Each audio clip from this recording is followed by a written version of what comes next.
There we go. What's up, Metagross? Hello, Brand. Saberwind. Thank you for the good luck, Dinotic.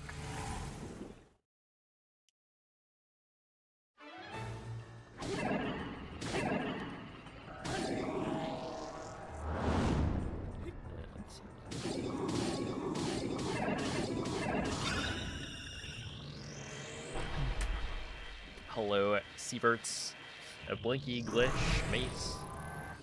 How y'all doing? Happy Friday.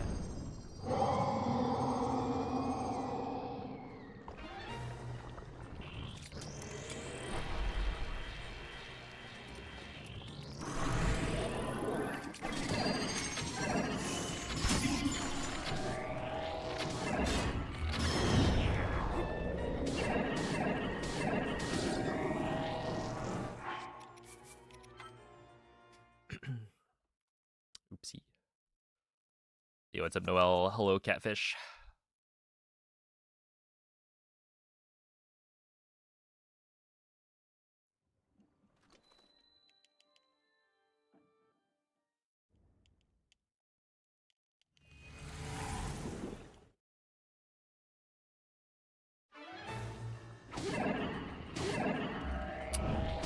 Ow. Yeah, that one's on me. That's why I usually jump to the side.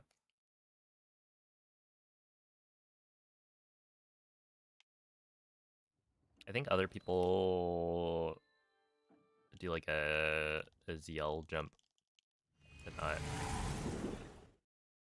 jump too far forward.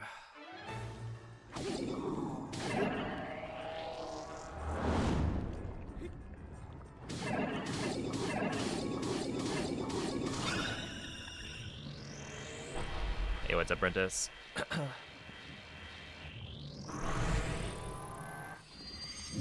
Spring migration is really heating up. Nice, nice.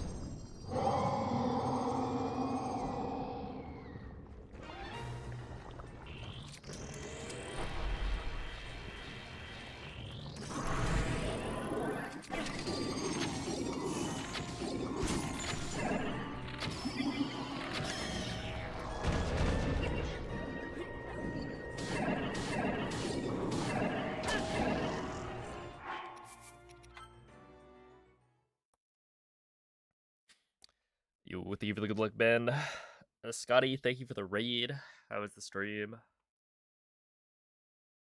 All right, so we are in fact practicing Waterblight right now. Because yesterday we had 2 PB paste runs that both died to Waterblight.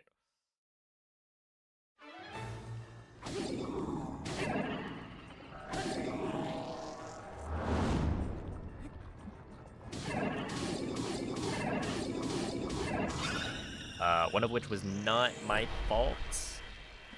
There was literally nothing I could have done about it. And then the other was, I messed up. But it was kind of not really PB paste, I think, by that point. Unless everything went perfectly, so kind of like made a decision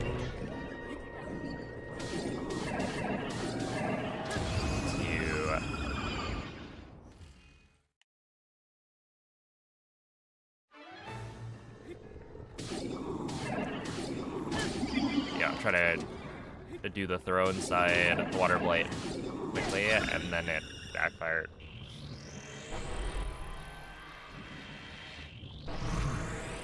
How are the runs going? Well, yesterday we had like, what? I think 2 or 3 runs in Blights that were like on PB pace.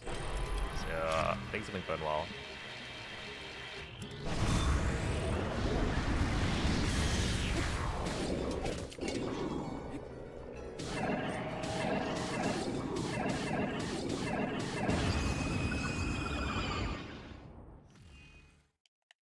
Hey, what's up, Mozzie?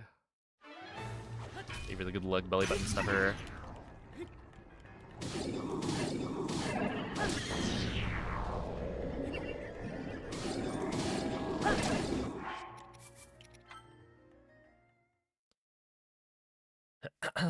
Well, thank you, July.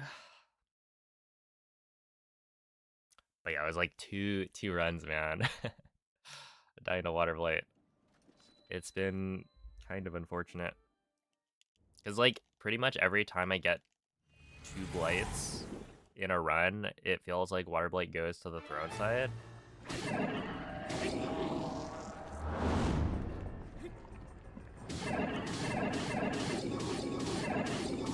Which, I don't know, I feel like this hasn't always been the case. Yeah, we'll see. I'm not currently, like, counting. Maybe I should be.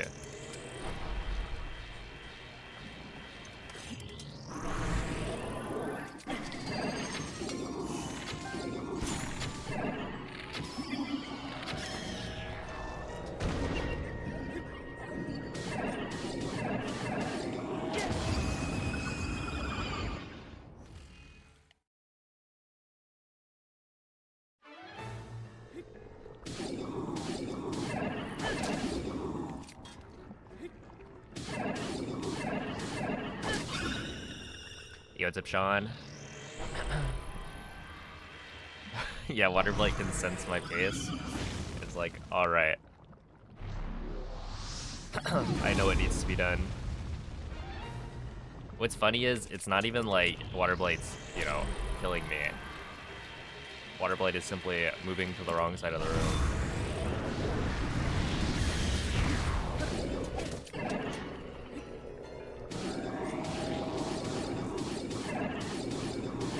And that's enough.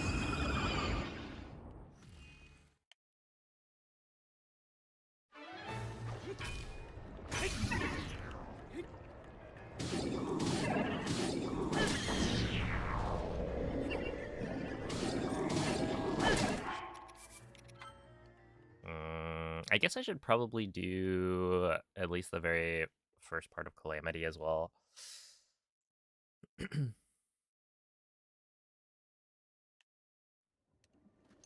Just to warm it up. Because I think yesterday, the first run that I got to Calamity, I failed the Flurry Rush.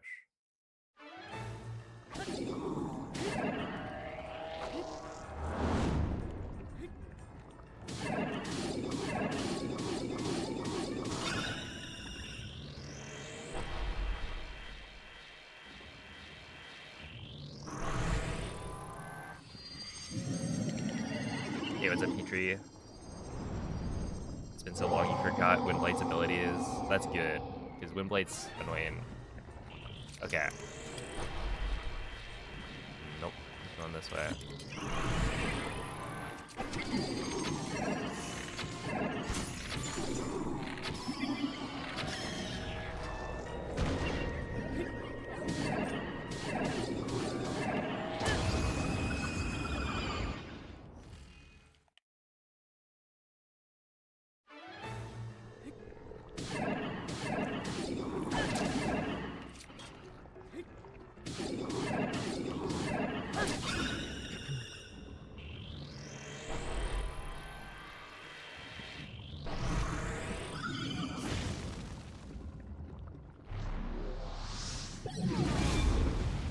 Hear me out. What if we add a counter? Go like, add source, make it a text source, Waterblight, counter, and then it'll be throne, entrance.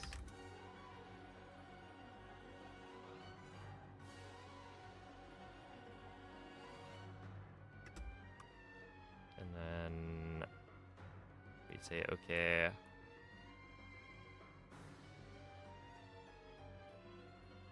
Let's take this over here.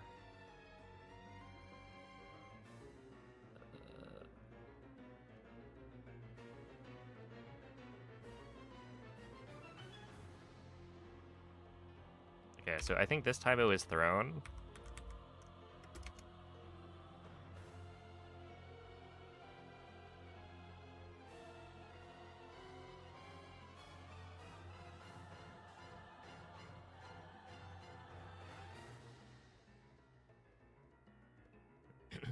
Ow.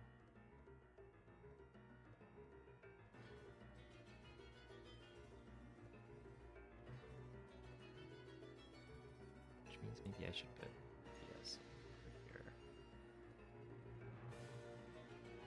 Okay. Yeah. So this.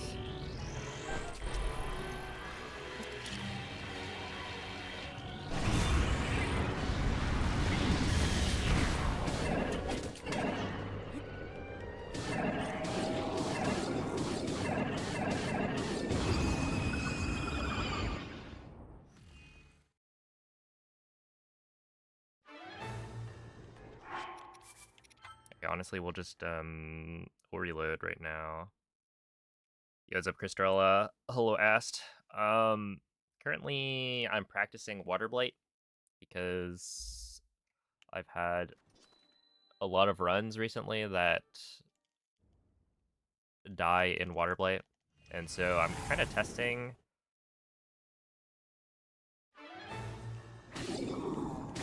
to see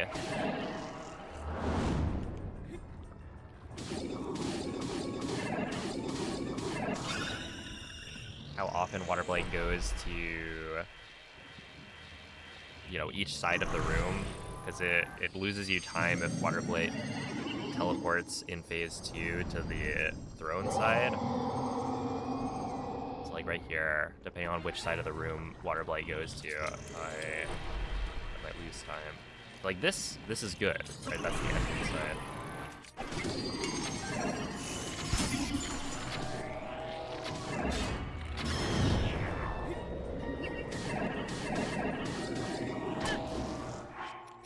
Oh, and then I messed it up. Okay. Yo, what's up, Nemo? Hello, Moosteka. Oh, thank you for the good luck. What up, Burnt Toast?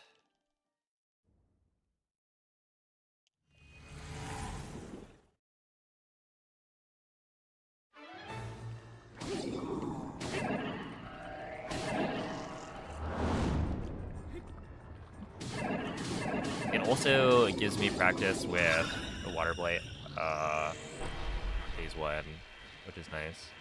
Because I've been messing up the triple hits quite a bit. If I can get the triple hits more consistent, that'll also help. Because it's like...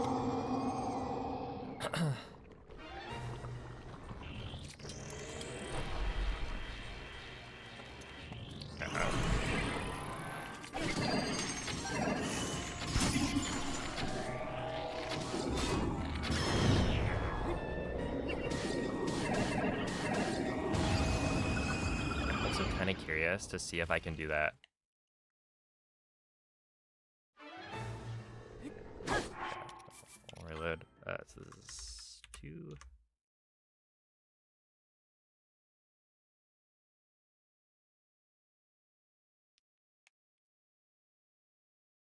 Oh, happy Friday, Mist. What up, Jesse? We do have a counter.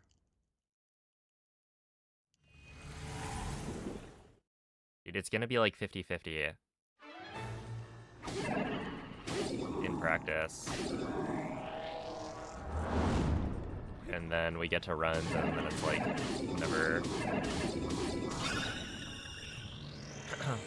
I'm not being super scientific here, because honestly, I don't know how I would test it. So, one thing that I'm curious about, and I don't have a file for it right now, or rather I could make one pretty quickly, but it'd be a little bit annoying. Are you kidding? Dude, he's going to the entrance every time.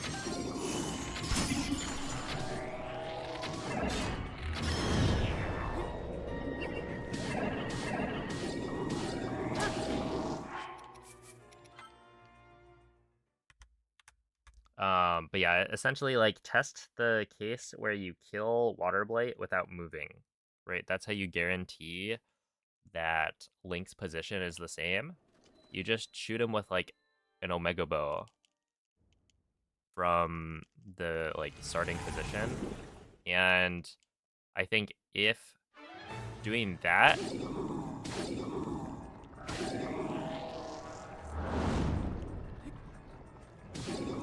results in Waterblight always going to the same side, then, you know, maybe it's position based. If not, then, you know, it's not like you can completely rule it out, but maybe position doesn't matter.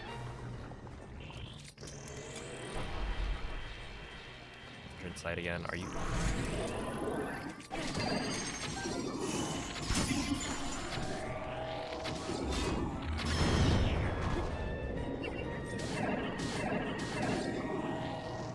Okay. I think I can only go for the greedy, like, spin hit if I'm moving towards the direction that Waterblight gets up. Wait, was that, did I update this? I think it's 4.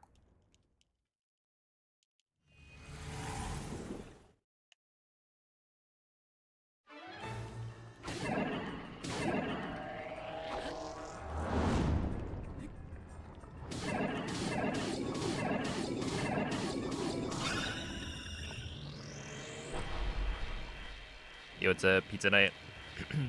What about scanning the Wolflink amiibo right at the beginning of the blights? I don't think Wolflink would follow you in. Could be wrong.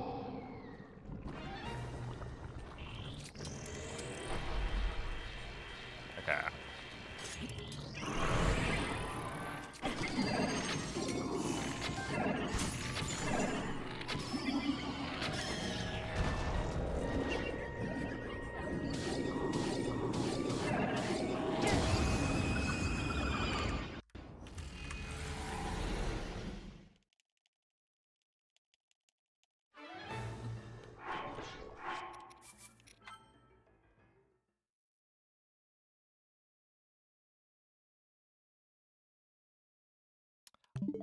Honestly, okay, here's what we're gonna do.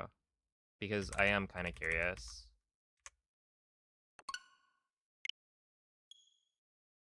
What save file would work?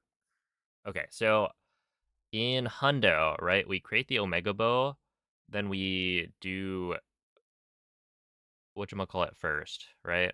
So I just need a save file that is from post weapon modifier corruption.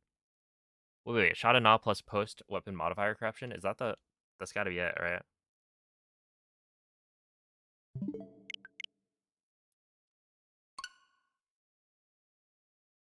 Yeah, that should work.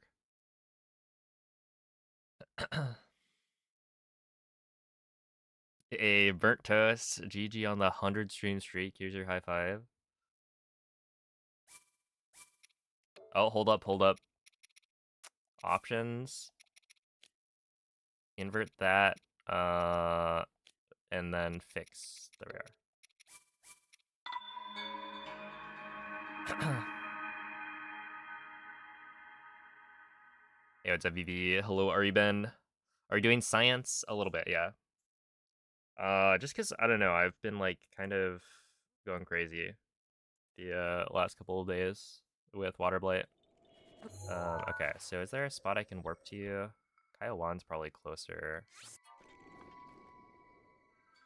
Okay, so right here, I've loaded up a save, right? And this save has the Omega Great Eagle Bow from Hundo. This should be able to, like, probably two-shot each phase of blights. I don't remember. I mean, depending on headshots and whatnot, it's probably even better than that, but...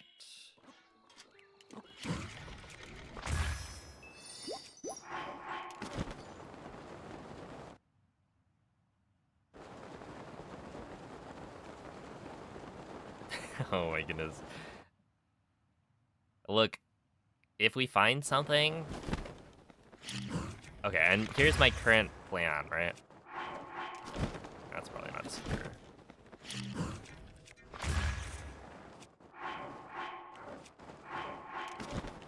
That should be... My current plan is to test, right?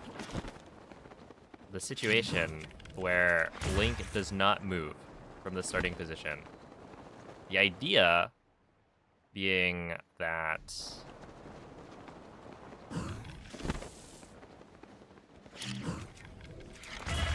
if Link has not moved, then his position should be exactly the same every single time. And so, if the hypothesis is that Link's position is what determines, like when you end phase 1, Link's position is what determines, hold up, let me make this not as annoying. Want that. Do we have attack up? Probably not, right? Yeah, we don't. That's fine. Omega Bow is pretty OP. But yeah, essentially we're trying to remove variables, and so if Link's position is exactly the same when you spawn into the fight, and then you end phase 1 standing in the same spot, we can tell whether or not Waterblight going to one side of the room or the other is like solely based on his position. But I don't know, we'll see. I'm hoping, I guess, that it gives us consistent results. In that, if that's the case, then it would be pretty, well, maybe not easy, but, you know, we could find a solution. Okay, so right here, I'm just gonna shoot Waterblight. Like that, right? And here, we can now update the counter.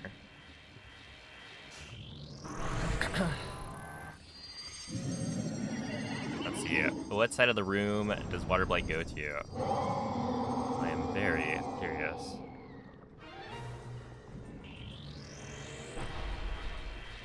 Okay, entrance. There you go. Entrance 1. What save file is this? This is a hundo file that has just completed weapon modifier corruption. So essentially, I've defeated Windblight, and then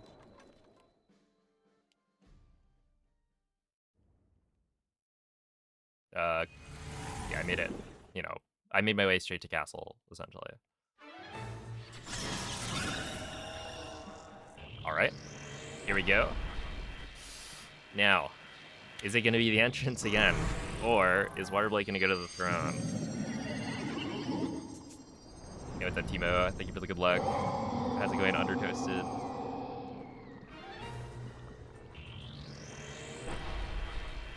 Entrance? Okay.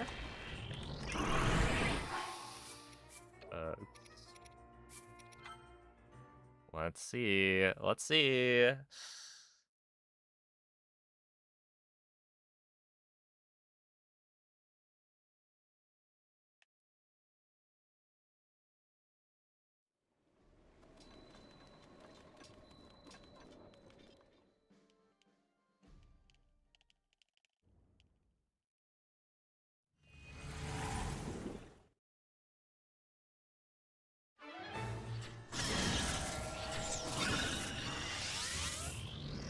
Okay.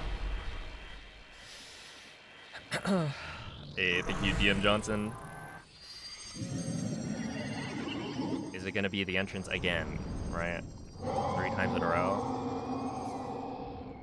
That is the question. Yes? Great.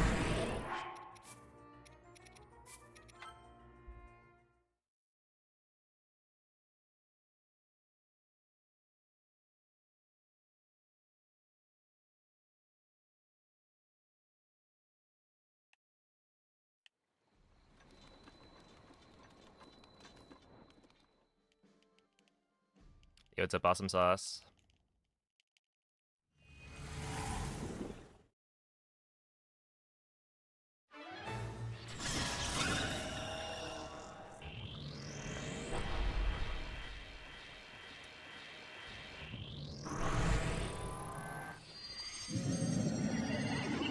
Yeah, that's the idea that we're testing. Essentially, is the entrance? Yes. Or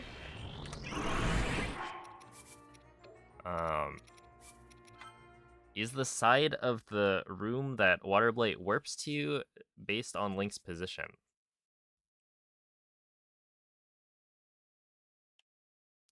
And so currently we have, without moving, killing Waterblight. Or ending phase 1 of Waterblight. 4 times it's gone to the entrance. I don't know how many I'm gonna have to do before it's like actually significant. But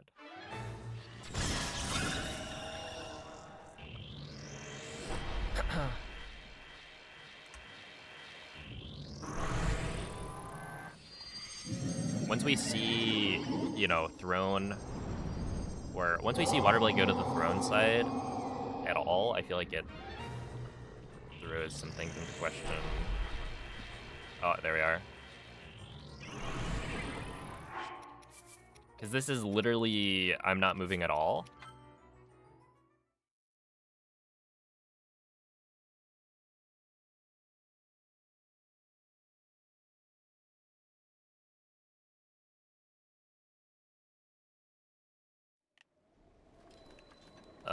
Technically Link's facing angle is going to be different. Right, it's not perfectly consistent. But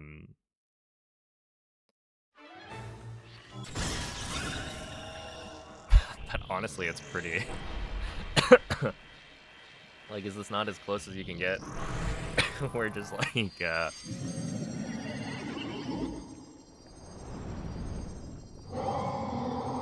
I don't know. Demolishing Waterblight. Okay, entrance again.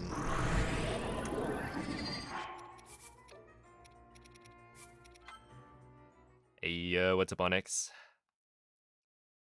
The facing angle doesn't reset between phases. I think Link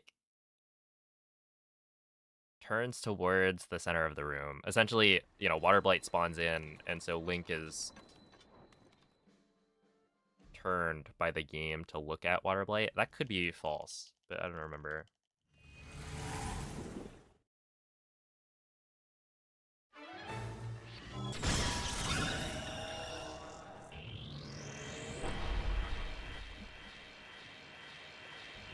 Hey, what's up, Thomas? What is this? This is some testing. Essentially, with Waterblight giving me issues recently, with going to the wrong side of the room. Oh my goodness, dude. I don't know. This is interesting.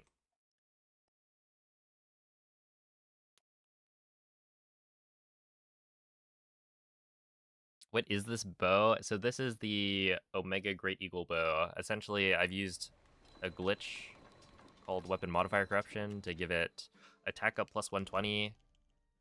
And it shoots, what, 6 arrows at a time?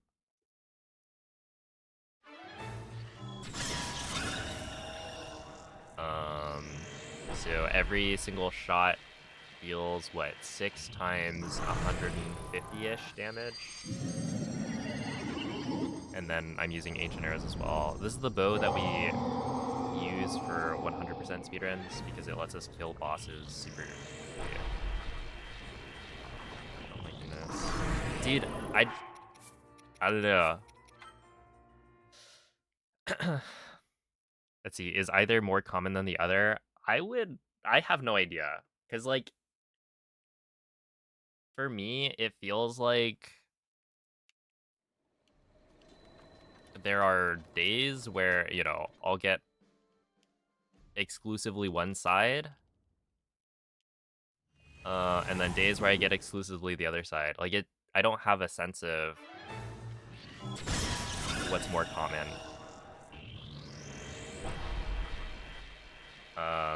Because it feels not just random, right? Because if it was completely random,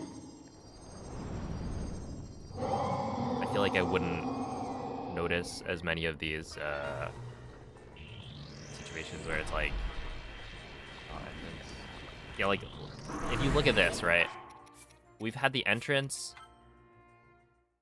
for phase 2 8 times with the throne only happening once, right?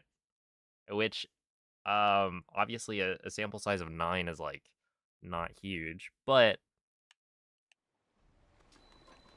if this thing, or if this keeps up, then it's like it's it's interesting for sure. And yeah, I feel like these kinds of patterns show up a lot, and I don't know if it's just, you know, the human brain wanting to find patterns and only remembering when it's kind of a bunch of the same result in a row. Hey, what's up, Jadenix? Thank you for the good luck. Throne 2.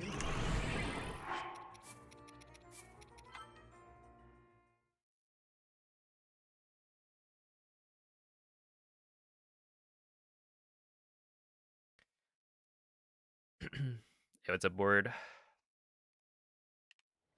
How do you get this version on PC? I don't know.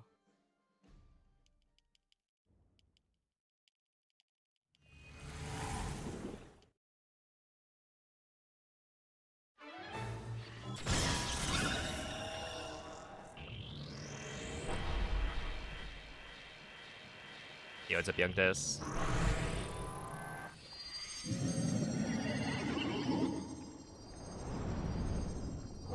I am, in fact, not playing on a PC.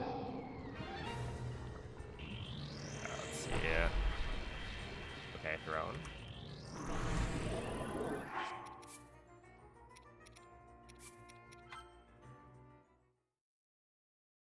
You're just testing Waterblight RNG. How much does it actually matter? So, in theory, the throne side loses a little bit of time, right? Because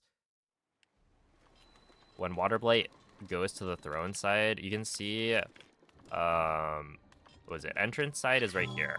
And so Waterblight sits maybe a little bit above the ground. On the throne side, the ceiling is much higher. And so Waterblight actually sits maybe up here, right? Something like that. And so it takes longer for Waterblight to fall to the ground, which means that you have to run over to where Waterblight falls. Because, like, also, if you stand, like, right here, and then you headshot Waterblight twice, facing, you know, the throne, Waterblight will fall down on top of the, like, the throne, right? And so you won't be able to hit it. So you need to angle yourself such that Waterblight will fall onto the floor. The problem is, once you've done that, you now have to run from where you're standing with the bow to where Waterblight has fallen.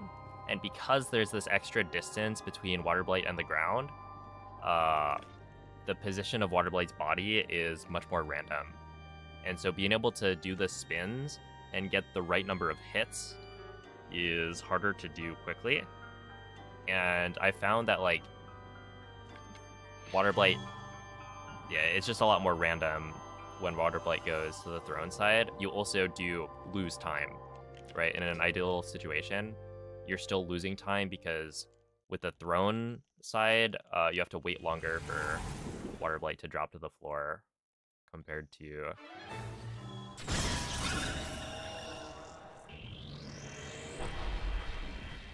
the entrance side.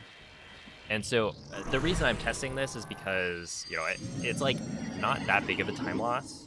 I would say maybe like 1 to 2 seconds, right? But it comes pretty late in the run and makes it more annoying. And so I've actually lost probably 3 or 4 PB paced runs in the past couple of days because I either got really unlucky on Waterblight and it got up early, or I just messed it up because Waterblight has been pretty much exclusively going to the wrong side of the room for phase 2. And so, yeah, it's like, it shouldn't kill the run. But I would like to see if there's something to it, right? Like, is maybe Link's positioning something that I could try and control such that Waterblight goes to the side of the room that I want it to go to? Oh my goodness. What's up, Waste? I did do that. It's true.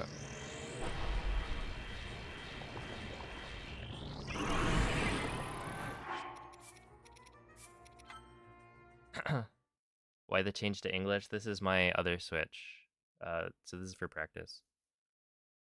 I have 2 switches. This is the one I do runs on. It's not plugged in because I'm using the other Switch for practice as it has access to all the practice saves that I have. Hey, what's up, Sobble? Yeah, this one's a modded Switch.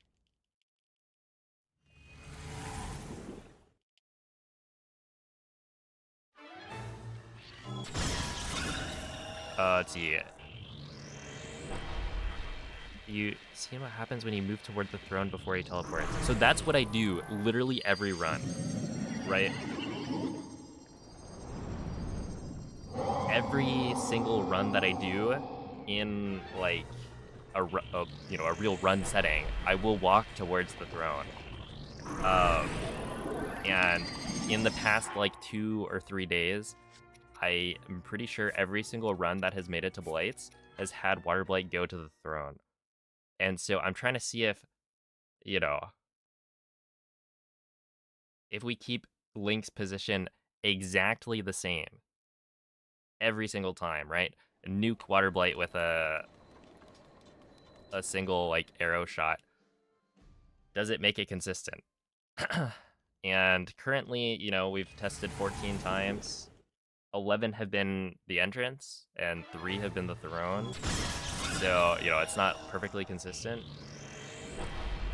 But I don't know how many tests I want to do.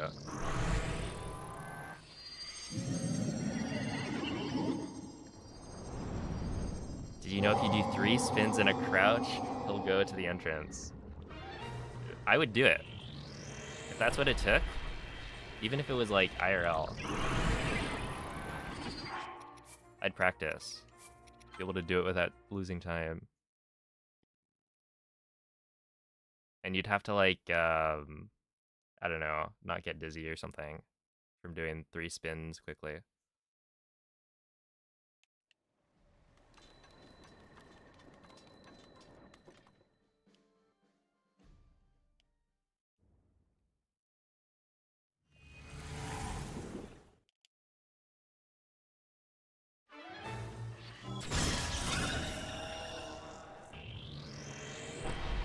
Why don't we just grab the Omega Bow before doing Blights?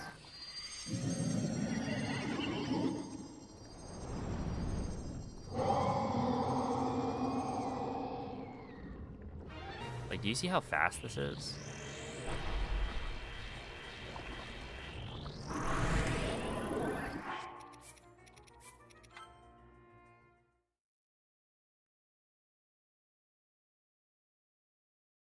It makes sense to me that he'd like to go where Link is to kill him. Well, the problem with that is that,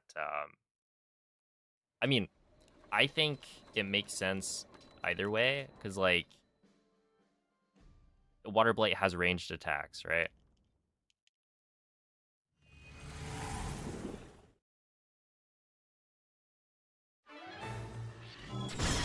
And so it could also be that if you,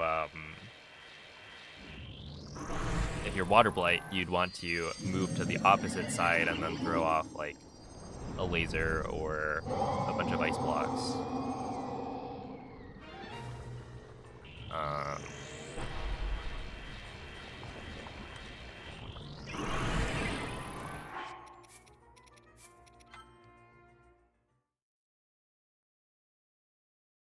thinking from a programmer's angle, how would you introduce RNG into this fight? What data do you have? Yeah, it's like, the thing is, if it's a combination of both, Link's like position and angle, I don't know how I even like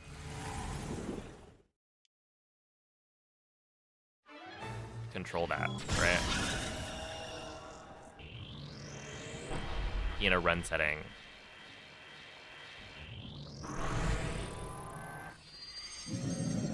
My hope was that it was like based on your position and it's not trying to make it random, but that it's, you know, responding to where you're standing on in the room, and that it would be like, okay, so Waterblight actually wants to go away from where Link is, because then it would be easy. But it, I don't know, it's weird. I mean, like 15 and 3 is definitely showing a tendency to go to the entrance, right? But it's not perfectly consistent. And it's also like, you know, this is only 18, a sample size of 18.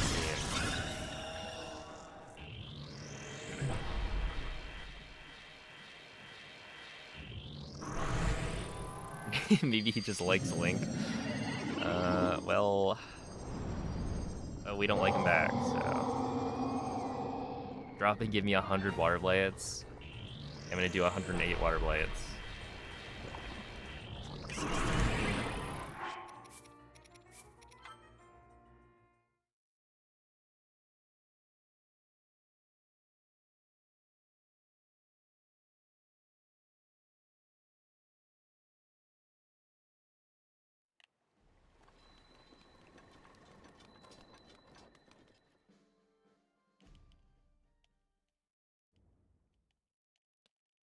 What if it has something to do with Link's position during the cutscene? I mean, shouldn't that be the same?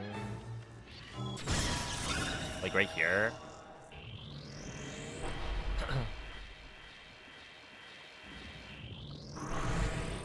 That it's like the position that Link is at when you kill Waterblight.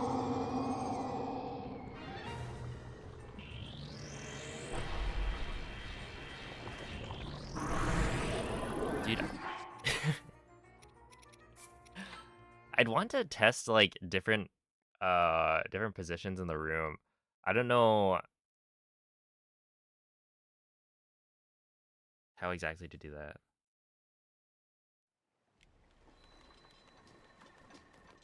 Like I could do, you know, kind of like a normalized setup where I'd hop to a position that's like on the other side of the room, but then, you know, Waterblight's gonna attack me.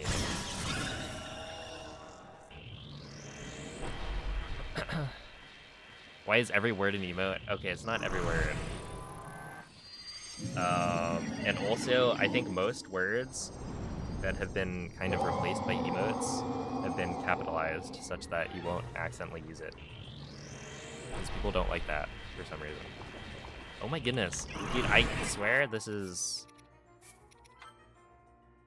kind of crazy, isn't it?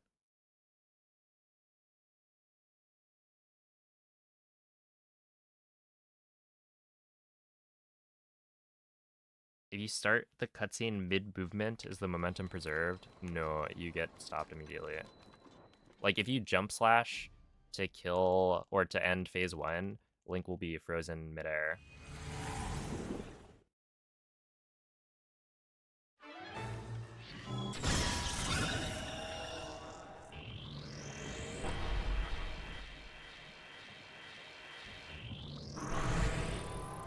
Hello was your first? Okay, well, Hello is a very cute cat.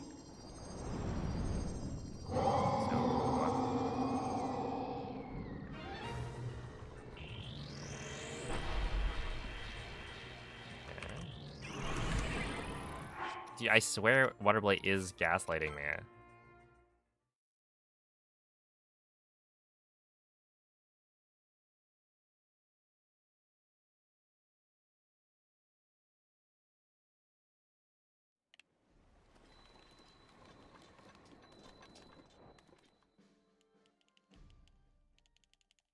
Can't wait for Throne on your first real run.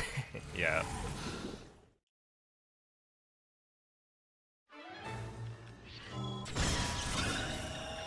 When the cutscene ends, does he finish the movement? No. He resets.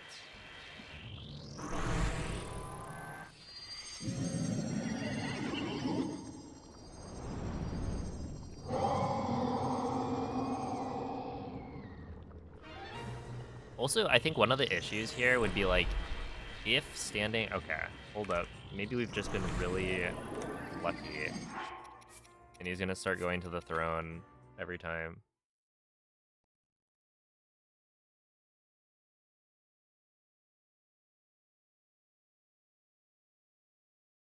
But yeah, it's like... How do you even control that, right? We don't have particularly good tools as far as I can tell. I mean, we have tasks, but tasks I think doesn't do well with RNG. At least the task tools we have right now. So I'm like currently trying the most consistent thing I can think of. Like you could task this such that, you know, Link's angle is also the same. But I also haven't set up the task tools.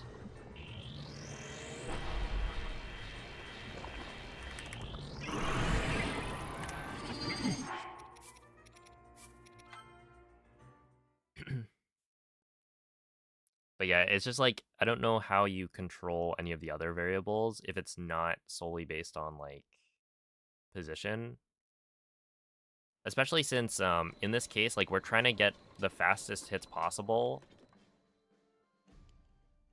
And so like, you know, you could subtly change Link's standing position when you're doing the spins, but it's not like you can change them that much without also losing time.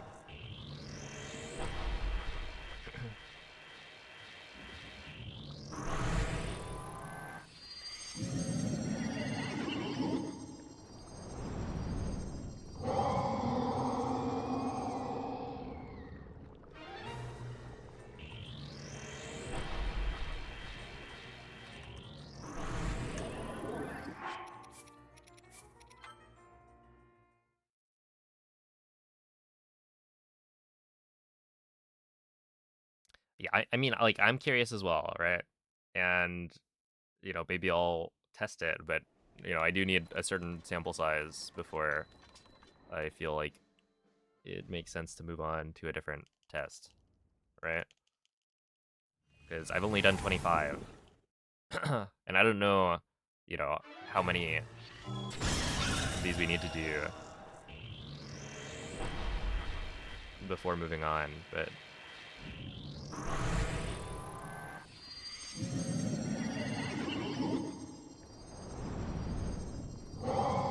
Do you set up a task just for this test? I mean, I would need to actually figure out how to set up tasks.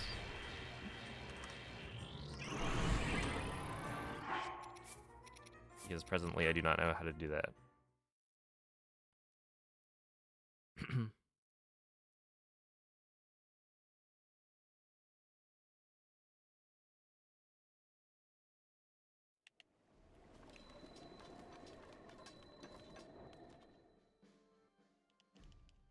I think you have to like emulate and then run a script. I mean, you could probably set it up on console as well, but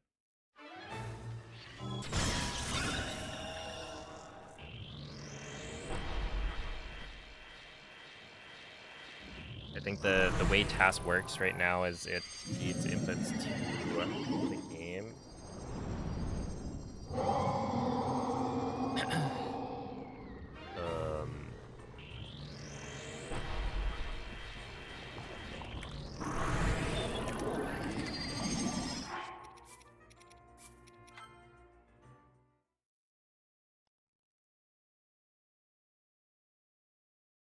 I don't think you'll find much if you just Google it. I imagine, well, I mean, maybe, but asking in like the Breath of the Wild speedrun Discord is probably a better, or has a better chance of actually giving you results. Because we do have like a task channel in the Discord.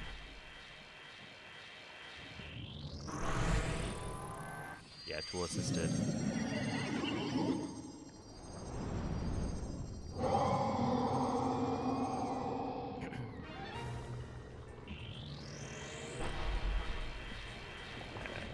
Entrance.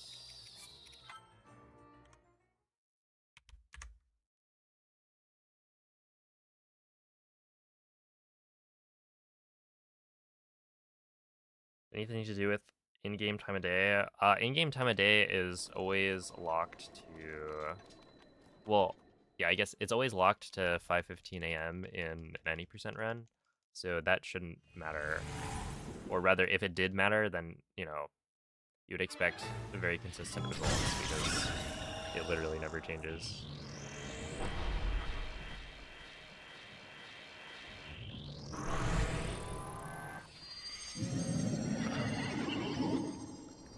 But yeah, I don't know how the game does like random number generation.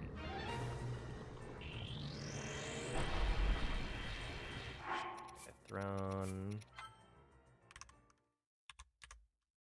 It's definitely starting to give me more throne side.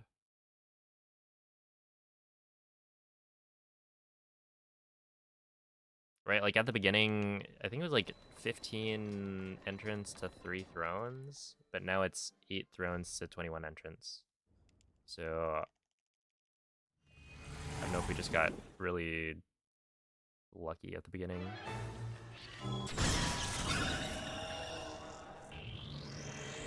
Yeah, it's a Tasico. Good evening, ineptitudeness. Thank you for the good luck. I mean, science is fun, right? If nothing else, you know, at least I am... Okay, throne. I'm giving Waterblight what it deserves. Yeah, because, like...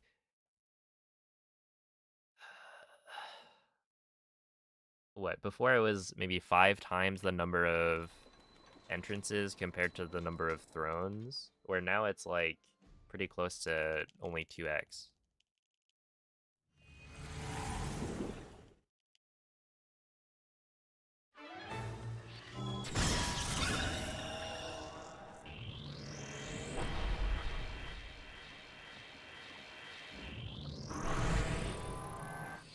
And so, you know, I think it's getting more and more likely that it's... Is it just random? And I've been losing my mind over some nonsense. Alright, entrance. Yoda bings.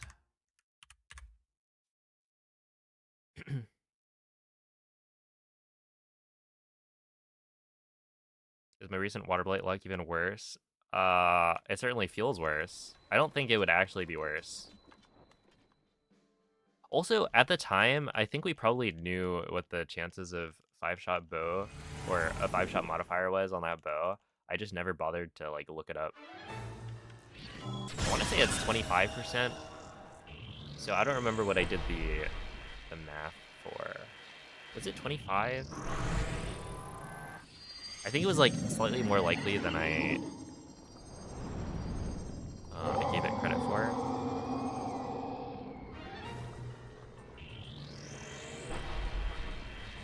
Okay, throne.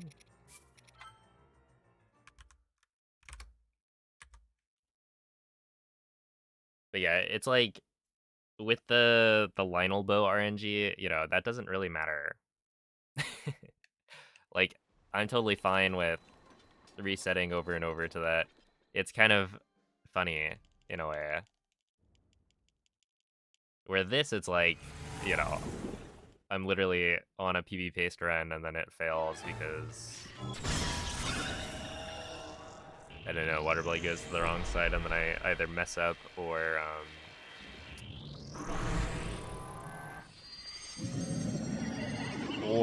you know, Waterblight gets up early before I can even hit it. So it's like literally nothing I can do.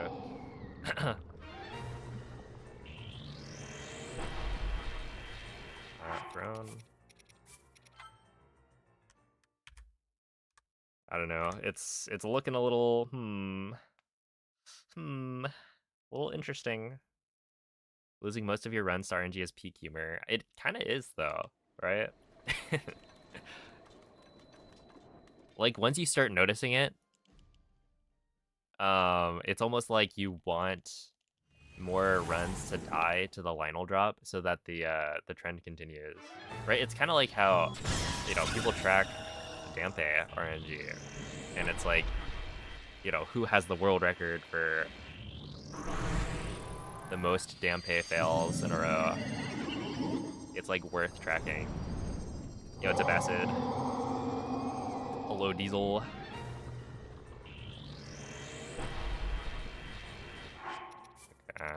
We're talking entrance this time.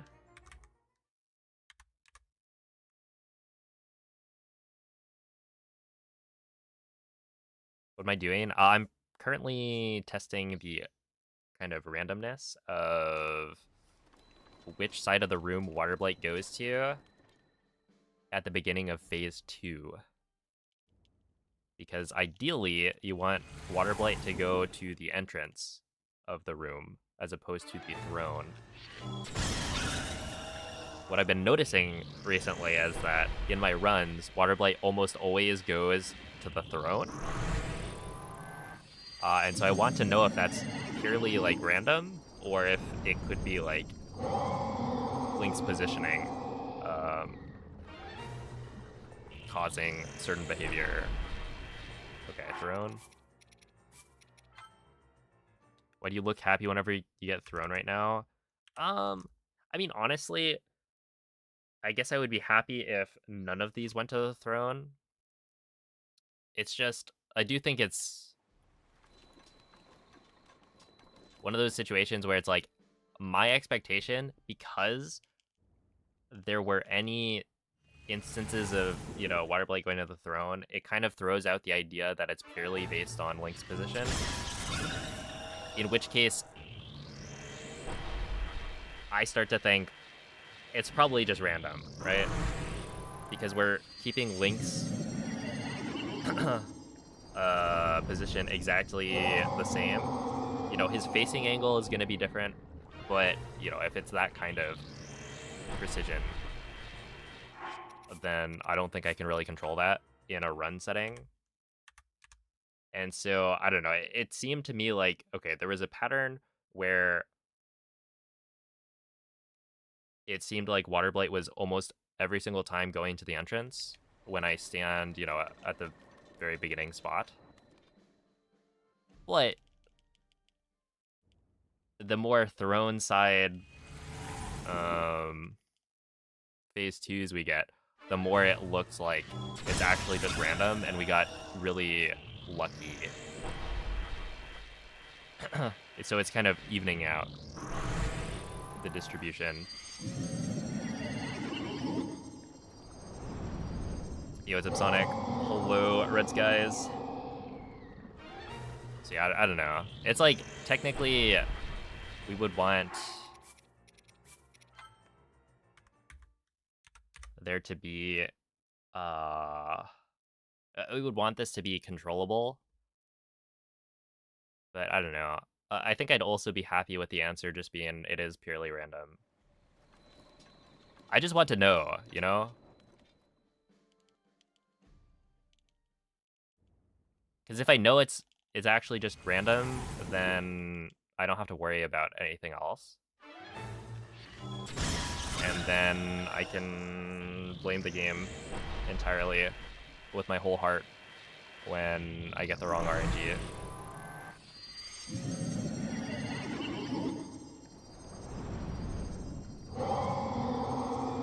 Can we make graphs for this?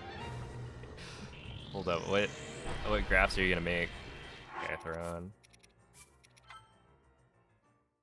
Look, feel free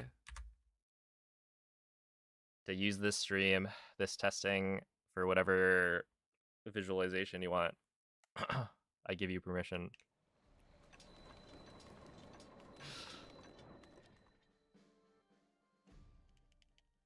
I won't doubt you if you say it's random. Yeah, the thing is, it's like there's a lot of things where, you know, we throw around the term RNG a lot. And essentially, a lot of people, myself included, you know, I'm guilty of this, use RNG as a way to just say randomness in general. But, you know, there's also times where it's like,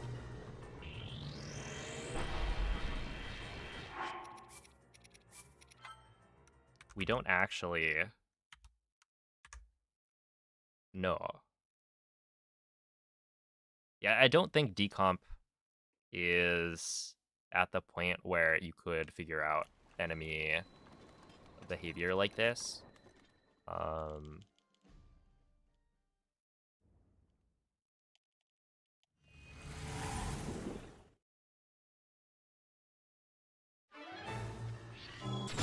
So I think Mako had looked at Calamity's like attack RNG,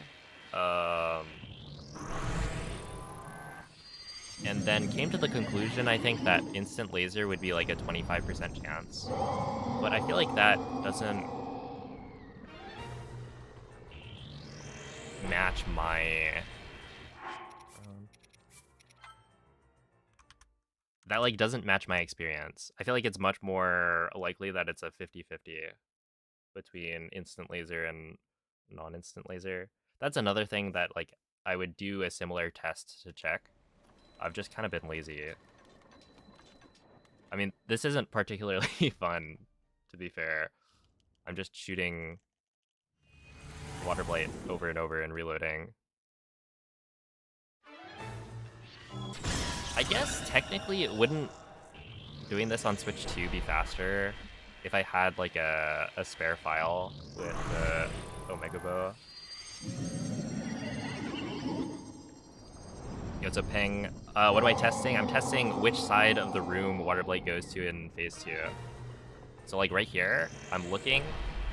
Does Waterblight go to the, oh, that's the entrance. The throne or the entrance? And I want to see if that's random.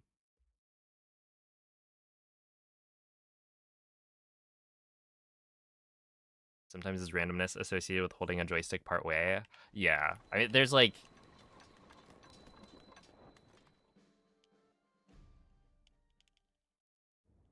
there comes a point where it's like you can't do anything, and therefore it's kind of freeing, right?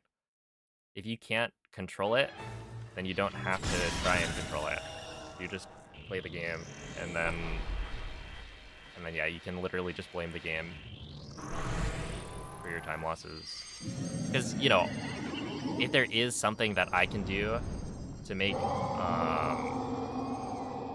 the run more consistent, then, you know, obviously I should be doing it. Entrance.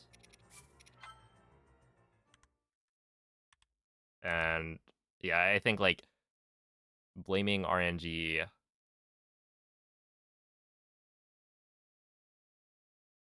is a very natural thing, and like you want to blame the game, but I do think it's better to do everything you can before you start doing that.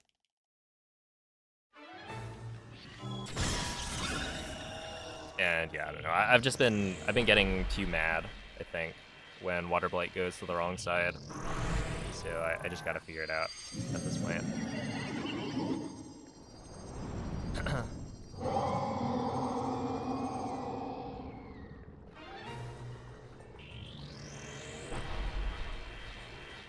Entrance. And this is, you know, the best way I've thought of to kind of test. Yeah, it's a Vesper. It's also looking a lot more like a lot more even than the beginning. And that's where, you know, you can kind of tell that humans and probabilities are not super... they're not a super good match.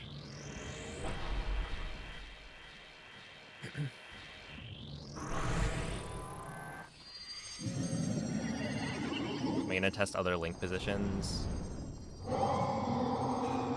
The problem with testing other link positions is that, like, I can't keep them exactly the same. It's thrown.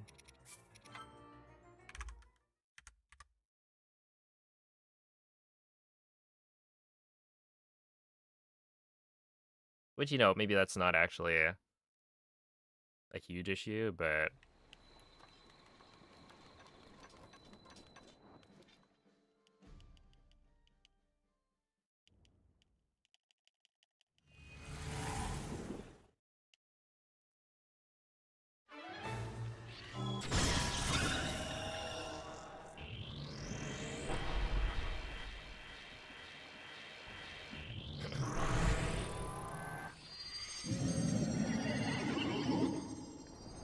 yeah, I do think I should. I think the best way to go about it would probably be, like, to do a bunch of side hops or whatever. 29. To, like, get Link to a different spot in the room that's consistent. At the same time, you know, it is kind of like, if it requires you to be pixel perfect, right? Like, you need to stand in exactly the same spot every time to make it more consistent, then, you know, that's something that you wouldn't be able to do in a run. At which point, it doesn't matter, right?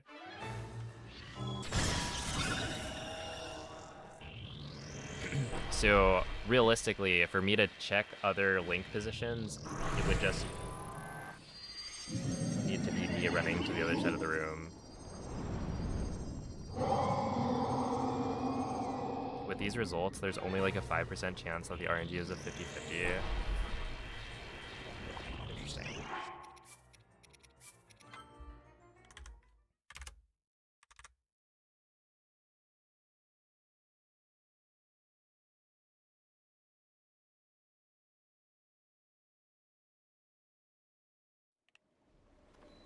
Okay. I don't know. How many tests do you guys think I should do? I mean, how many have we done so far? 46? Do you think 50 is enough?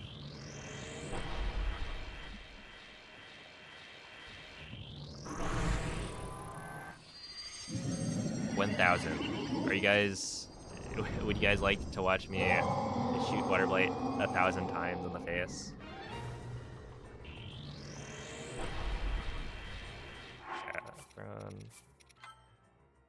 Yes.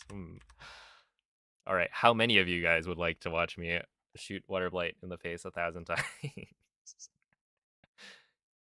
I won't deny he definitely deserves it.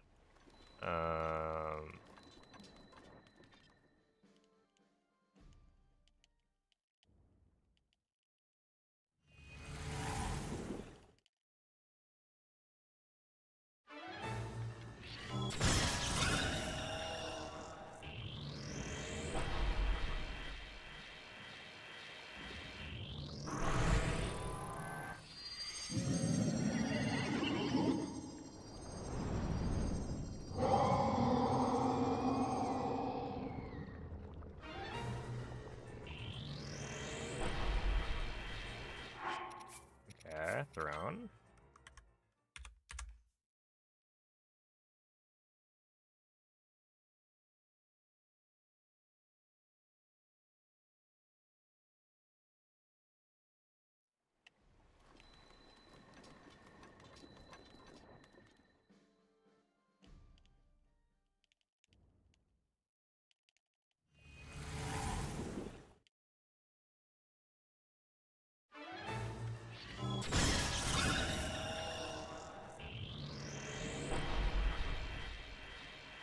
Is this practice? Yeah, I'm practicing all kilted metals right now.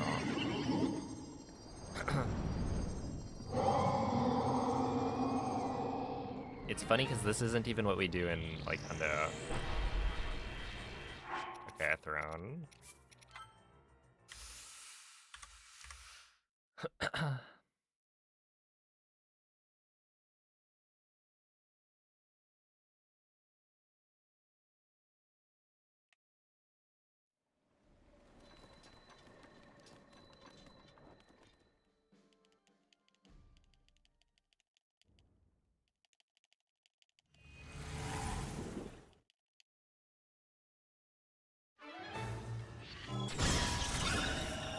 see, have you ever felt nostalgic about the old routes of the run? Like, all the time. I love the I love the old route. But, like, I also run it. From time to time. Also, like, nowadays, you know, I've done the old route pretty recently. Throne? Interesting.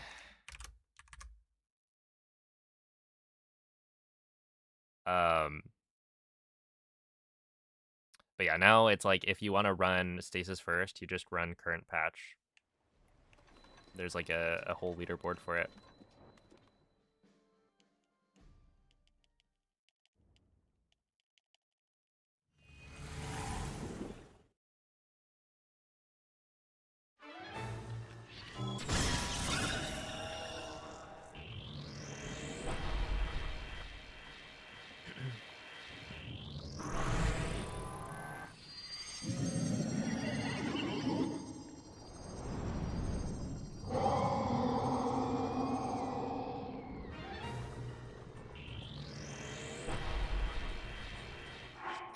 Dude, the throne is making a comeback. Hold up, hold up.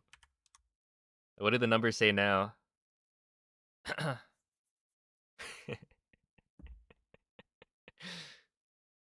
Back up to 10%. Ooh. Is this the comeback of a century?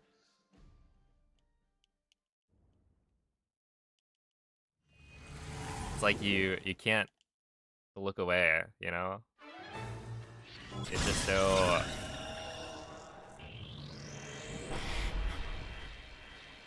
It's so interesting. We're watching the numbers go up a little bit.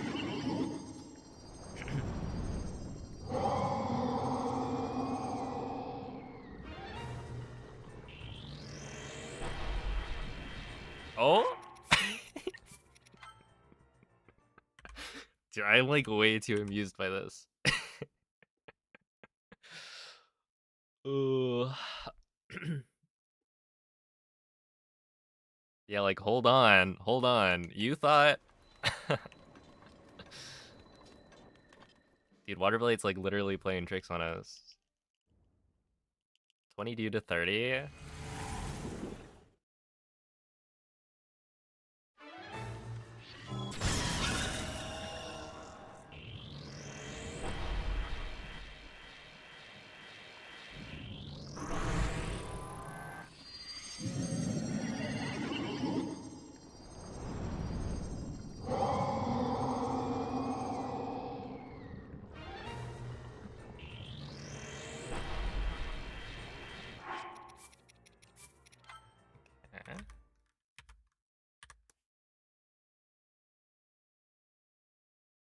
Yo, what's up? Brit120. Hello, ET. You have a question. What is the question? Is it, what am I doing? Guess that would be a fair question. Given the circumstances.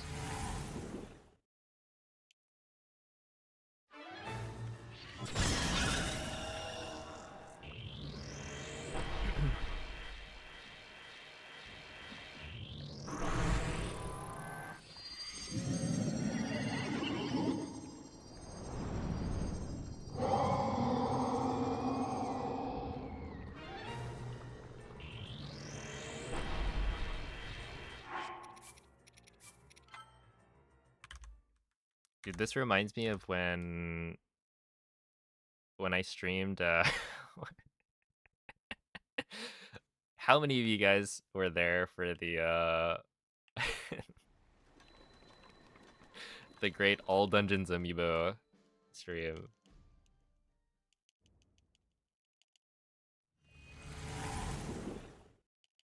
Wasn't that so fun? And then it turns out that what they don't tell you is that you cannot get an ancient arrow from Amiibo if you haven't already picked up an ancient arrow. And so I spent like over an hour. Oh? Okay. Hold up. Hold up. 24 to 31. But yeah, they just don't mention it. And so, yeah, I spent like over an hour scanning amiibo and opening chests before, you know, I realized.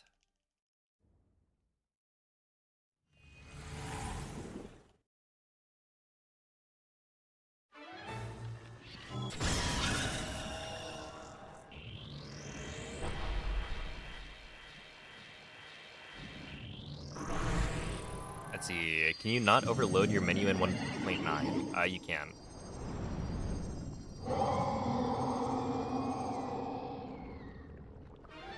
It should work pretty much the same. Entrance.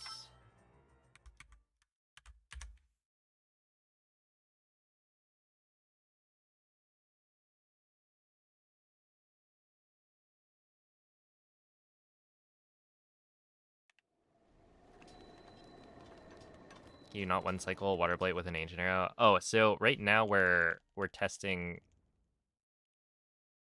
the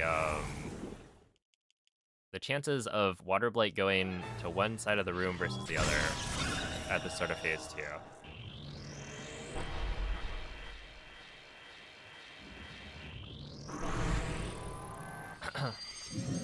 Because recently I've been noticing Waterblight going to the wrong side, which is the throne side, super often during my runs. And so I just want to, like, see the entrance.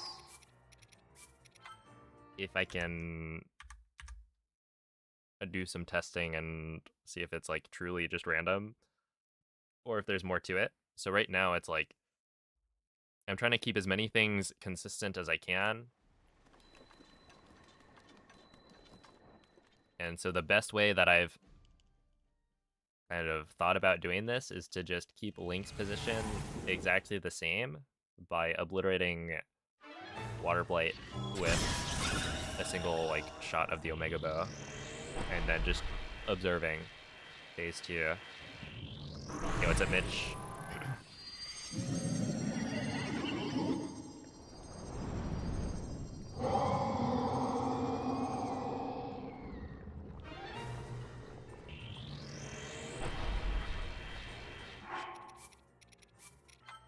That's another throne. I'm just saying, 25 to 33. We're mounting a comeback. I don't even know if I want the result to be that it's like 50-50, that it's random. Right? Technically this isn't a perfect test, but I don't know. I don't know how I would do it better than this. Because, like, I am hitting Waterblight with, you know, things like 6 ancient arrows.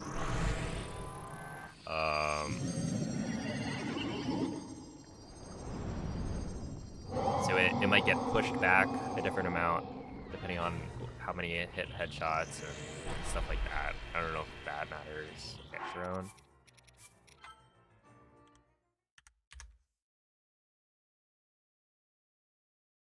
Yo, it's a piston.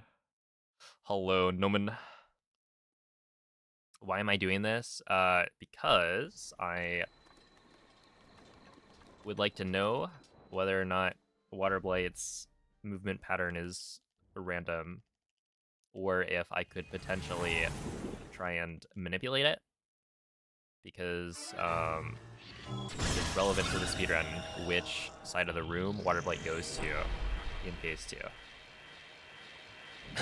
It's faster if Waterblight goes... It's faster and easier if Waterblight goes to the throne, or no, to the entrance side of the room in phase 2.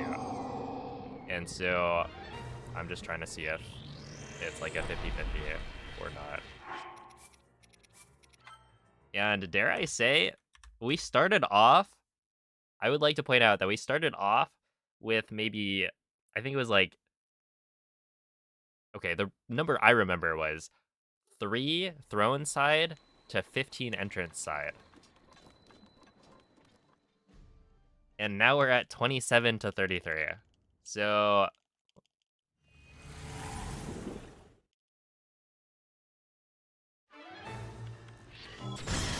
It's a true underdog story.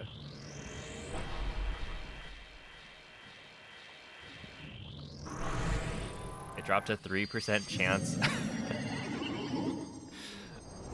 And now we're back up to, what are we at now? Like 20, yeah, 25.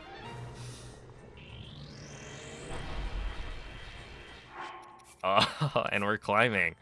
We are actually so back. What's underdog? Hey, what's up, Maria?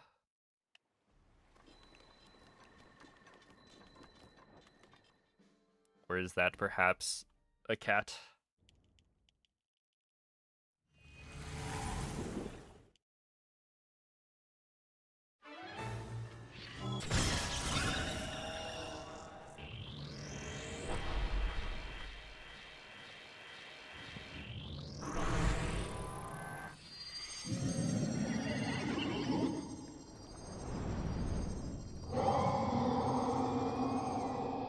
I guess this is why we test a bunch of times.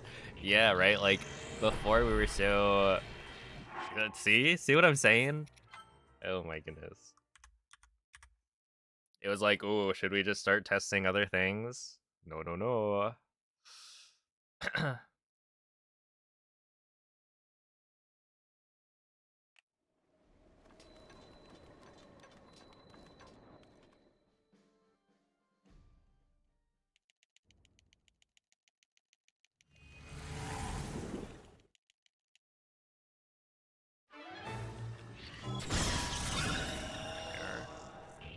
Dude, 35%. Oh, snap. Happy birthday, Maria.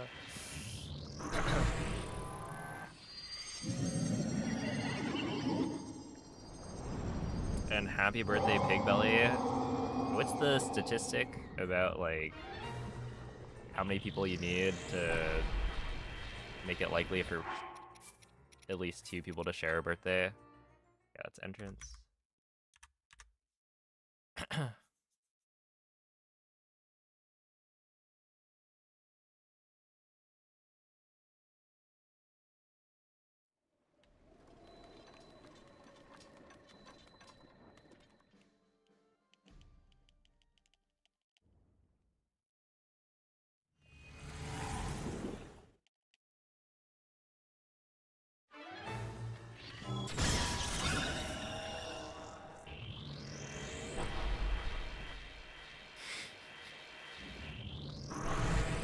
I worked a 12-hour shift. That is certainly one way to spend a birthday.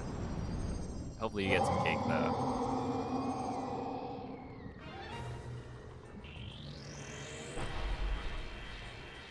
There's the throne. Oh my goodness, dude.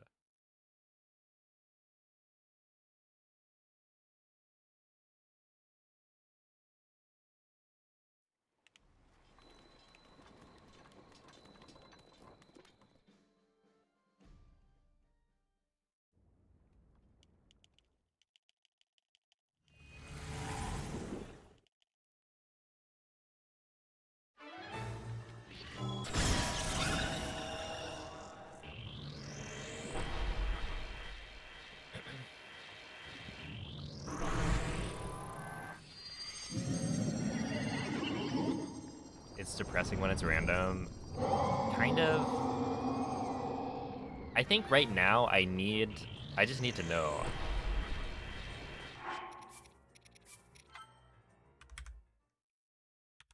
That, like, I don't know, it's worse for my well-being, my mental.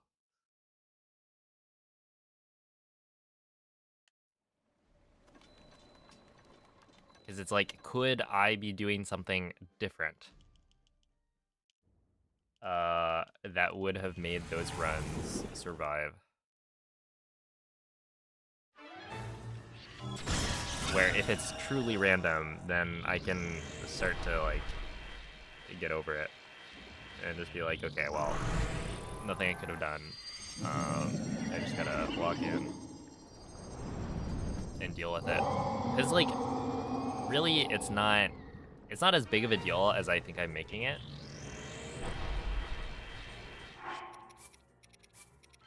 in terms of the effect it has on the outcome of the run. Right, like it's ideally maybe 1 second of time loss, and realistically it's somewhere between 1 and 2 seconds maybe.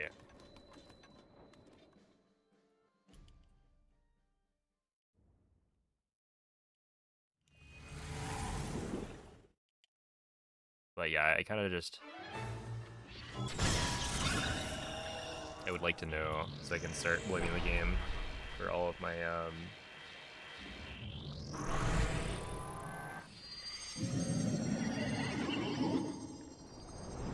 mistakes. Hey, what's up, King? 1 hour for research for a 1 second time save. Well, it's looking like it's not even that, right? It's 1 hour, no, 1.5 hours of research for literally no time save, because it's not like I'm saving time, right? There's no strat here. It just looks like it's completely random.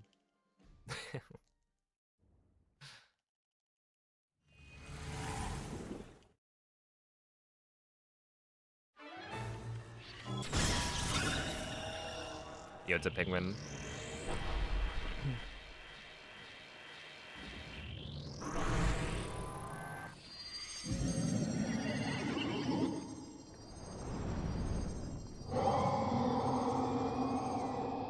Hey, what's up, crazy JBK?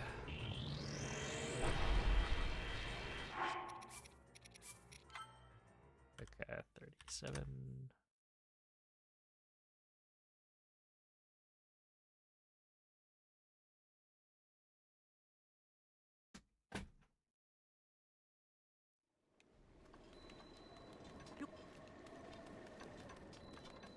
Overloading the menu to item dupe for 999 is being weird. Is there a reason you need to do the overload method? I haven't really done IST with overload. It's just to like break slots, right? Well, assuming you're doing inventory slot transfer, because I don't think you can just overload to get a 999 dupe. Because there's like a way to break slots that...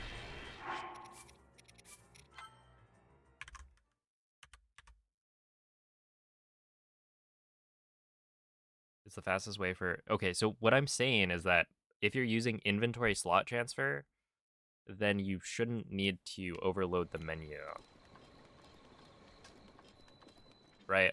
So one of the ways that we do it in speedruns is you do a weapon smuggle, you hold an item, you then equip a one-handed weapon, do this, and now the item is like attached to Link's hand, right? And now here you go to like a shop or like a vendor, right? And then you press ZR and A at roughly the same time. I think it's like A 1 frame after ZR. And if you do it correctly, Link will be able to sell the item while it's still counted as like being held. And so that will break a slot in the same way that you can do it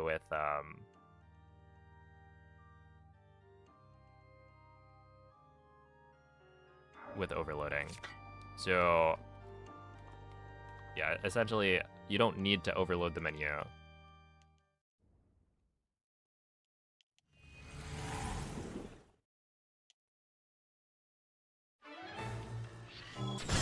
And yeah, I don't know. Overloading is weird because sometimes, yeah, the amount of overload is not the same. And so it's like, you know, sometimes it could take like 6 bows, right? Other times you do 6 bows and it's not quite enough. Like you get, you know, a model desync, but you're not quite at the level of overload where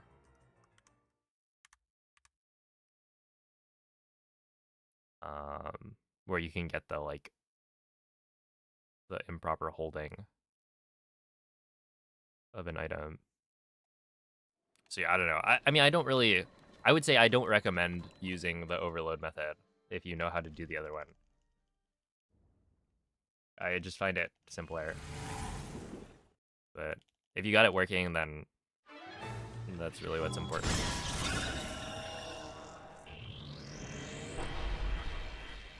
Wasn't inventory overload the old strat? Yeah, I think so. You whistle and then a frame later, and then a frame later. So you can use either, right? I use ZR because then it puts both of the buttons that I'm pressing on the same like hand, right? If you press whistle, you essentially have to coordinate when you're pressing the button with your left hand and your right hand. Where if you press ZR, then you're using your right hand for both inputs. And so I find it easier to time, but that's personal preference, right? ZR and whistle both perform the same function. Also, you don't have to hold ZL at all. Like, as long as you're close enough to talk to the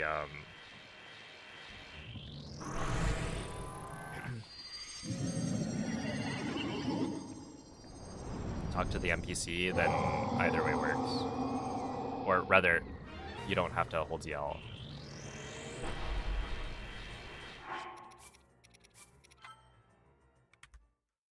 At this point, I feel like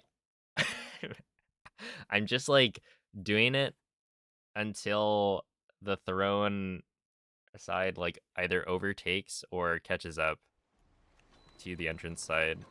I don't know. Which is not very scientific.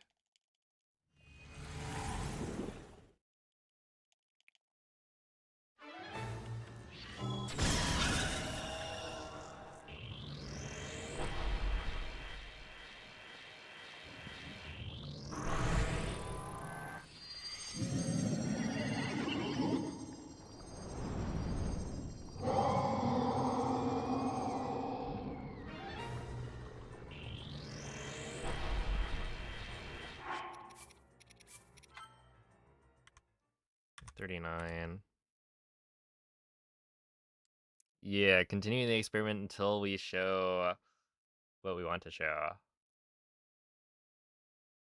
Or I guess it's not even what I want to show. But yeah, I think at this point it's kind of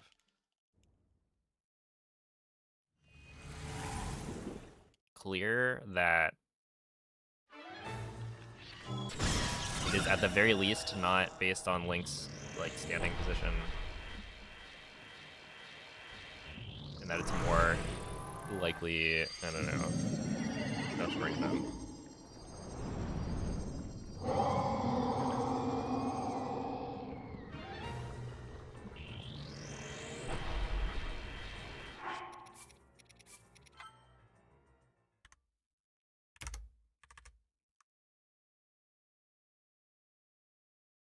$74. I could just do 100. I think I'll probably just do 100 maybe.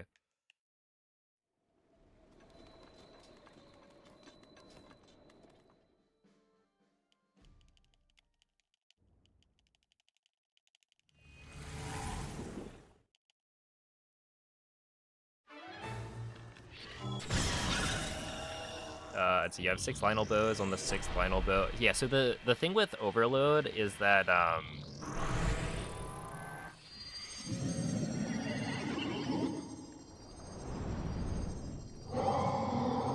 it can vary, right?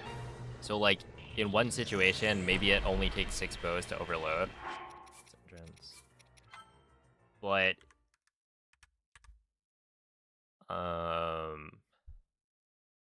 that's not always going to be the case. Like there are going to be situations where, maybe there are more things loaded into the world, depending on what location you're at or how long you've been at that location. And so sometimes it'll take less or like fewer bows to overload the game. And so there are tricks to make it more consistent, like using an elemental rod or like equipping an elemental rod to Link's like hand or his weapon slot. Just for your information, I'm looking at the AI program right now. Do you see anything, Piston?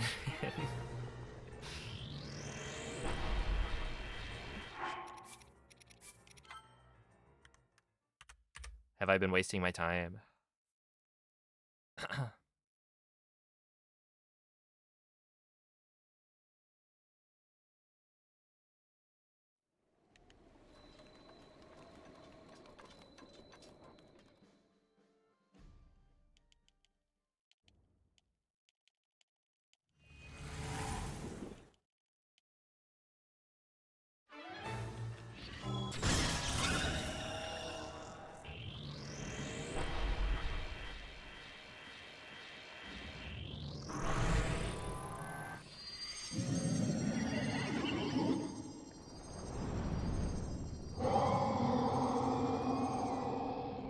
Yo, it's Popcorn Blake.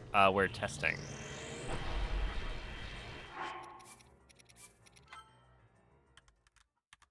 Oh, snap. Wait. Entrance is kind of breaking away from the pack.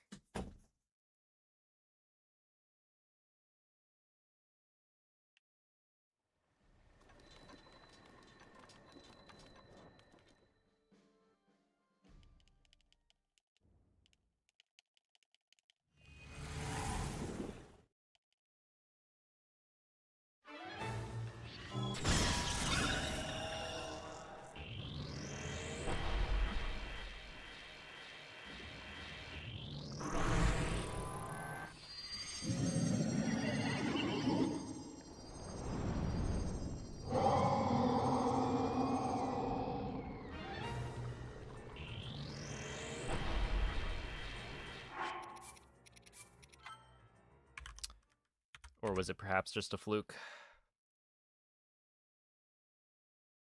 Let's see, that's 78. If we just go to 100, I feel like that's a good number to stop at.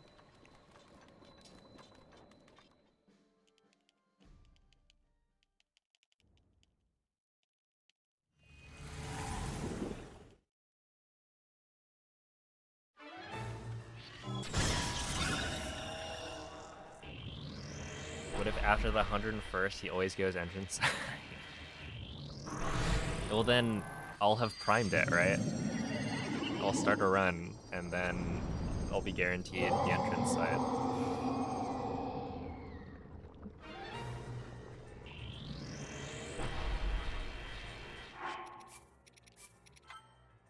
Ooh, it seems maybe it was all luck.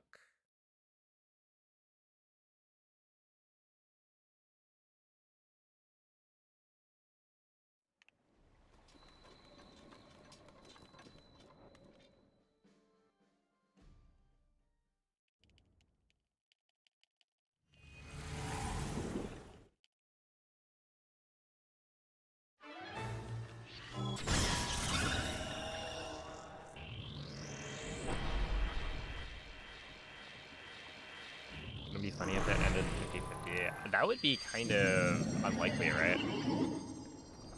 For it to actually be exactly 50-50, given...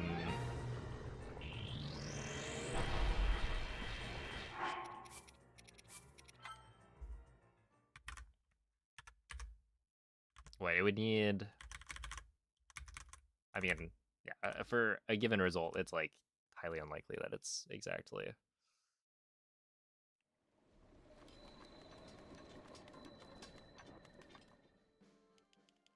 50-50. Just 14 more thrones, yeah. Highly unlikely, haha.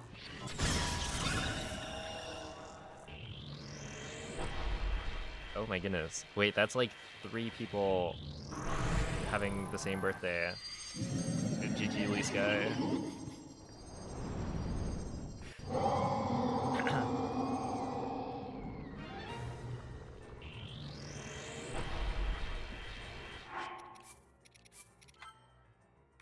Okay.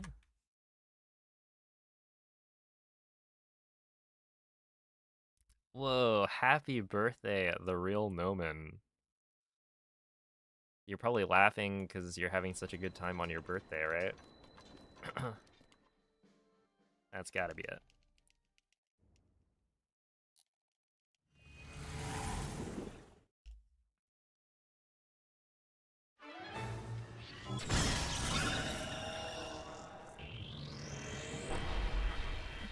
Yo, what's up, Joseph? What did you miss? You've missed an hour and 40 minutes of killing Waterblight. We're doing some testing, and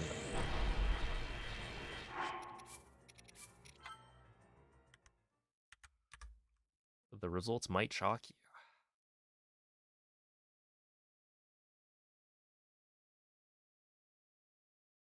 Very cathartic. I mean, like, I think if the end result is that I'm confident that it's random, that would also put my mind at ease.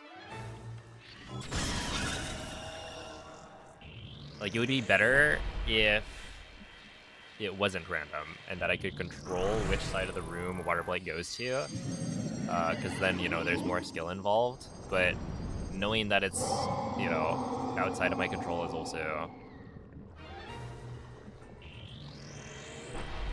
fine. All right, it's looking kind of rough for the 50-50 at 100, because we essentially are getting to the point where we need 14 thrown sides in a row.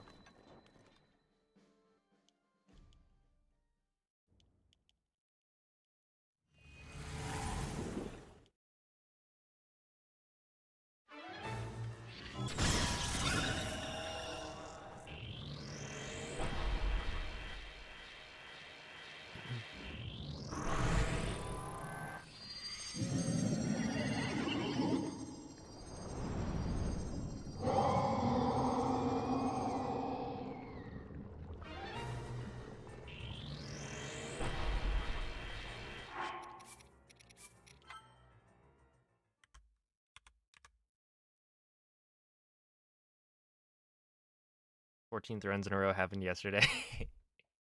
You're actually so right. No, it wasn't 14, but it would be interesting to look back at it, you know?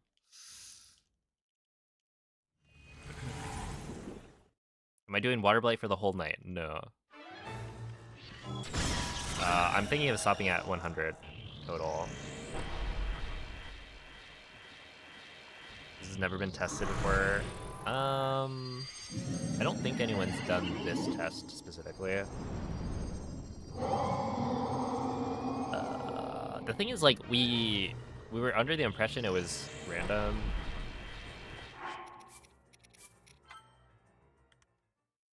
And it kind of felt like it was random. So, you know, it made sense.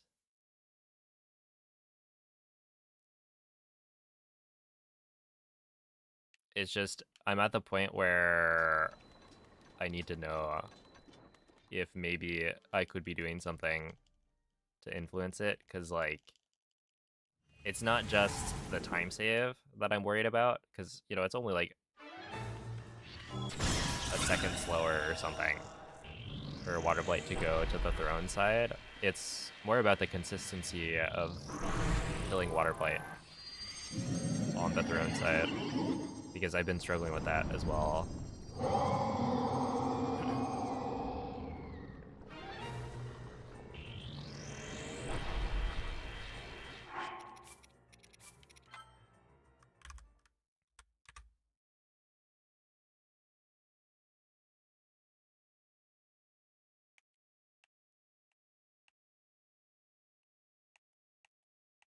Hey, what's up, Marcus? All right, we're getting close, right? There's only like 14 more tests.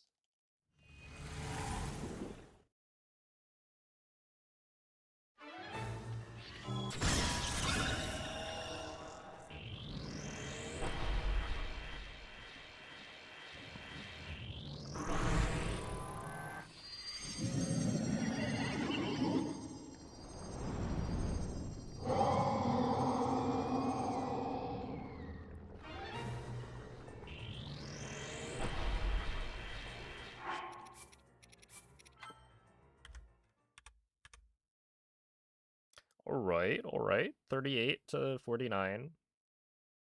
Trying to keep it close.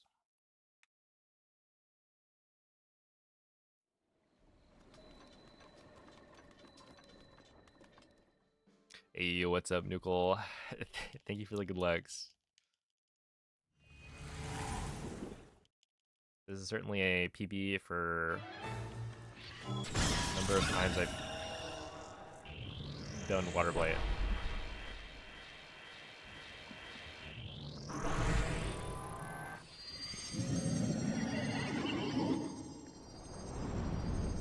Hey, what's up, Bob?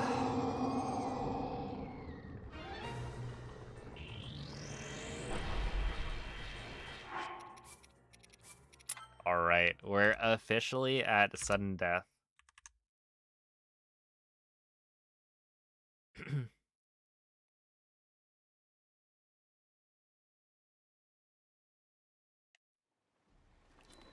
If a single phase 2 has Waterblight go to the entrance side, it won't be 50-50 at the 100 test mark.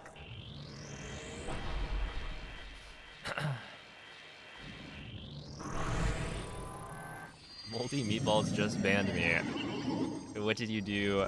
I don't know, I just talked with him. I feel like there was probably something more to it, if I had to guess. Dude, we're still in it. 39.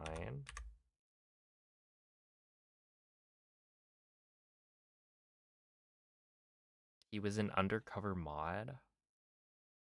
Wait, what are you talking about?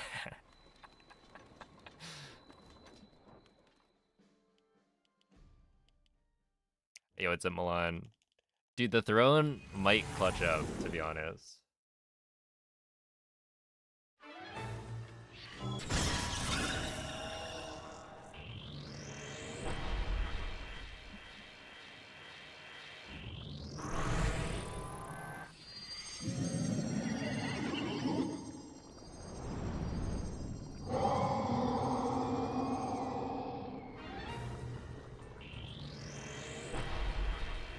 Nope.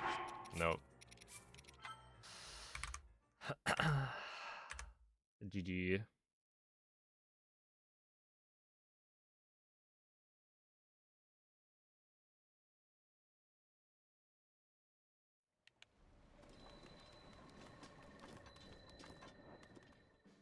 Well, anyway, I don't really see what complaining about getting banned in somebody else's chat does.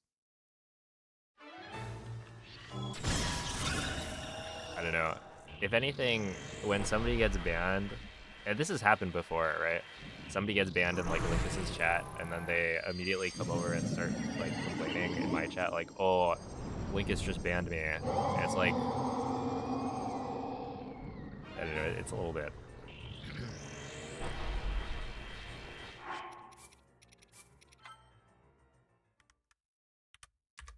It gives off a pretty bad impression, I would say.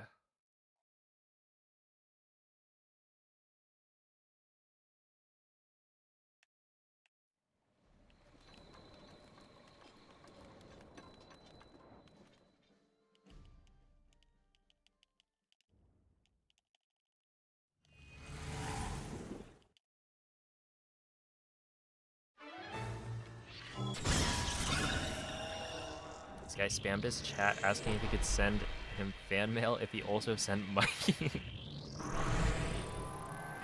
Wait, is that real? There's no way. I just talked to him. I don't get it. I just talked to him and he banned me.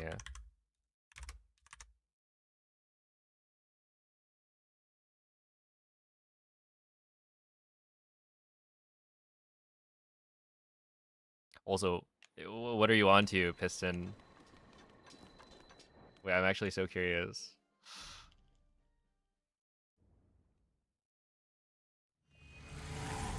I just got banned.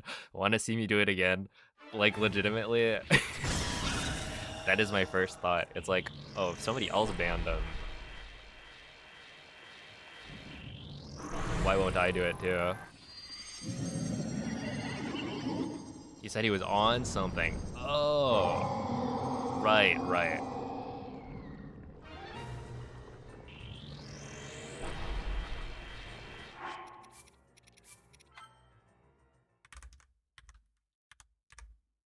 Maybe some copium. I don't know. That's what I'm on.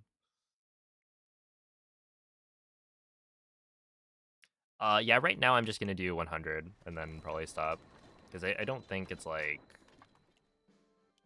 Well, you know, I only need to do, what,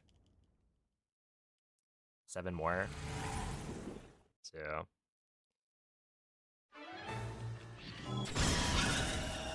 That's a good number.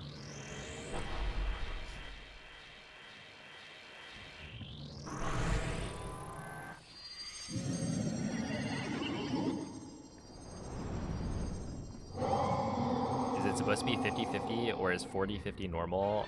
I don't think we have like an expectation. I guess the expectation that I would have is that it would be 50-50. But I don't know.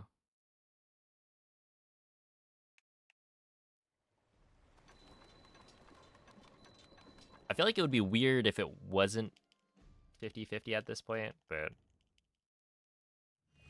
well, just based on like what would it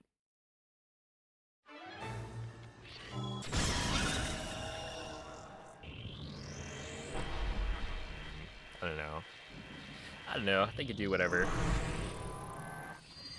410. Yep.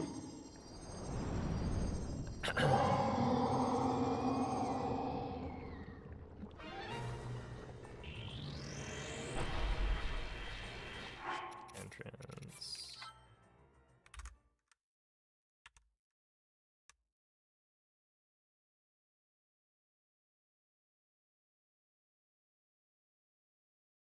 With this sample size, it's super leaning into 50-50 for sure. Yeah, it's like, I don't know, it feels close enough to 50-50 that my brain is okay with coming to that conclusion.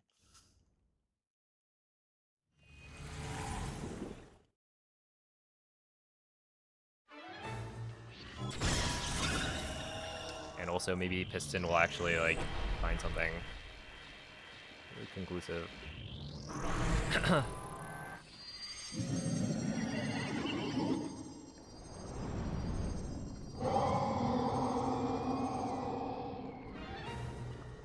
I think you need 100 more samples. I think I should leave this to other people. You guys can create your own Omega Bow file with Windblight already dealt with, and then try it yourself.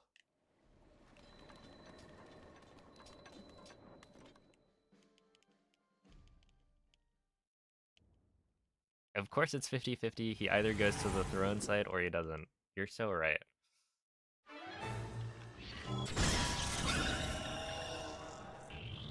What a blowed. Attack of Claymore is also 50-50. I don't know. Remember when Attack of Claymore was like a 1 in 200 chance or something?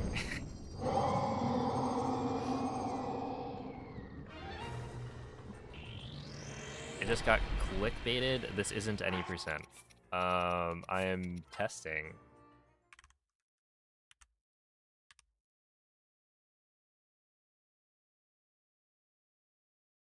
I'm testing something that is relevant to the any percent speedrun.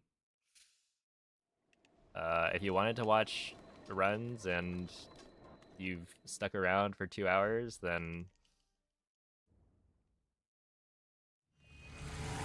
I don't know what to tell you. We'll get to runs eventually, but this is still part of the grind.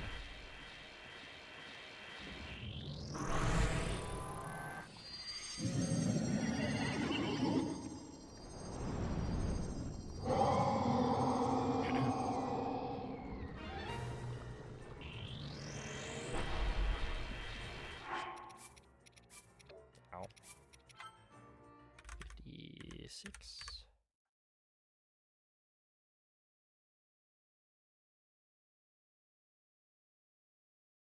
Yo, what's up, dog? Is the throne some kind of Burge artifact?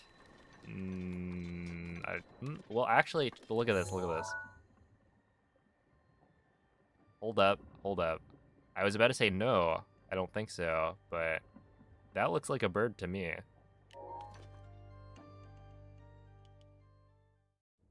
Hi, Player 5. TikTok won't unban me. I can take a hint. Dude.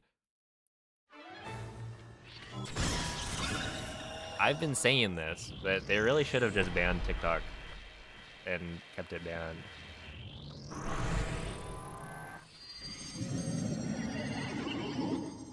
My reasoning, they banned me, right? It's personal.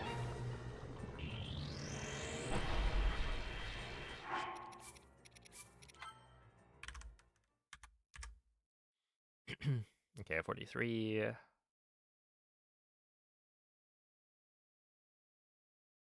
Let's see, I joined 5 to 10 minutes ago.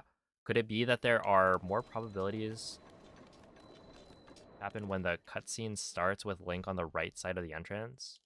Yeah, so basically, I could test that. Right now, my idea is that I'm testing the most consistent thing possible, right? Because Link's position is exactly the same every single time I start the fight.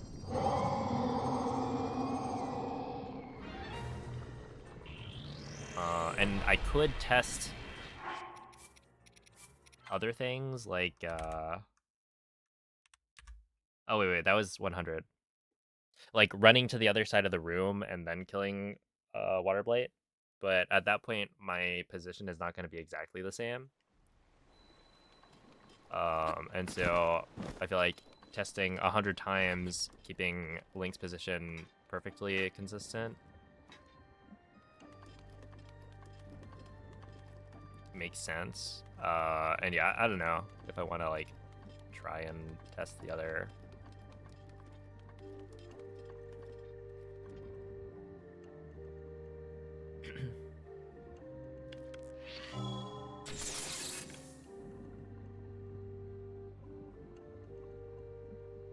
Billy logged you out and you can't get back in? Oh snap.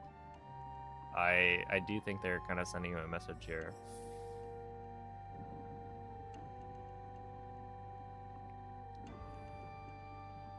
Alright.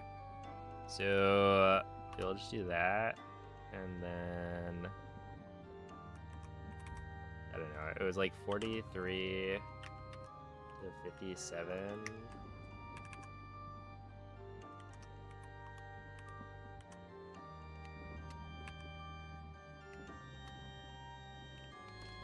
Here, I'm gonna run to the other side and then shoot Waterblight.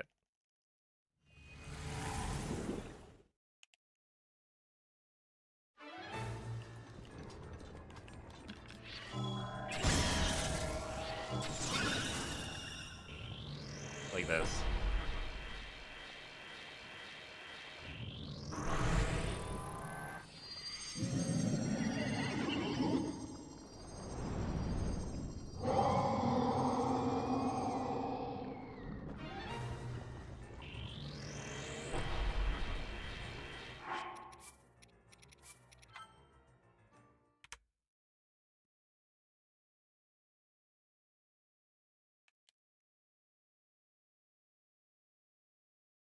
Also, what's up, Ilian? Thank you for the good luck.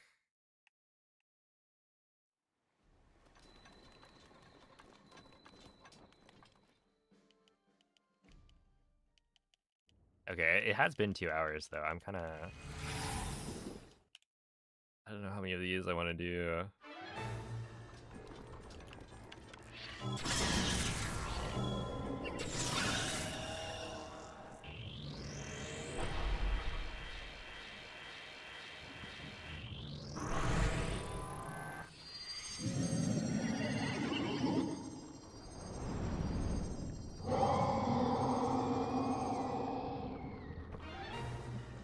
do another 100.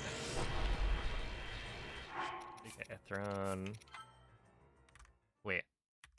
Wait, the last one was entrance, right? I think I put it as throne.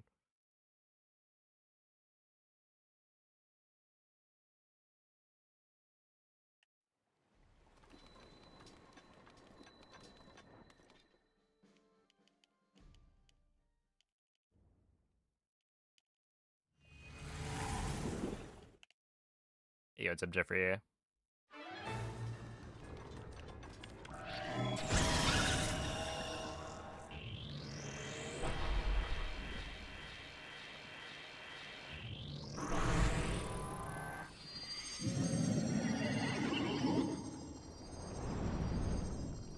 You mean attack patterns haven't been data mined?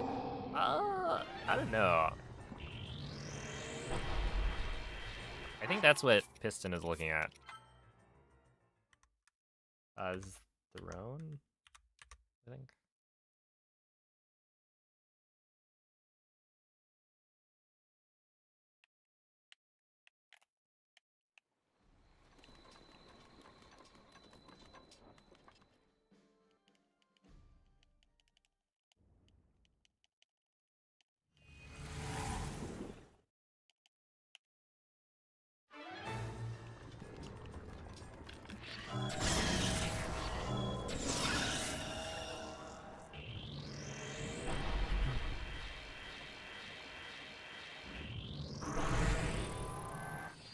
Which Piston was saying he was on something.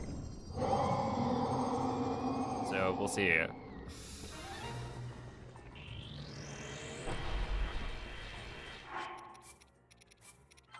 Cat's throne. Maybe.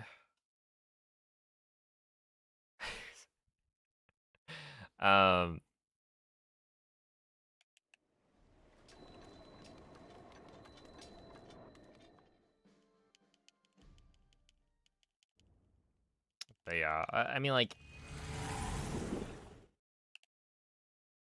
I remember Mako looking at Calamity. Calamity is like attack pattern RNG, and like to try and determine what are the chances of instant laser. And I felt like the conclusion didn't line up with my experiences, but also, you know, I am a human being, so it just felt like a 25% chance was not correct.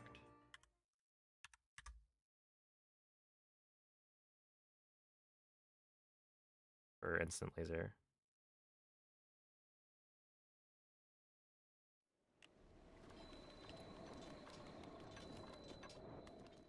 You are? I am. I passed the last CAPTCHA that I tried. First try.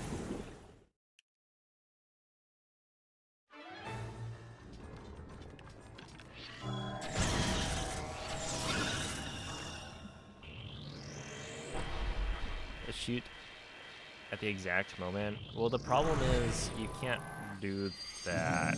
Or like in a run, you wouldn't be able to control that, right? And I'm not gonna try and test like every single thing that could vary.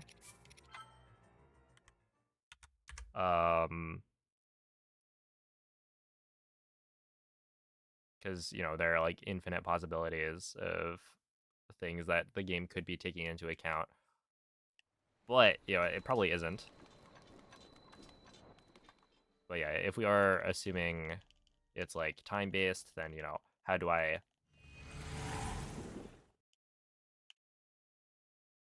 control that in a run?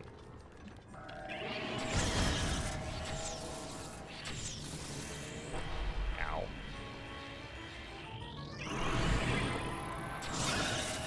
Okay, well, let's see.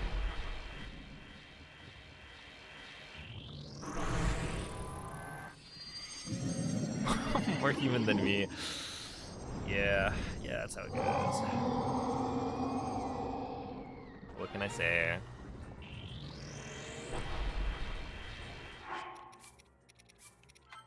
Decent entrance. Okay, to be honest,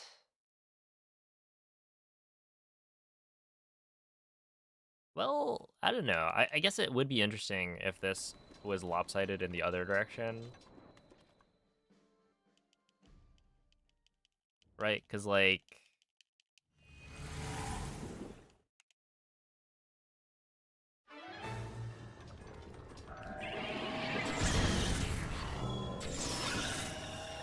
Dude, that almost killed. Because I guess this would be more accurate to what we're doing in the run, right? We're closer to the throne generally in real speedruns because the way you move.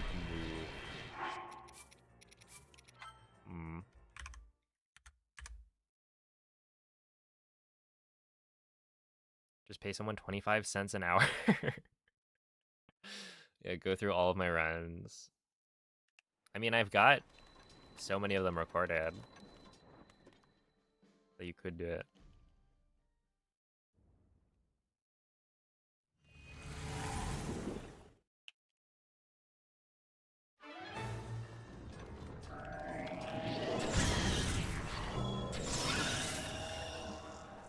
Because, yeah, like, you hit Waterblight in the face a couple times, and then when you start spinning, you're, like, closer to the throne side in general. Well, I don't know. Did someone say 25 cents an hour? Alright, Noman, it's time for your, like, third job. Let's see, that was entrance. I'll do it for 20 cents. Hold up. Any more offers? Hey, what's up, parallelograms? Let's see. In the speedrun, we want the entrance.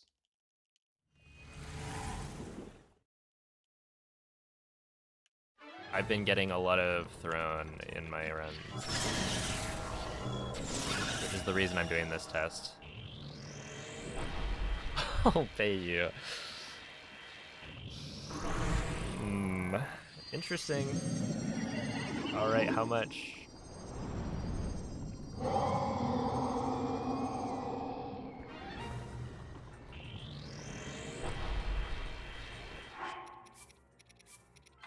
That's thrown.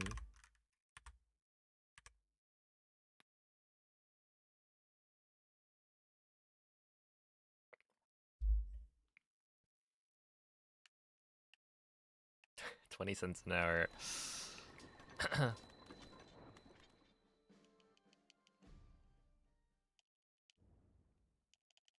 Yeah, if there are no other offers, I'll take you up on that.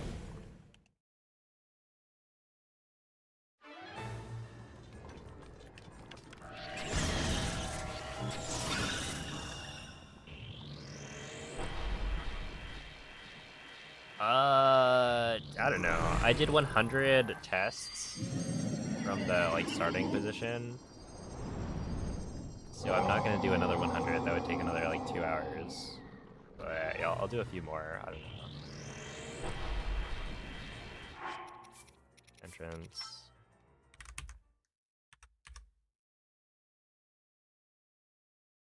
I mean, this feels fairly even currently.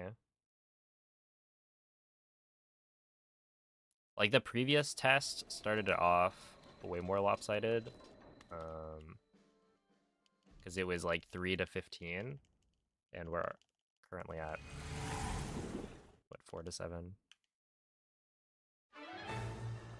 Which, again, small sample sizes, I mean, like, not that, but...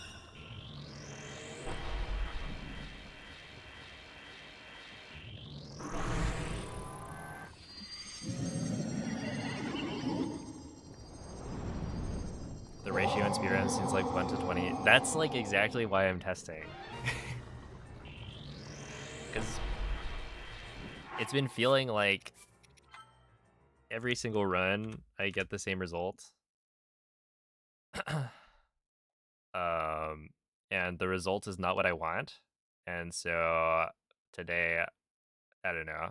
I just want to like have more data.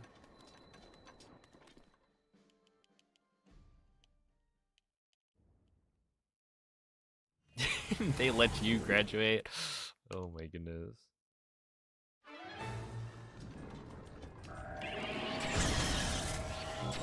Things are getting heated now. Yo, what's up, Umko? I heard if you had to take calculus in college, your IQ dropped by 20. Wait, I mean, like, at certain degrees, you have to take, like, some form of calculus. It's not like you can pass out of everything. Negative IQ degrees. I see.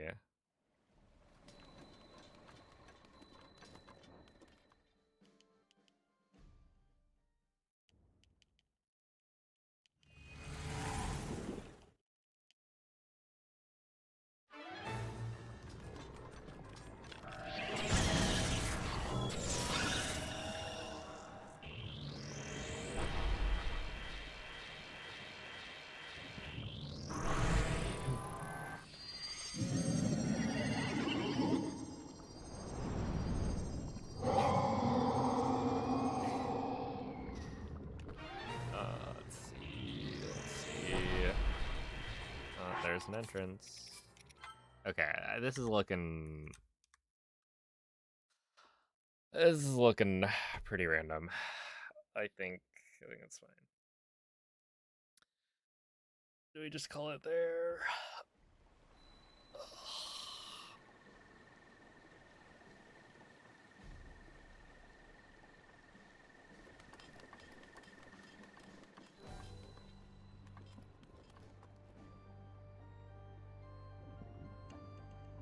What do we do with this information? Like absolutely nothing. We kind of just do runs, I think.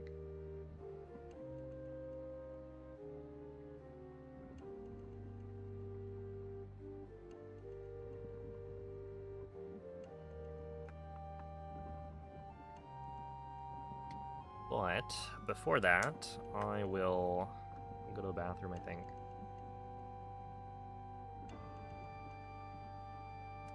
So I will BRB.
Alright, well, I'll just do some runs.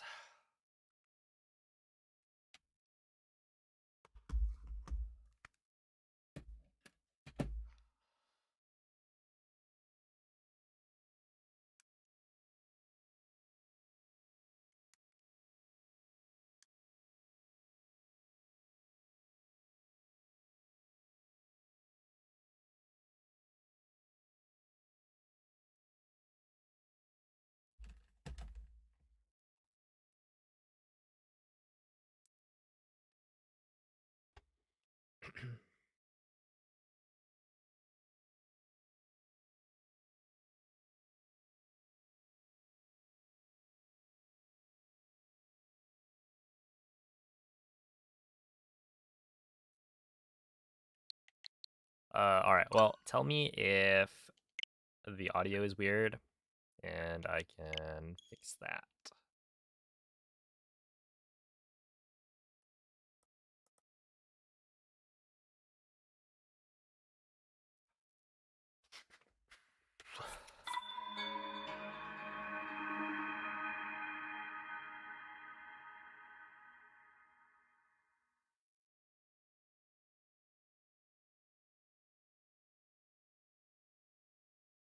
I remember the quadratic formula. I don't remember what you use it for, but I can sing it. I mean, honestly, that's beautiful.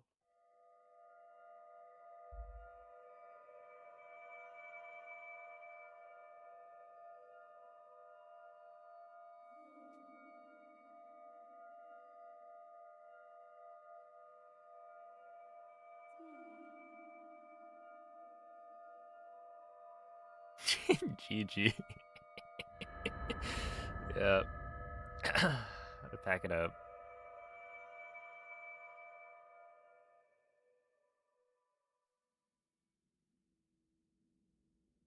Svegliati.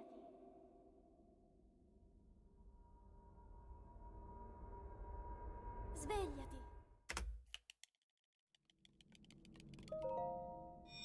I just googled it. I have never used the quadratic formula.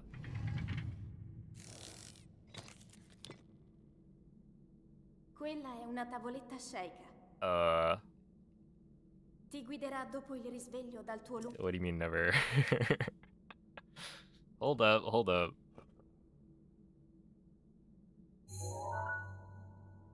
What was it?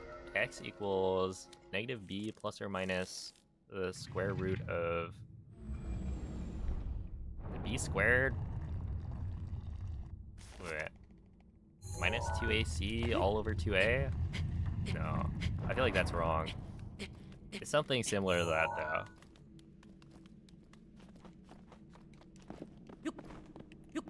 Minus 4ac all over... Yeah, I was like, the 2ac and then all over 2a seemed incorrect.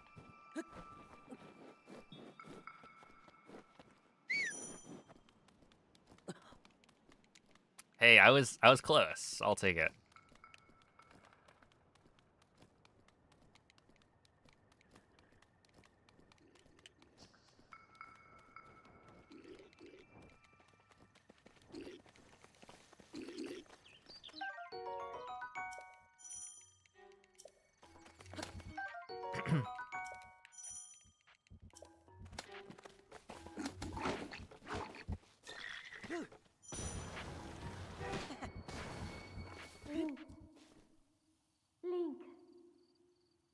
Link. You're not looking forward to the kids needing help with their math homework. Segnato sulla mappa della tua tavoletta sceicca. You mean you're gonna have to relearn math?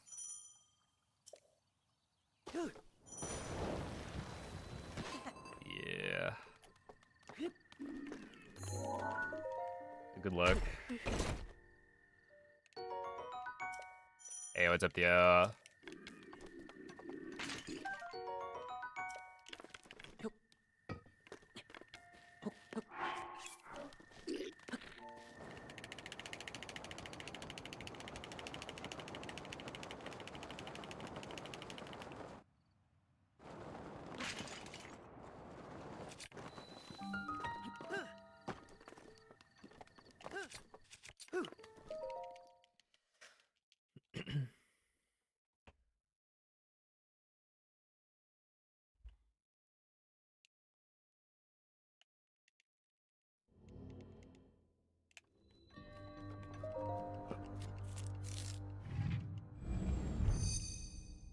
French test did not go well? Wait, but you prepared so well for it. What do you mean? They didn't put they didn't put pot lid on the test? I was so sure. You'd have like the pot lid, maybe a traveler's bow.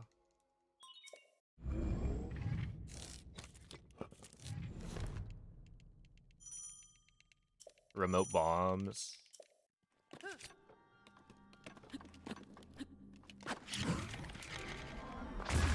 All very applicable and what people should be learning.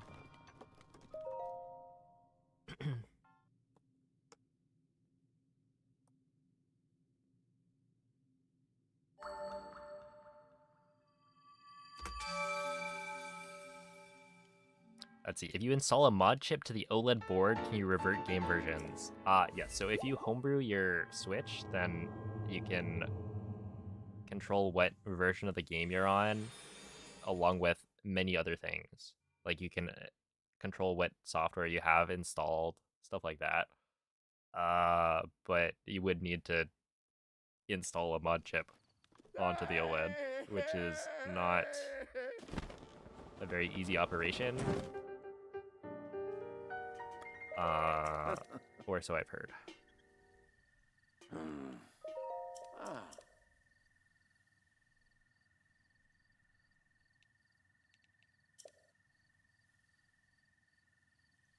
Is that Maripa forehead rest? No. It is sitting on my mic. I forget what it's called.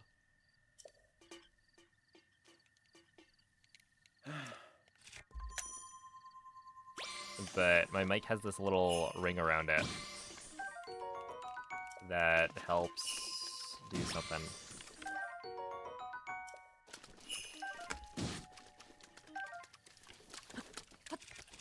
It probably keeps it from like shifting around. It like stabilizes it. And so Mareep actually is small enough to fit onto it and doesn't like weigh it down, so it's like a perfect spot.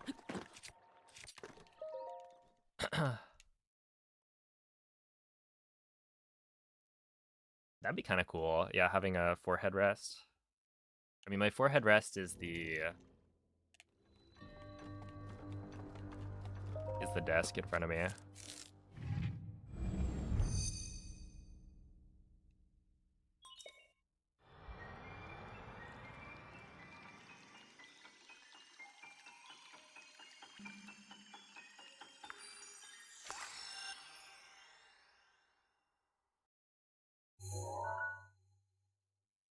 Okay, wait. So, I want to say it's a shock mount. That's what it's called.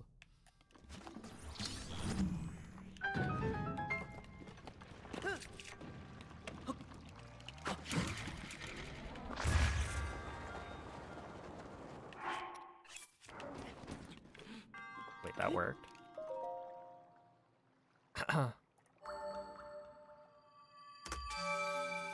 Anyway, it's a nice level seat.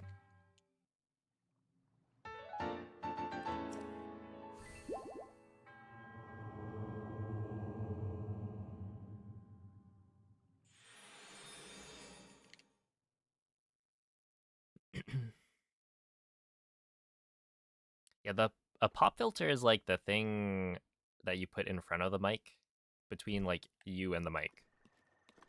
I want to say it.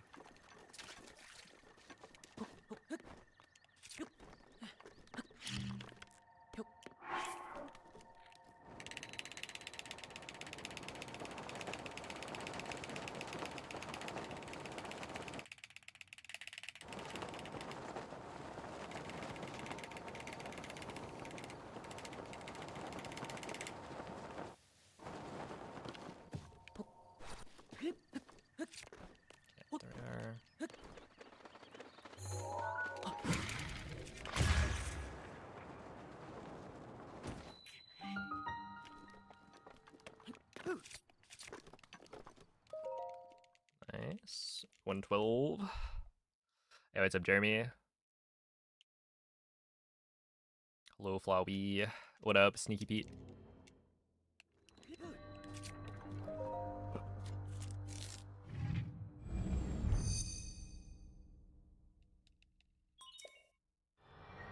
Yeah, something like that.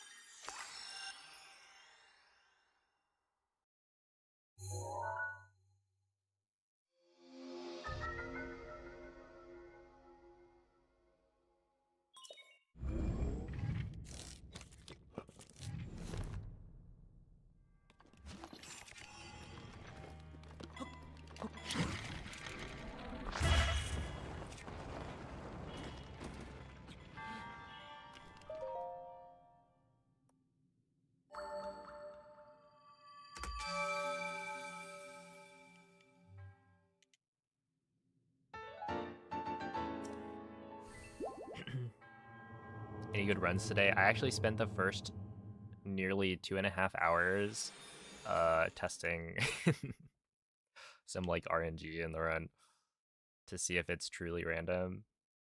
And my conclusion is that it seems pretty random.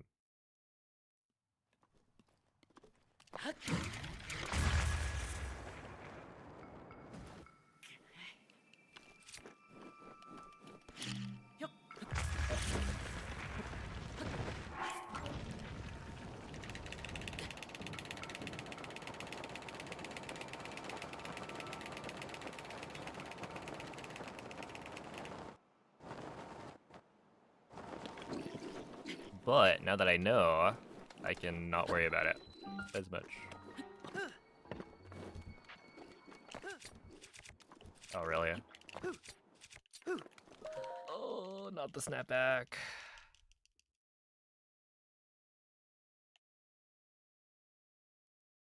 Yo, what's up, Fokai? How are the runs going today? They are just starting. Yeah, we got a bit of a slow start today because I was testing some RNG that has been kind of messing with me recently.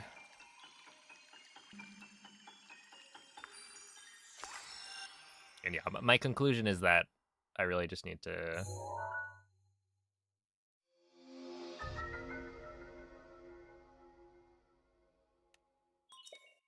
make sure I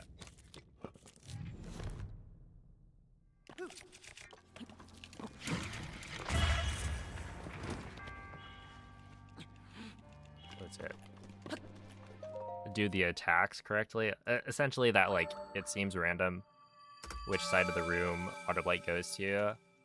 And so you know, if that's out of my control, then I really just need to make sure that I don't mess up when Waterblight goes to the throne side. It's really the best I can do.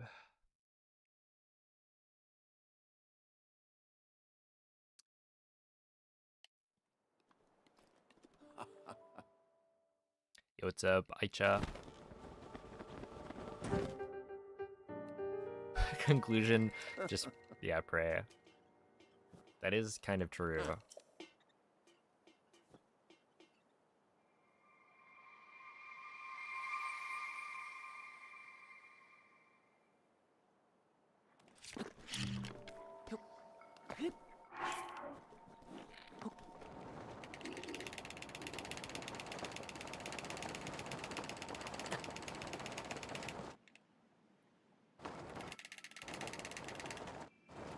Interesting.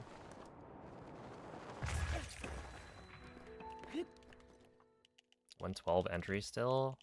That could be fine. I think we're probably...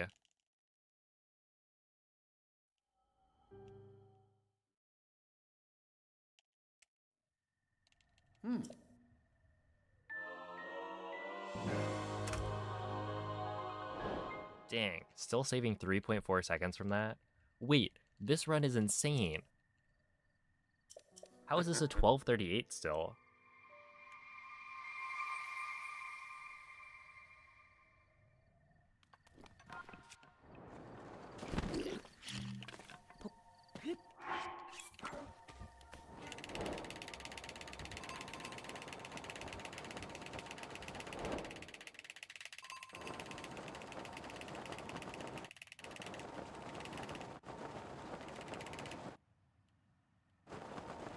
Ah, rip.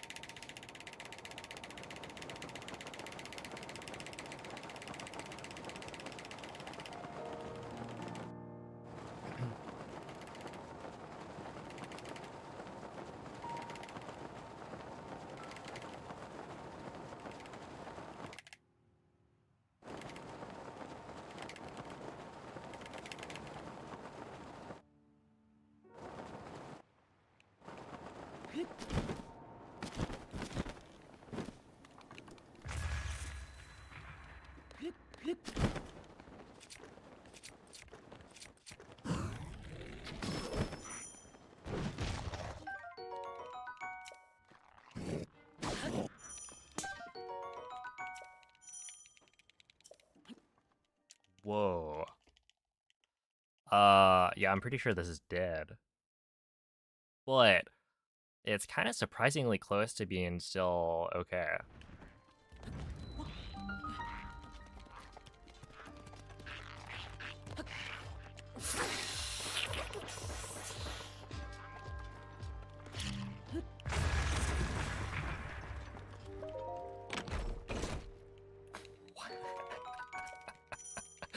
Okay. Wow. That was a little bit close.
Is it really dead?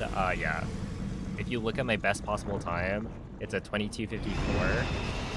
So assuming we gold, like play the best I've ever played for the next 3 splits, the best I can get is 2 seconds ahead of my PB.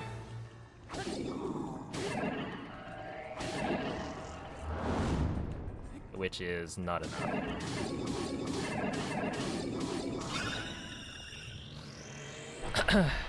Considering I have a 1 in 40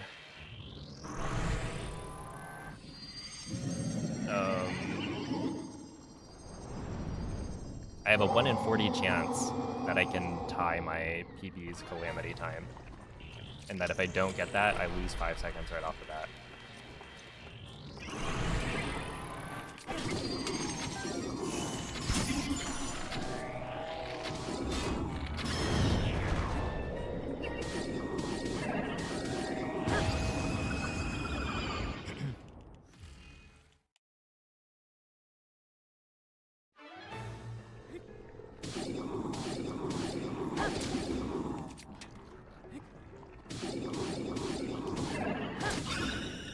Well, I can beat my PB's Dark Beast, technically, because there's a new strap. But it won't be by much. It'll be like, at most, half a second. Kind of thing.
There's no way!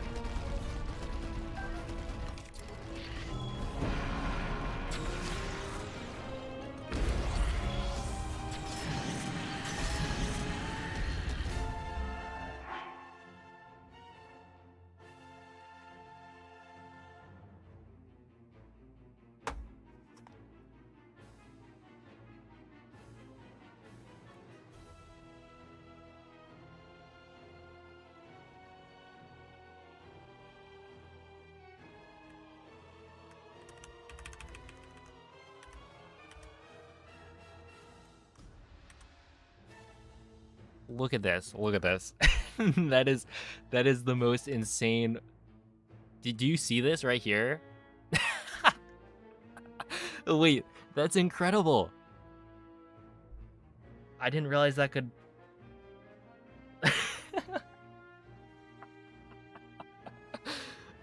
Oh no. Okay, so given this screenshot. Wait, actually, can you guys see this? No, okay, I have the game capture off. Given this screenshot, what do you think happened?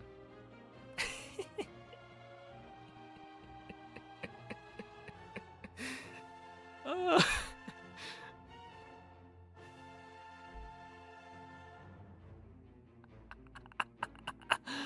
I blew up the bomb.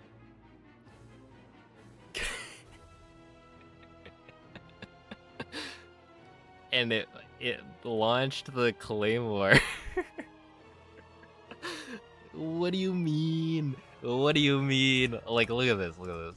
Can you even see it? I wonder at what point you can see the claymore. Is it there? Wait.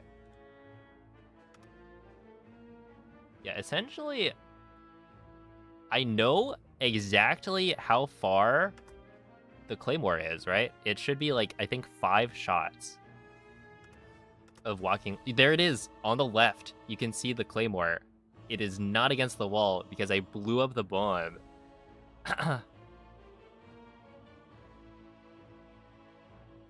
And so it moved the claymore out of the way. I was like, am I going crazy? Where is this claymore?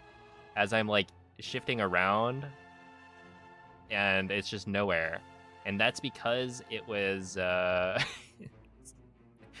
it's not there because it's Oh, that's incredible. Okay. Well, at least it was funny. I mean, this run wasn't going to PB. If that happened on a PB paced run, I would be livid. But I do know at this point that I should not blow up the bomb if it goes towards the claymore.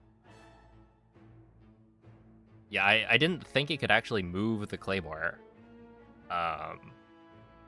Like, I know that it can hit you, right? And so I don't blow up the bomb if I see that it gets launched, like, to the left, because that means I don't know where the bomb is, because it's not on camera. But this time it got launched to the right, and so I was like, whatever, I'll just blow it up. I usually blow it up anyway. Well, you learn something new every day. That is really funny, though. I mean, like, this run was kind of crazy.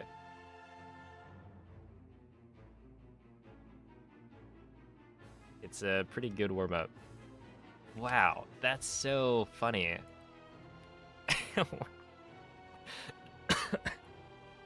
Well, what was it? Somebody asked me yesterday, like, are there any ways that you like haven't killed a run, right? Is there anything new that could happen? And I can say that I think that's new. I'm pretty sure that hasn't happened to me before. I think I've had Calamity's laser like knock the claymore out of the way, but I don't think I've ever had it happen with my own bomb.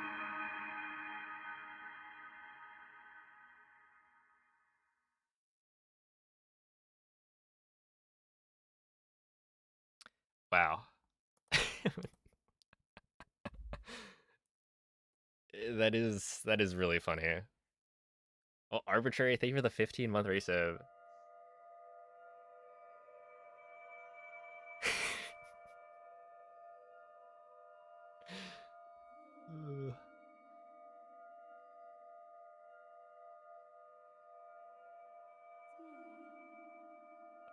Well, anyway, I guess we're playing pretty well.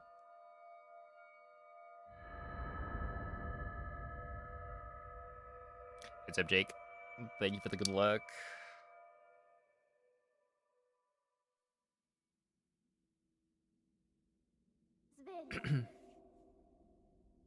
You hate virtual game cards? What about them? Svegliati. Like the system, or?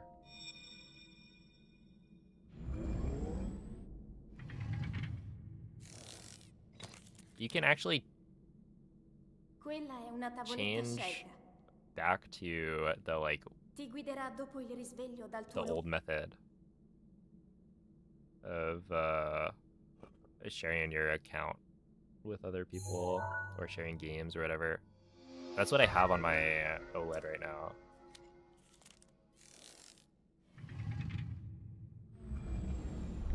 So you need a factory reset. Well, I don't know what you're like referring to. I'm referring to the system of virtual game cards. Like, you can swap it in the system settings so that it doesn't use virtual game cards anymore. Instead, it'll like check the internet to see if your other Switch is playing the game. So like purely from a game sharing perspective.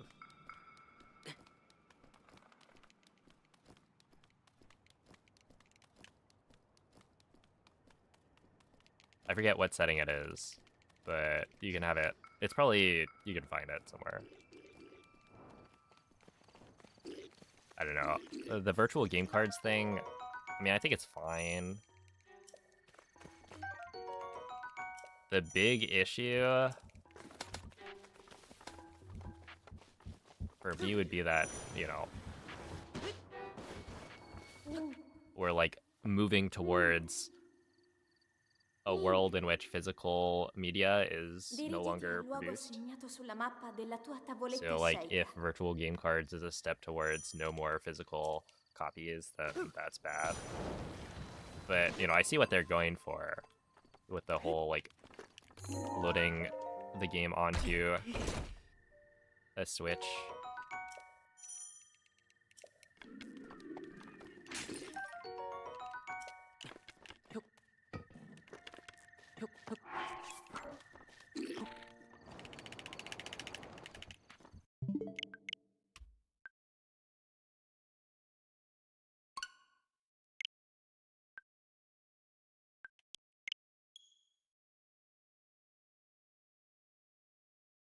When I practice speedrunning, I have to watch your vids because the tutorials are outdated. What tutorials are you watching?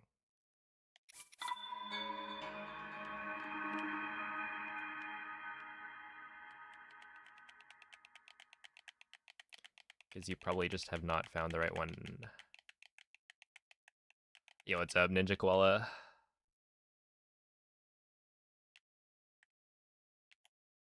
This one.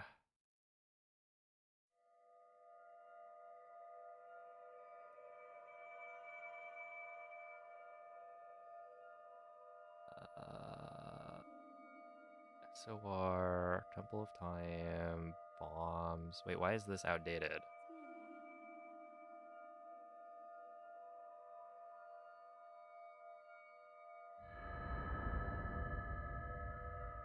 I mean, most of the time, I feel like people use Tony's tutorial, which also has its problems. But I mean, that covers the current route.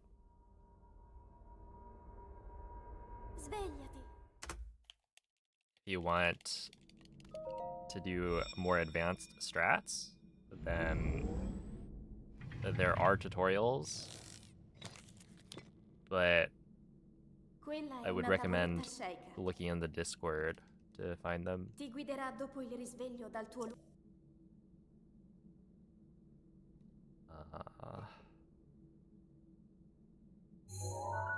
Yeah, I wouldn't say those are outdated tutorials. All of the tricks are still relevant. They're just aimed more at a beginner. And so any of the strats that you see me doing that are not covered in those tutorials are because they're more difficult.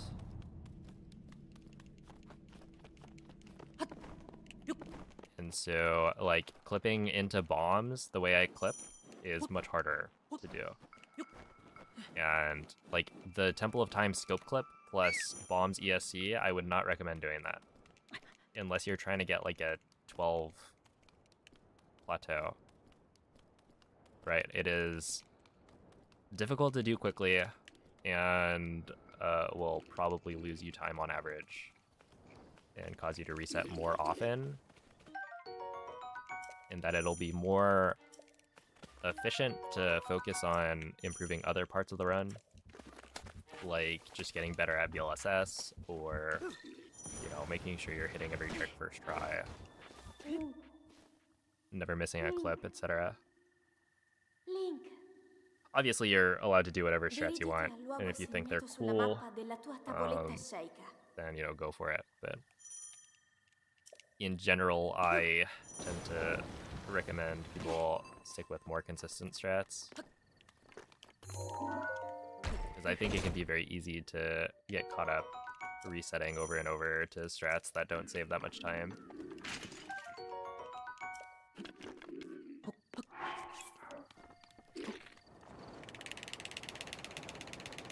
And that's just not fun.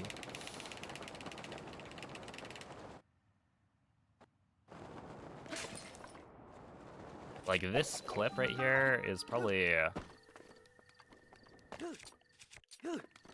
the biggest reset point for me, other than, like, SOR.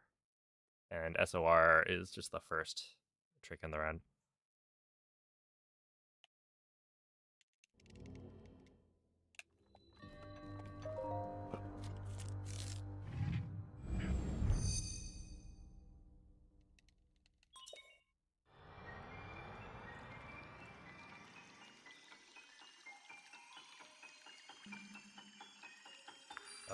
How come I see other people running 80% and they do a different order? Like, they don't do bombs first and they use BTBs. It's because the game got updated back when the Switch 2 came out, and BLSS was patched.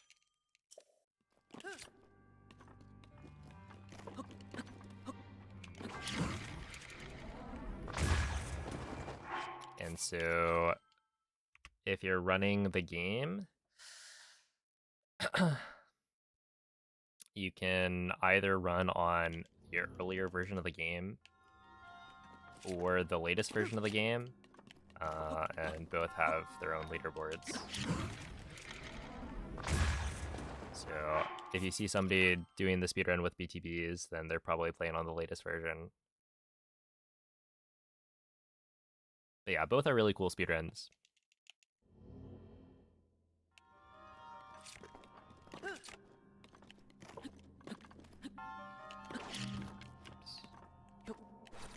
How recently / why did you start grabbing the torch? Basically, the torch is closer. And so what weapon you have has no material difference on the run. Right? You never use the weapon for anything other than changing the angle that Link is facing and doing fall damage cancels, which just requires you to throw any weapon. And so because of that, you just want to grab whichever weapon is the closest to Link, which happens to be the torch.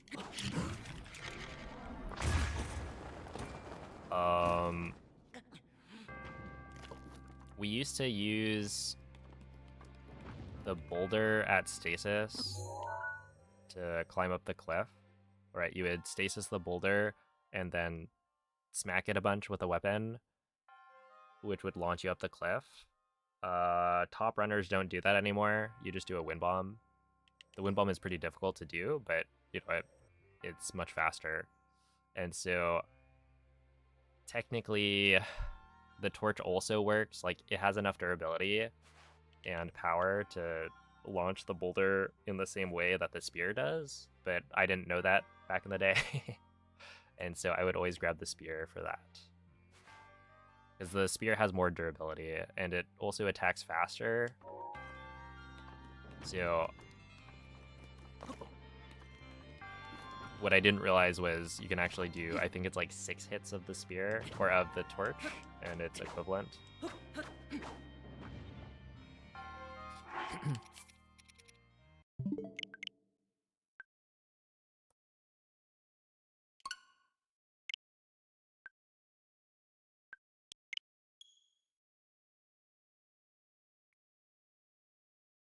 But yeah, I've probably been grabbing the torch for like, I mean, honestly, ever since we started doing Cliff Wind Bomb.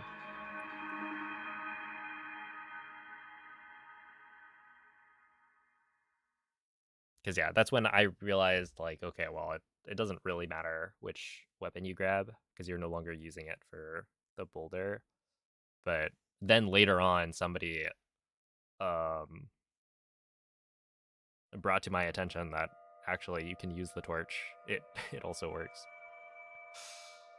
So technically, you could grab the torch no matter what.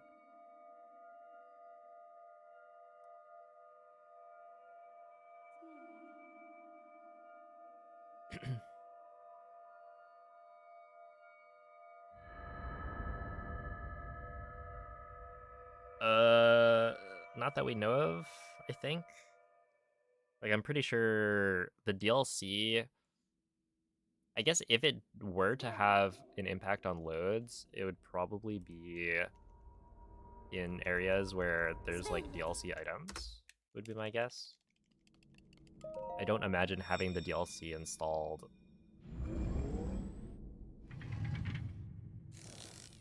would make a difference Quella è una elsewhere. tavoletta And so shake. like, you know, technically there's the Ti chest guiderà dopo il in, risveglio there's dal like tuo DLC chests on Plateau, and then there's a DLC chest in Castle that we pass by.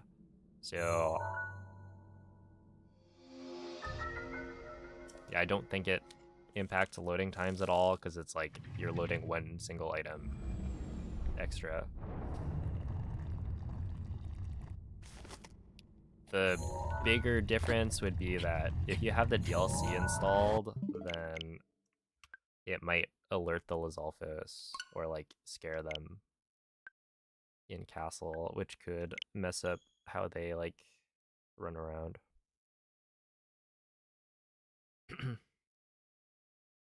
But it's not a big enough like difference for me to bother getting rid of the DLC. You should use Ace to make the torch into a two-handed weapon, in my humble opinion. Wait. What do you need the two-handed weapon for?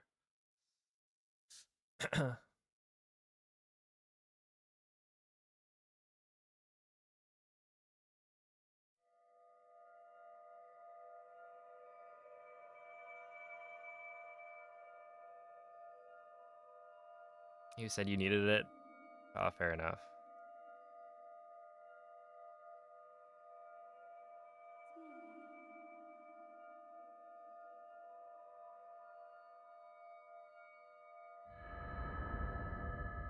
Do you think there are any more glitches to be found? Probably. I don't know. The game is only 9 years old, so I'm sure we'll find more like glitches. Whether or not they have an impact on any percent, who knows? I do think the tricks we have so far are pretty optimized. Like, it's hard to imagine tricks that go faster than like DLSS. But, you know, I'm not going to say no, we're not going to find Quella è una anything else. tavoletta shake. Ti guiderà dopo il risveglio Because dal tuo... then that's where people make a Twitch clip and say, haha, I told you so, in like 10 years when, I don't know, teleporting from one shrine to the next gets discovered.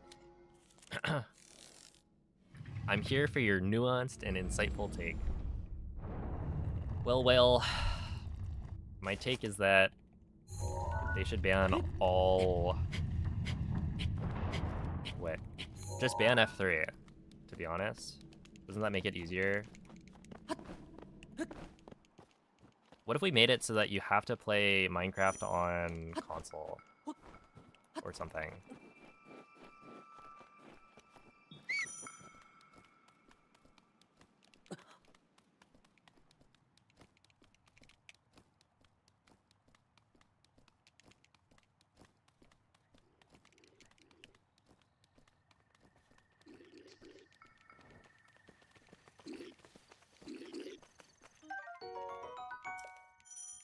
Because, like, you know, there's so many discussions. Just play the game like normal, you know?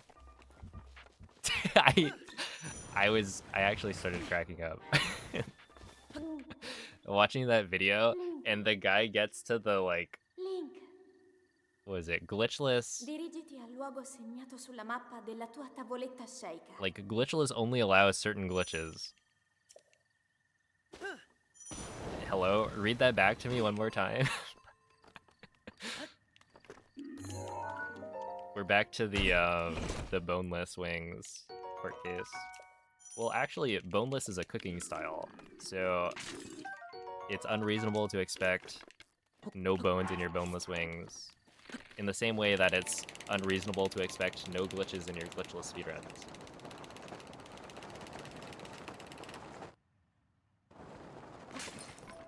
Which, you know, I have no idea what those glitches actually do. I'm sure it's somewhat reasonable. It's just really funny.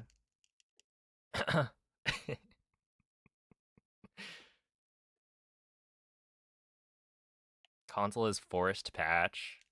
Yeah, like, really we should just do away with, like, earlier versions of the game. Clearly they updated the game for a reason.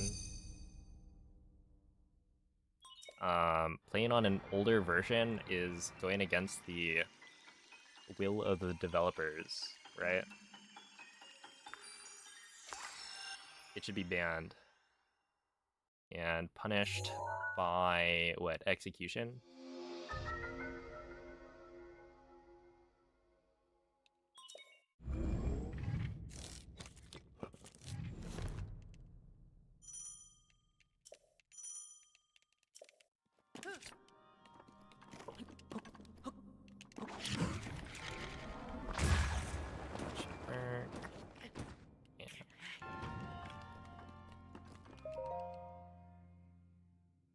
Rage bait just chatting? Whoa, whoa, whoa.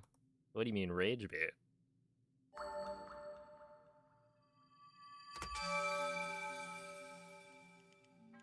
I remember that, was it Carl Jobs made a video about calculators in Minecraft speedrunning? I don't think I watched it.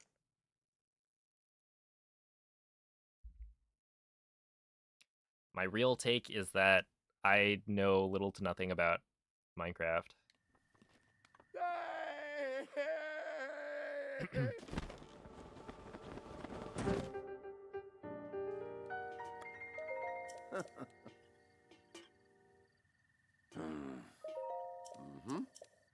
And they should do whatever they want. Or something. Oh, see ya, Joseph.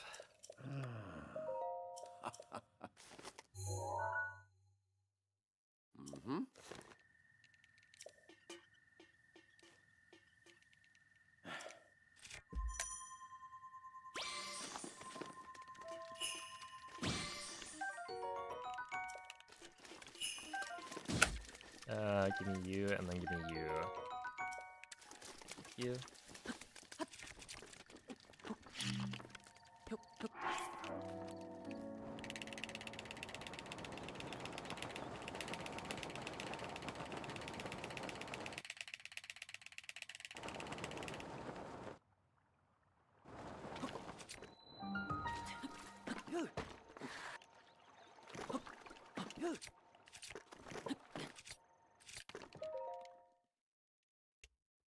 That video is so dishonest. I mean, wasn't there, like,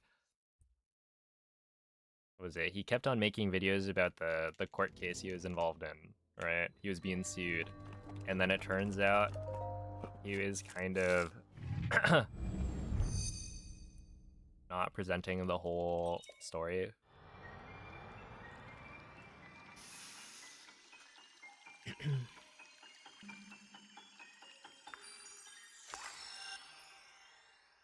SMH.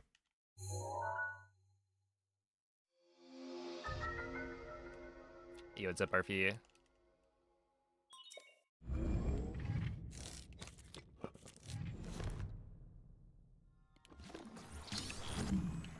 Yeah, I did the thing.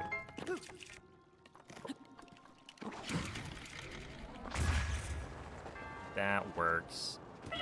Yep.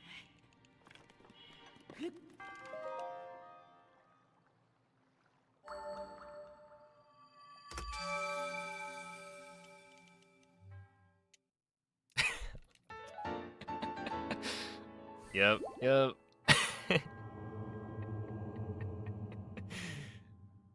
I was gonna ask. I was like, what do you mean calc? But thanks for clarifying. How old is that video?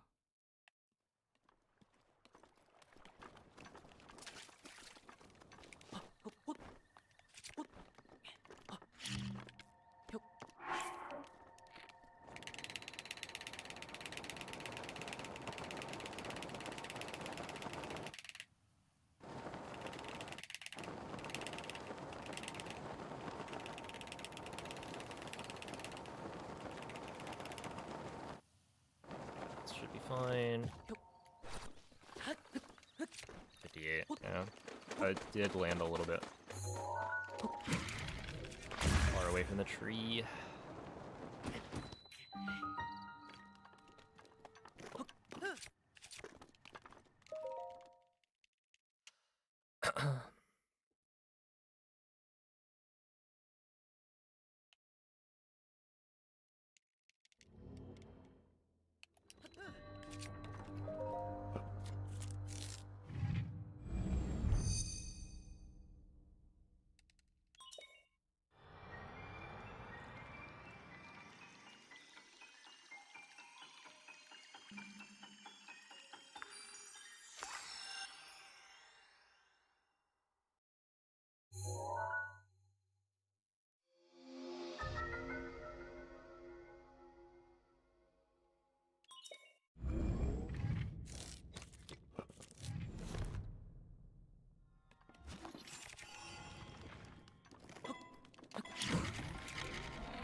Alright, that's fine.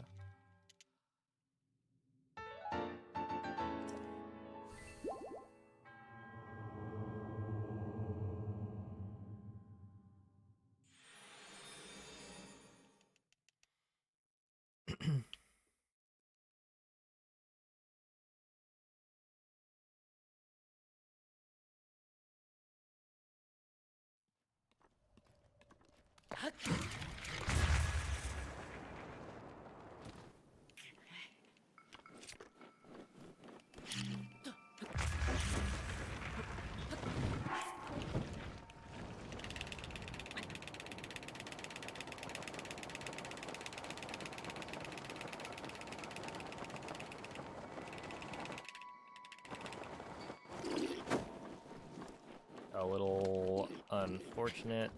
I exited that slightly early. Okay, still a 104. I'll take it. It's good enough.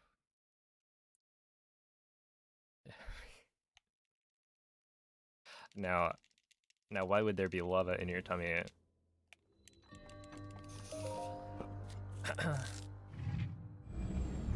I mean, it's probably there for a good reason. It helps you digest. If you didn't take it, I would have. Yeah, Onyx was ready to download the VOD.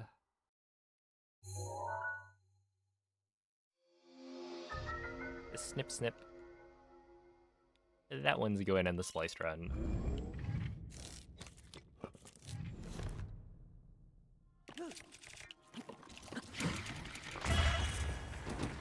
No.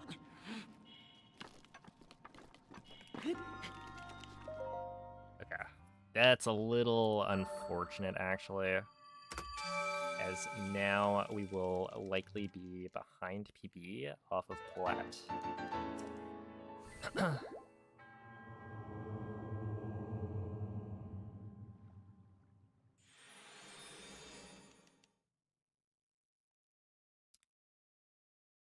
Which is okay, but not the best.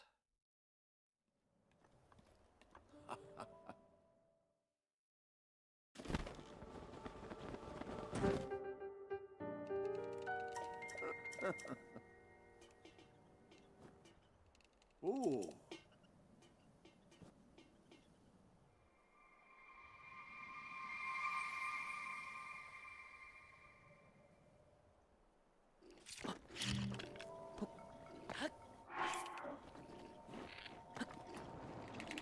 Dude, I thought for a second the wind just screwed me over, but no, we got it. Clutched up. Okay, the link. Dude, those world loads were not it. 114 entry? 114? Why was that a 114? Oh my goodness, yeah, we're cooked. This is gonna save 0 seconds. That's actually so dumb. Mm-hmm.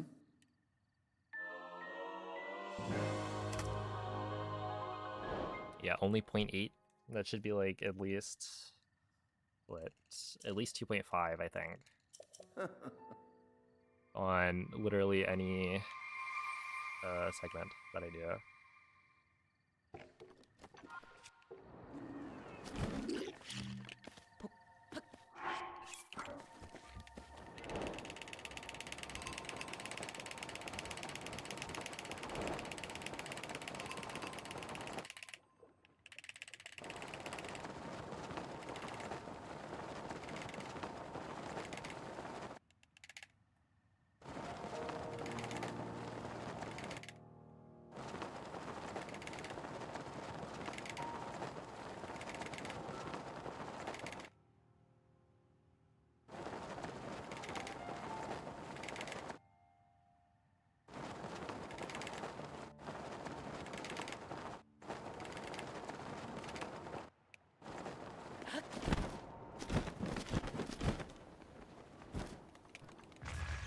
Ah, 109. I mean, that's like fine, but not.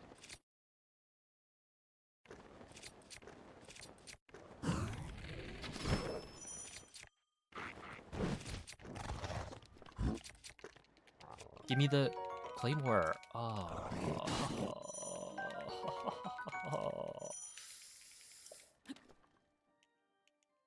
It's just not there. All right. We are, in fact, not able to PB. God damn it, Link.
Nice, man.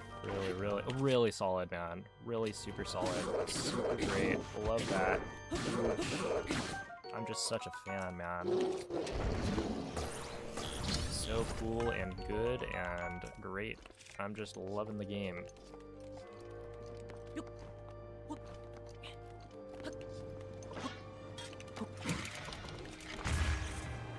Yummy. I just love me some time loss.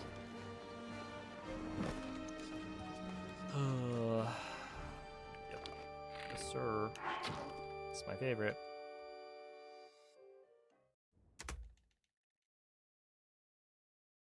Oh boy, oh boy.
I think I was slightly too early on the equipment swap.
Svegliati.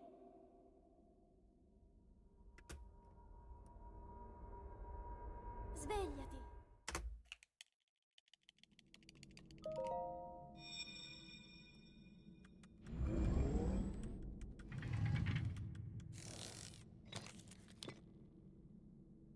Quella è una tavoletta sceika.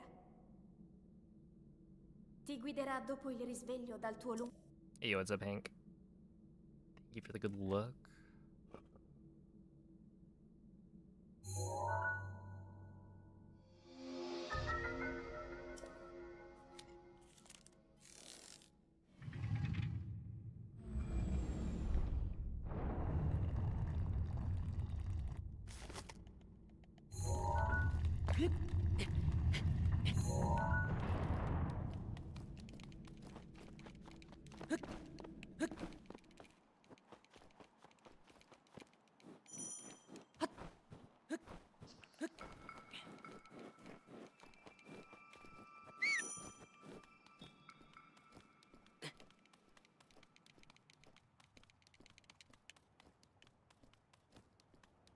It's been a long time since I've watched any, like, Scooby-Doo.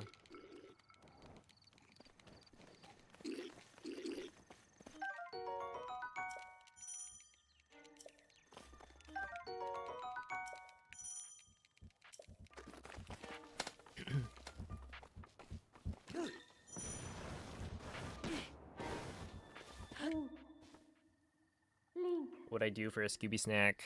Link. Hmm. Dirigiti al luogo segnato sulla mappa della tua tavoletta sceika. I don't know.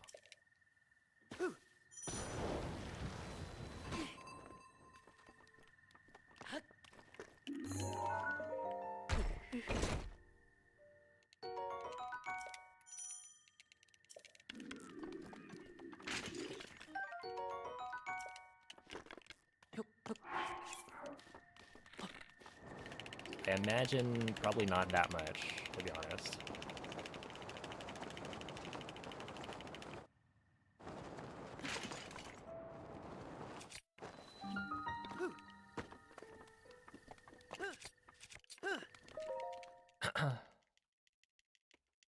I don't even know if they're, like, good. I've never had one.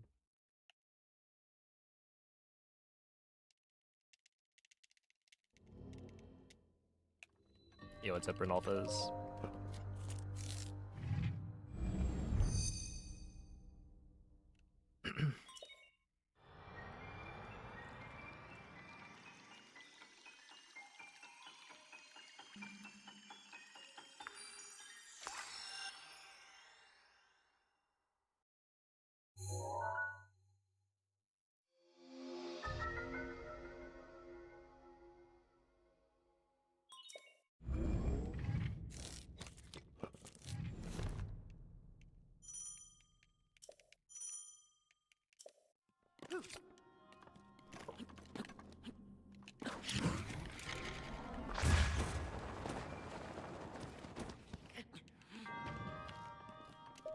Wow, yeah. That was good.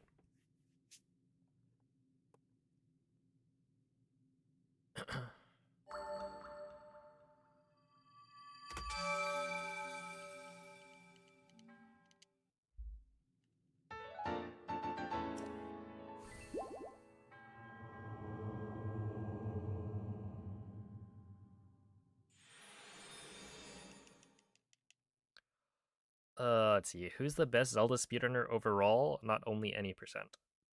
When you say Zelda speedrunner, do you mean like including all of the games in the Zelda franchise? Because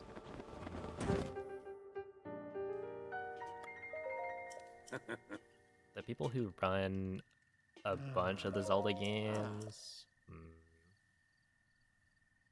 you'd have like Gymnast, Demon, Thunderbolt. Ooh.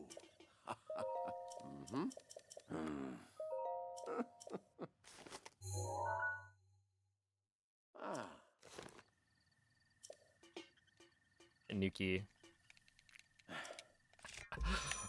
um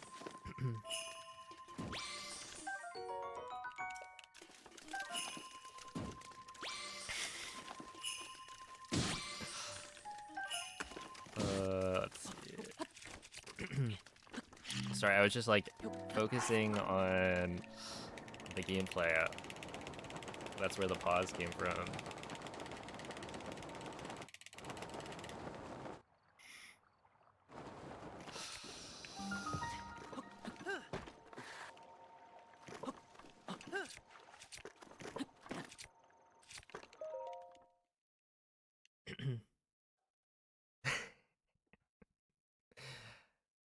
And no, only Breath of the Wild and maybe Tears of the Kingdom. Well, I think if you go to the Breath of the Wild leaderboard, you could probably figure it out.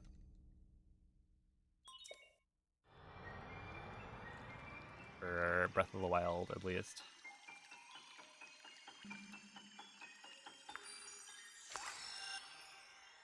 And then, well, I mean, like, Tears of the Kingdom, obviously any percent Moldy is pretty dominant. But yeah, I think like X3 has world record in most of the other categories. I didn't do the thing. I'm ashamed.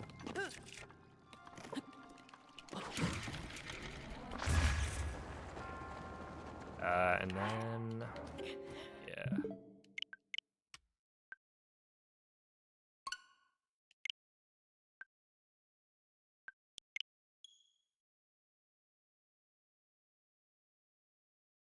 Have I tried running other games other than my usual 2? Not yet, but one day.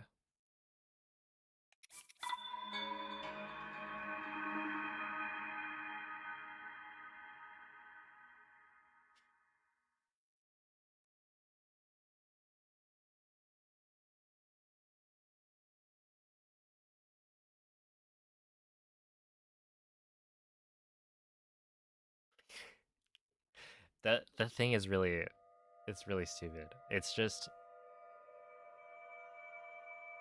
when you move the metal slab out of the way after getting the rune to like drop down to the lower area,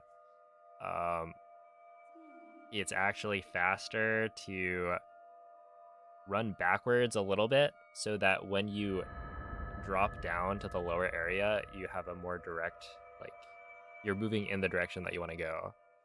So essentially, you run further back, flick the slab up, and then when you walk towards the canal area, you're like walking towards the spot you're wind bombing from. Right there, I ran straight to the corner of the metal slab, and so when I dropped down, I was like moving in the opposite direction. Quella è una tavoletta sceicca. Ti guiderà dopo Yo, il Dralsius, risveglio thank you for dal the 3-month resub. Appreciate that. I guess the other Zelda games require different skills. Yeah, like they're all different speedruns. I would say generally a lot of games where there are games, you know, where speedrunning one will help you with speedrunning the others. Overall, like familiarity with the controls and stuff like that. But for the Zelda games, I feel like they're all pretty different. Then again, I haven't tried speedrunning them, so maybe there'll be more to it. But it's like, you know, speedrunning Breath of the Wild, how much does that help with speedrunning Tears of the Kingdom? I would argue not that much. Like, you know, it helps to be used to the basic controls, but how the glitches work is going to be way different. But yeah, I do think that generally, if you're good at one speedrun, you should be able to be good at a lot of different speedruns, right? Because being good at a speedrun is typically just down to having the desire to learn and practice, and also the patience to do that.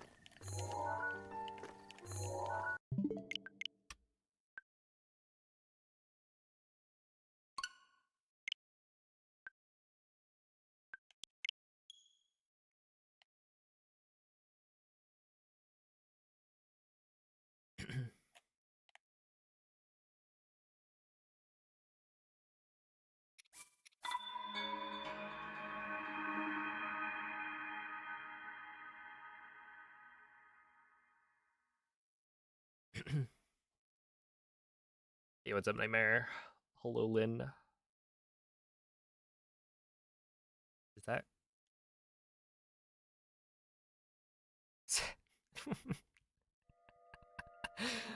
Salad glorp? That's a fun one.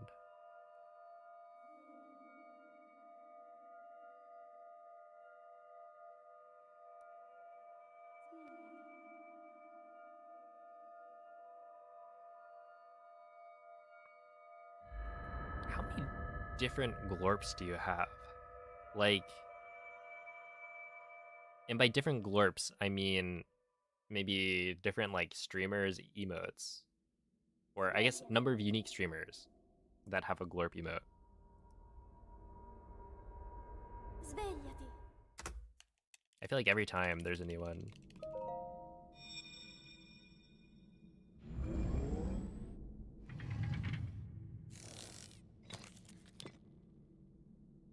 Quella è una tavoletta sceicca. Ti guiderà dopo il risveglio dal tuo How was the speedrunning community when Tears of the Kingdom was released? It was very hectic. Yeah, people found glitches really fast for Tears of the Kingdom. Like within the first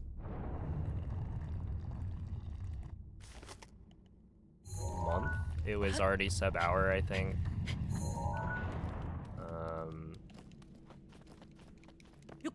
And yeah, it was like the route was changing pretty much every day.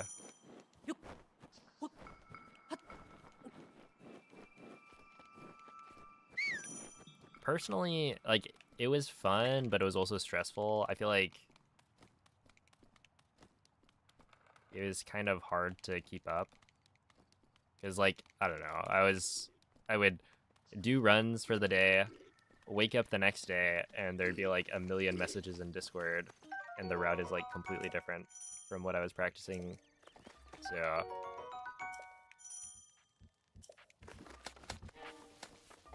I don't know, I kind of like the steady state of kind of older speedruns more. Link.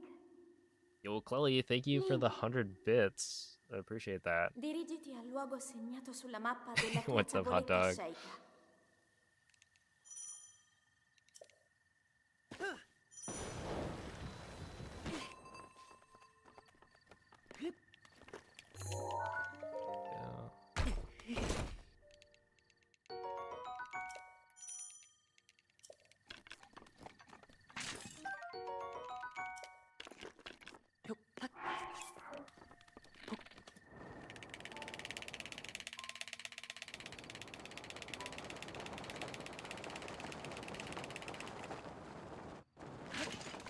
And that we're...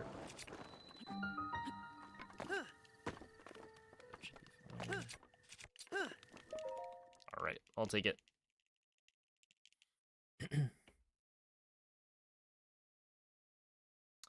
I'm doing pretty well.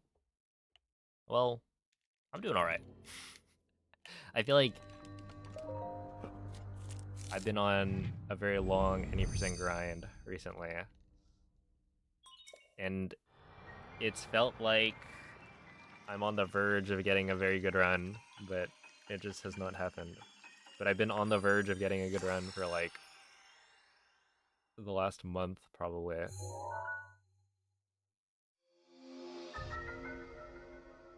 But we're still at it.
Mm-hmm.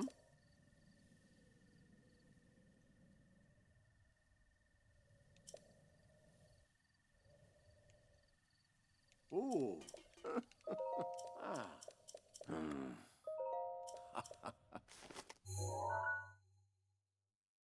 Mm-hmm.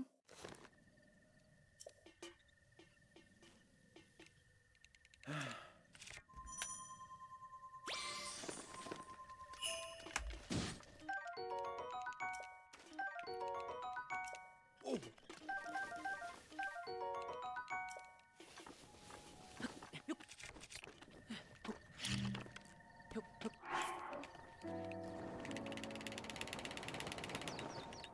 Really, I'm so dog shit, man. I'm so bad. Fuck. Really?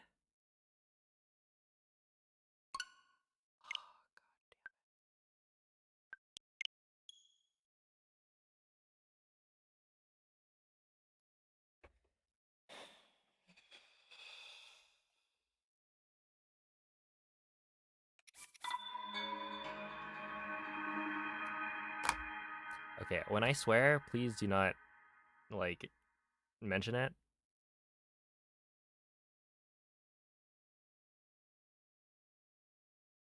It happens.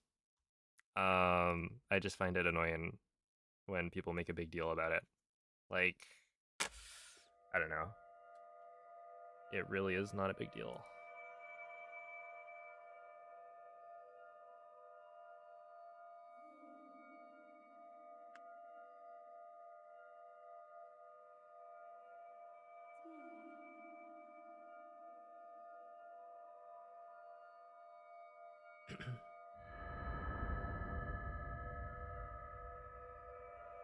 Sums up the past month. And not the whole month, but there have definitely been Svegliati. some of the weeks where that's been pretty common. Svegliati.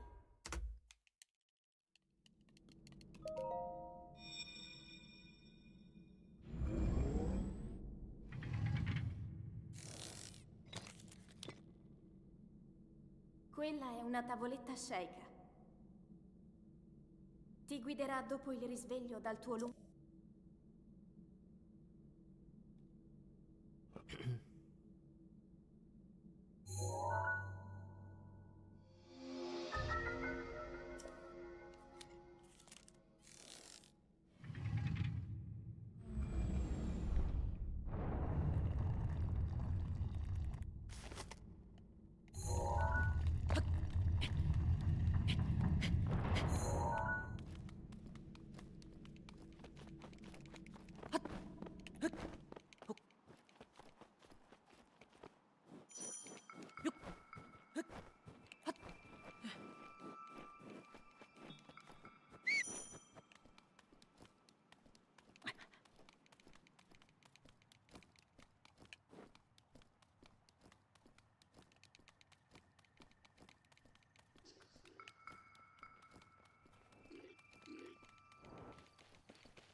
Dirigiti al luogo segnato sulla mappa della tua tavoletta sceika.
Svegliati.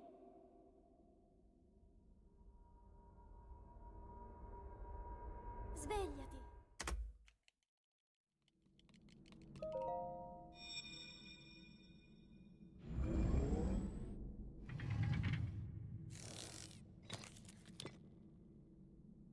Quella è una tavoletta sceika. Ti guiderà dopo il risveglio dal tuo luogo.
Link. Link. Dirigiti al luogo segnato sulla mappa della tua tavoletta sceika.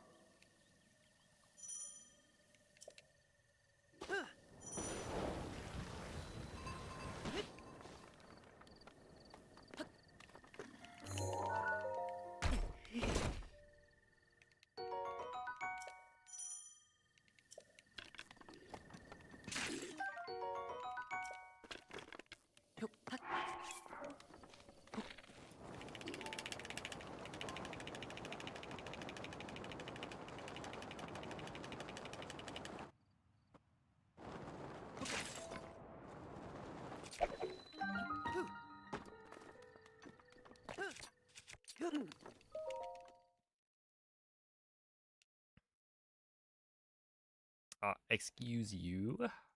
Thank you for the 3-month resub.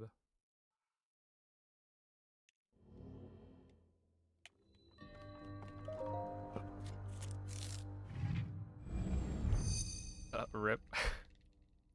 You'll get him next time. Yeah, it's a Kyrule.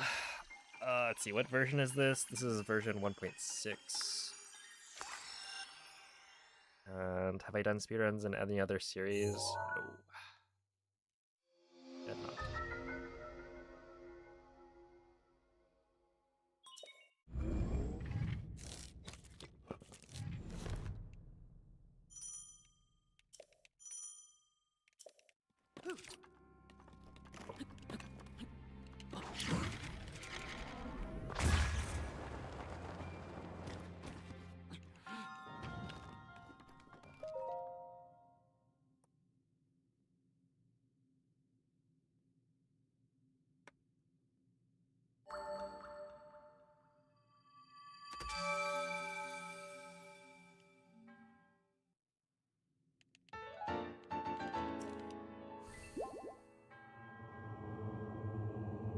It brings you sorrow every time. At least you still have that competitive spirit.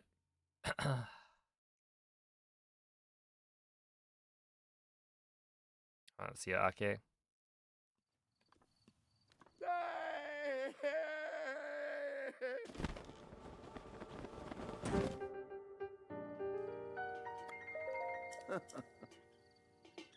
Oh, speaking of disclaimers, there's this, I forget which, maybe it was like a vinegar, like a black vinegar that we have. And on the packaging, it has like a warning. But for the warning, it says like, you know, something about like this could cause cancer, right? Because I think California is like super strict about that.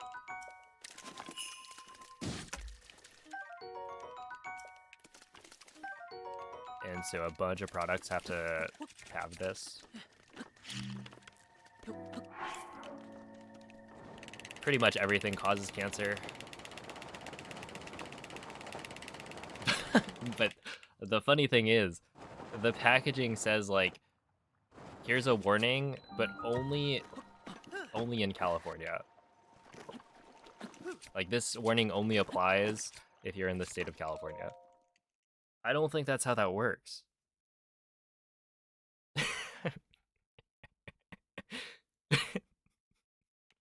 I'm not gonna read it and be like, oh, well, you know, because I'm in Oklahoma, I'm fine.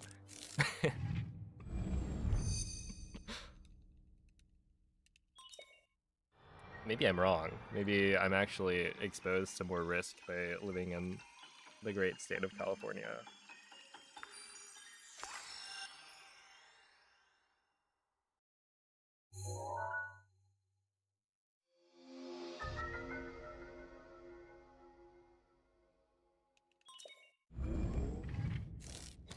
Oh, I'm gonna do the thing. Hold up. Huge.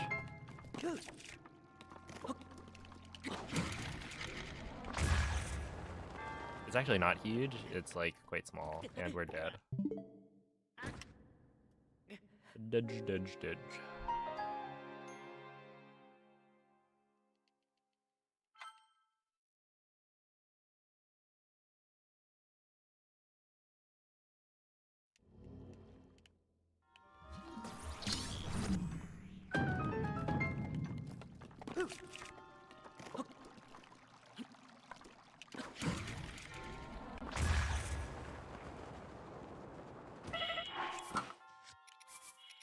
Let's try one more time.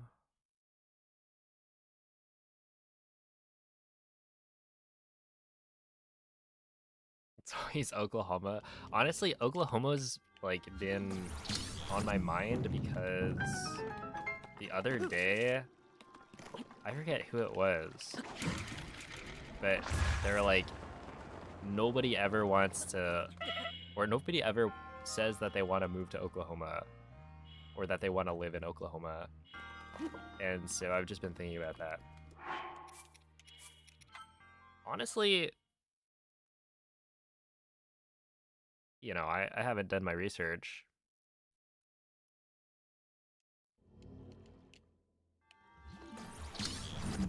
So I don't know if it really deserves it.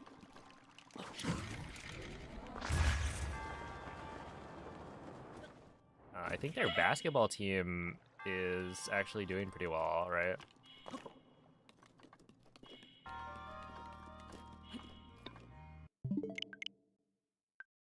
Maybe not for all the right reasons. There's been controversy about the way they play and whether or not it's ethical basketball, but that's really not for me to weigh in on.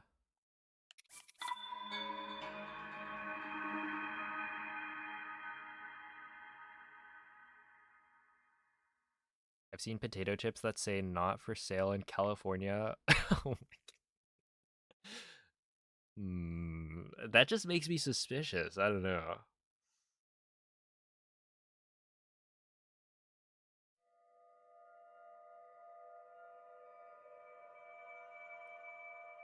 Like, what do you mean you're not gonna sell them in California?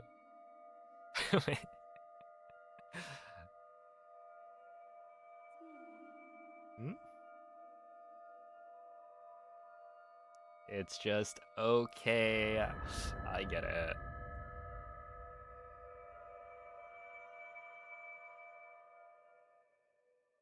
As a resident, everyone rich moves here because it's dirt cheap compared to where they live or where they're from, and it pisses you off. Well, Svegliati. I dare say moving to like the middle of the country where it's probably a lot less expensive does sound like an interesting prospect. Quella è una tavoletta sceicca. Ti guiderà dopo il risveglio dal tuo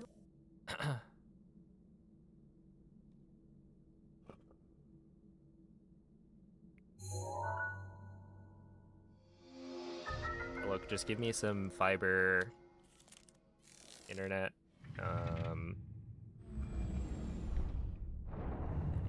I'll be good.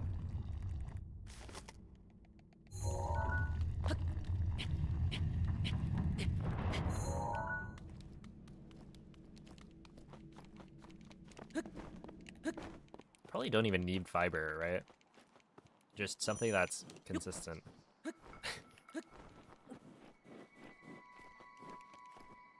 Consistent and not like, I don't know, 5 single digit upload speeds.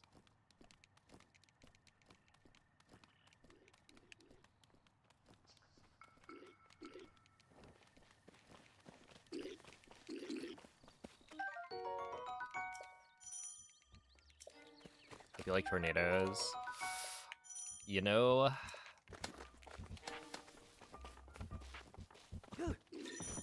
I've never had the displeasure of encountering a tornado. Link. They seem really scary. Dirigiti al luogo segnato sulla mappa della tua tavoletta sceicca. I've only ever experienced earthquakes. And like earthquakes are kind of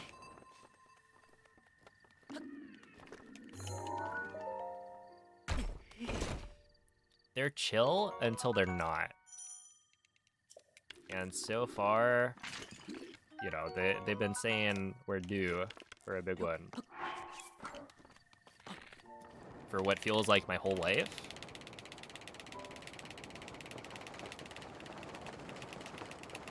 So I don't know. We'll see what happens.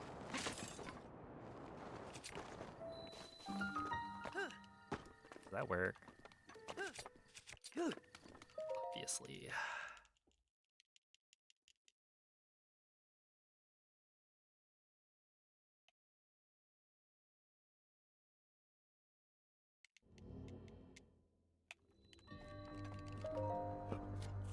Mic volume is a little low. I feel like everyone says this all the time, but it's like I haven't changed anything.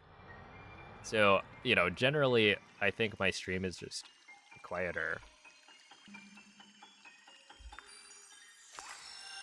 I don't know, maybe I should actually change the settings. I have my mic maxed out, so I'd need to add like a... Well, I can boost it, but it's like in the volume slider, it is maxed out.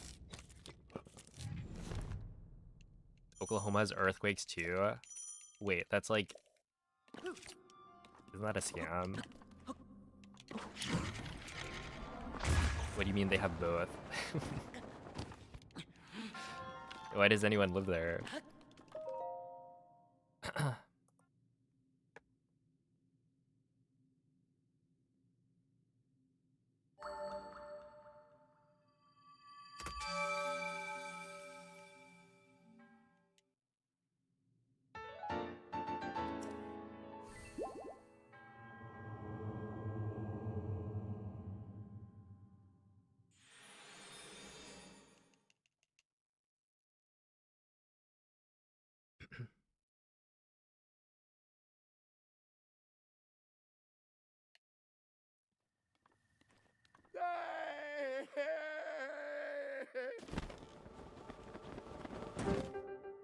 But yeah, I don't know. I should probably at some point just boost the audio levels on like everything. Mm-hmm.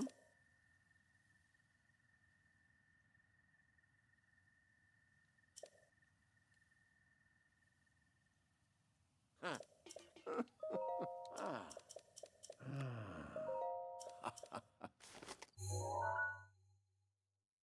Mm-hmm. Yo, what's it, malfunctional?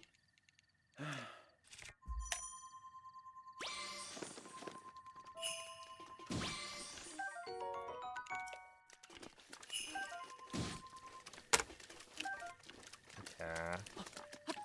We're gonna continue this.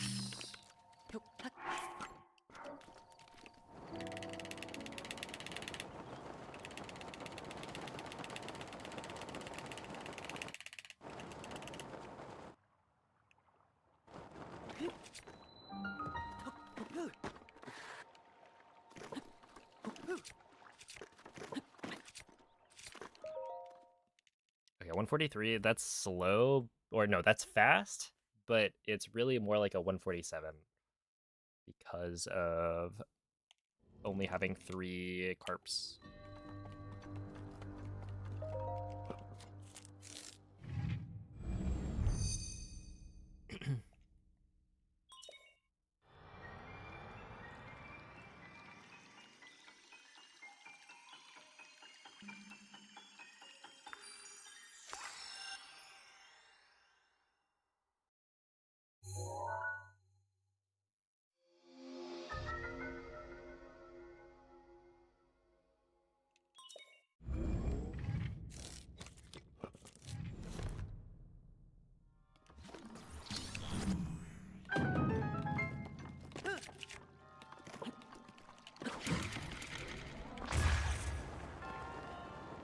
Uh-oh.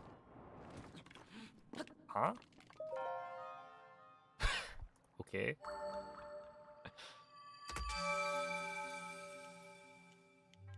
Like, no damage at all. Yeah, we're not just alive, we're thriving.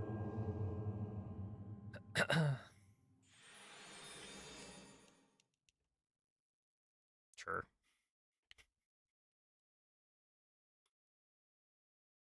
But yeah, this is more like 640, so it's kind of over. Unless I lock in.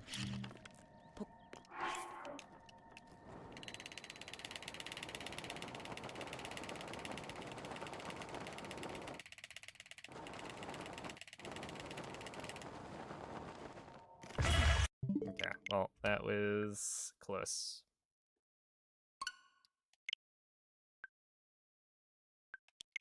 I personally disagree. I think that I did not hit the bridge to the right, personally.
Not currently. Well, I Svegliati. also speedrun Tears of the Kingdom. But I haven't done runs of it in a while. Maybe like 6 months or something. And then... Quella è una tavoletta sceicca. Yeah, I haven't done any of the other Zelda games. Ti guiderà dopo il risveglio dal tuo lume. I do plan on learning them at some point, but not yet.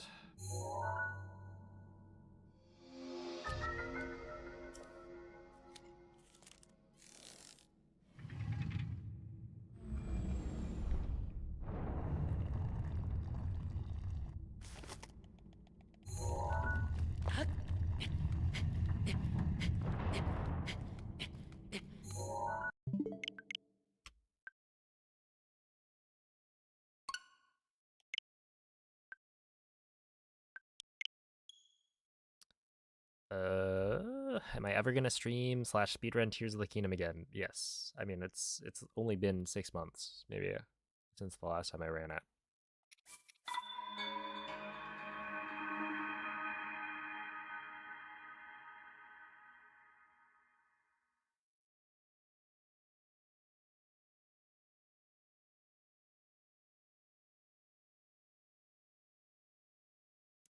Why doesn't Breath of the Wild allow the same thing? So in Tears of the Kingdom, there is a 4-minute unskippable cutscene after maybe 2 minutes of gameplay, where the 2 minutes of gameplay, at least at the beginning, had nothing interesting. And then people found a way to clip out of bounds that made the intro much faster, about a minute faster, but is much harder. And so the decision to allow people to skip the intro in Tears of the Kingdom was essentially like, okay, we have, what, 4 minutes of literally doing nothing. In Breath of the Wild, the intro cutscene is like a minute.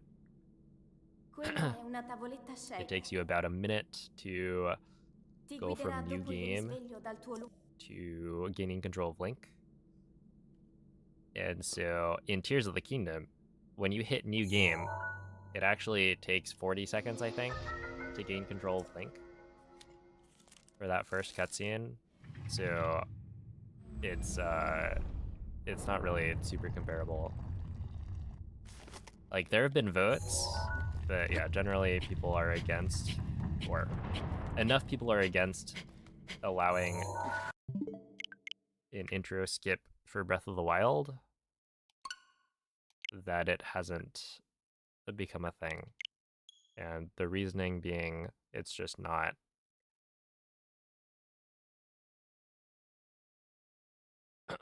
not that big of a time save.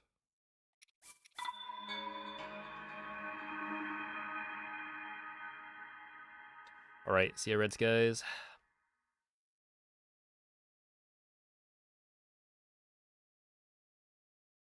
Isn't the best time 22:23 today? So if you're looking at best possible time, that is not... That's like not a real run. So if I start the timer, right? It says best possible time. Well, actually, I don't even need to start the timer. But you can see the best possible time at the bottom is a 22:20, right? If I split, it's gonna update. So the best possible time, especially on the first segment, is just my sum of best segments. So you can see right here it says best 3:38:37. That's because the best time that I've completed the bombs is 3:38. So if you add that with, the rest of the best segments I've gotten, then it all adds up to a 22:20.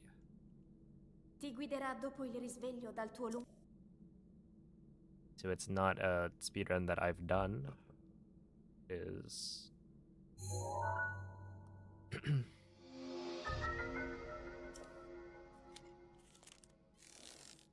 my some of best. It's also like it's a measurement of like how fast the run could be if you played perfectly for the rest. So it updates when I finish a split because I have lost time compared to my best segment or best segments. And so if I were to get like a 350 bomb split, right, that would lose 12 seconds compared to the best bomb split I've ever done. And therefore my best possible time will update to be a 22:32. I wasn't paying attention.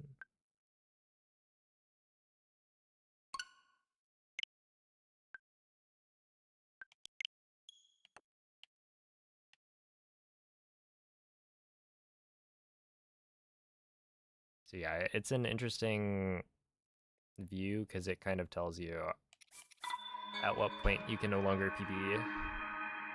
It gives you an idea of how fast a run could be, right? Because as long as my best possible time is below my PB, then in theory I should be able to PB.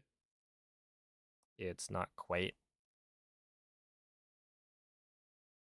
like that's not quite how it works because there are a lot of splits where you can't really match your best time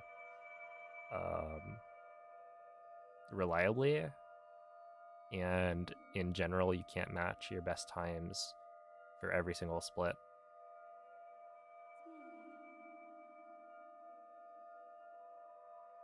So yeah, it's a general like look at how good the pace is.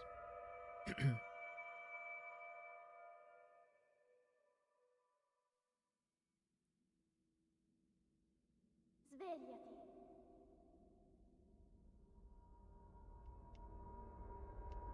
Svegliati.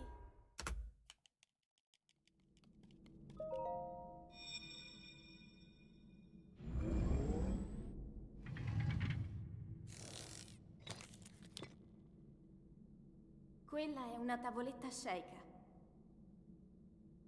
Ti guiderà dopo il risveglio dal tuo lungo...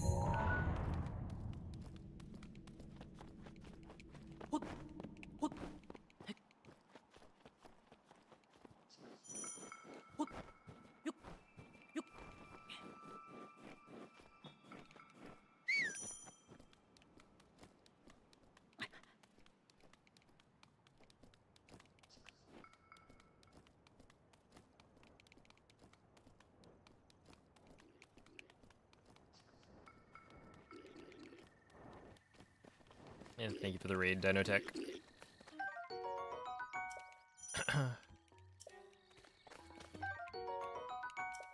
Appreciate the good luck as well.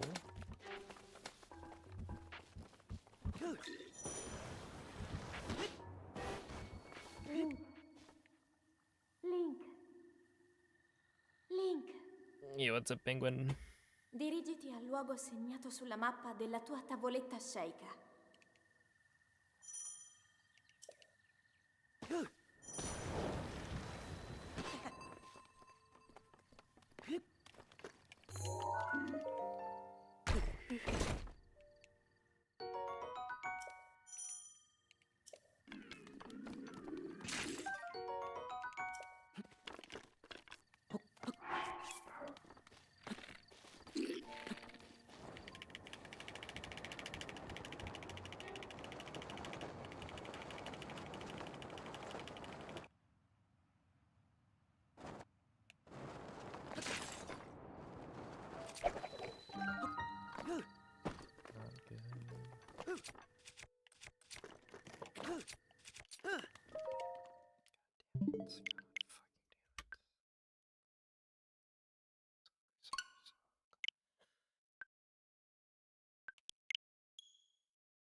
Hey, what up, PD?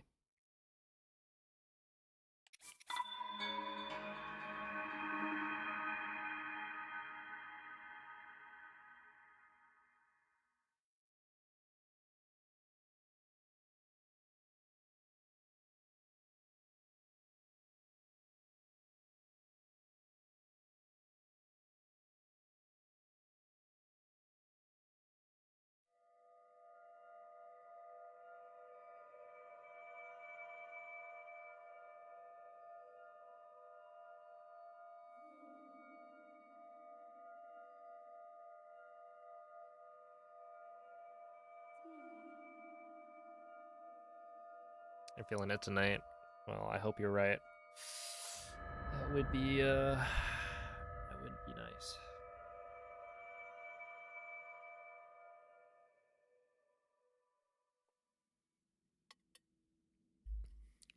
Svegliati.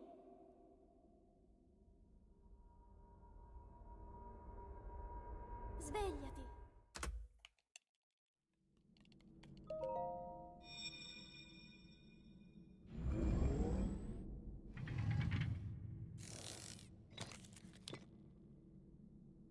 Quella è una tavoletta sceika. Ti guiderà dopo il risveglio dal tuo luogo.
Link. Link. Link. Dirigiti al luogo segnato sulla mappa della tua tavoletta sceika.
Ah.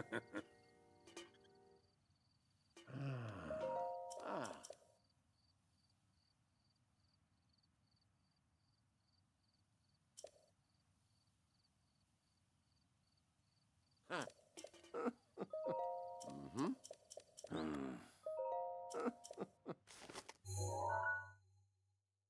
Ah.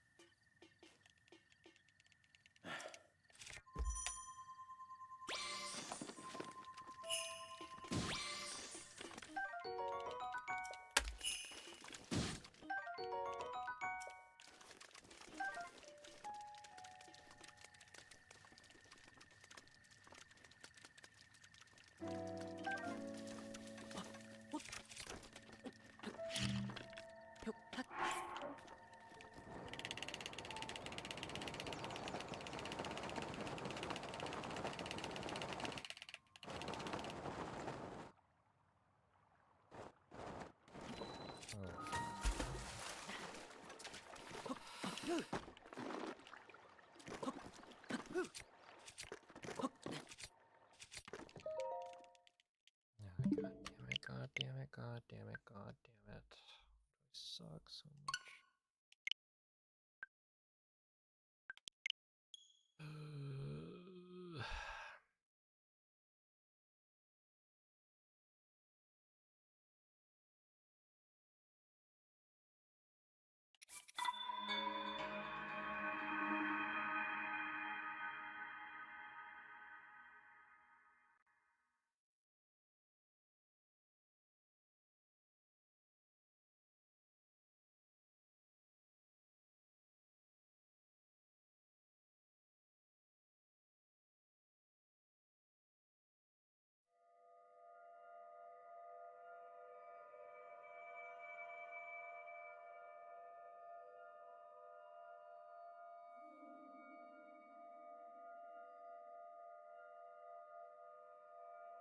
Am I a Brita guy?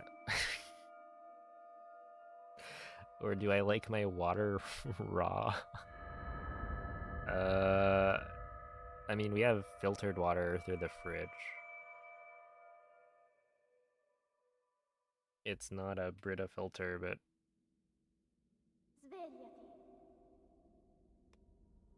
yeah, it is filtered. Svegliati.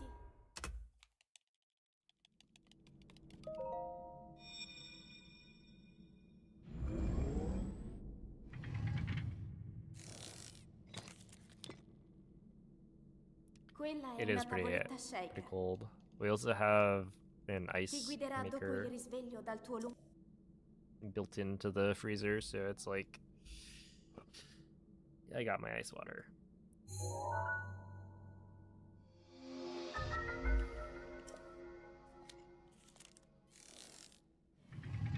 Tap water is the goat. Train your taste buds. I mean, tap water is gonna be different depending on where you are. I guess.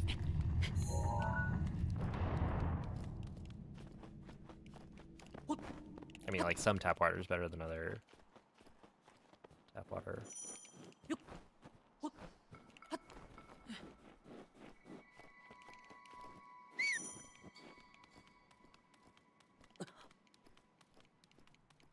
I mean, the tap water here is like fine, but we have the water filter anyway, so.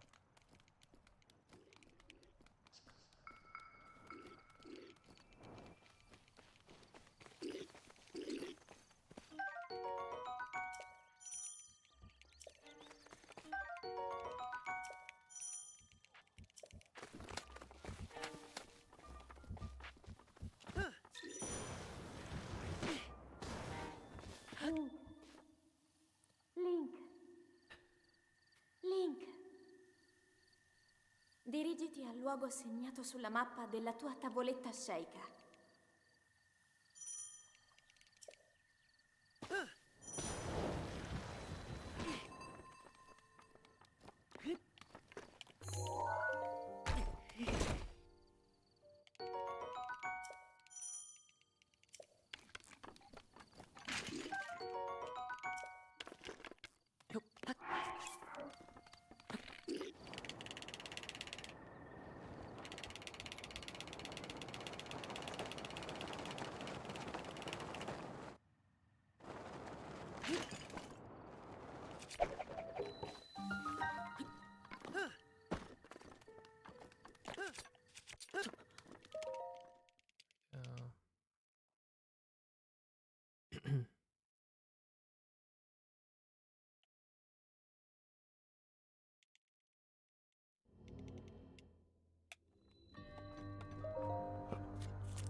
Well, have a good night, VV.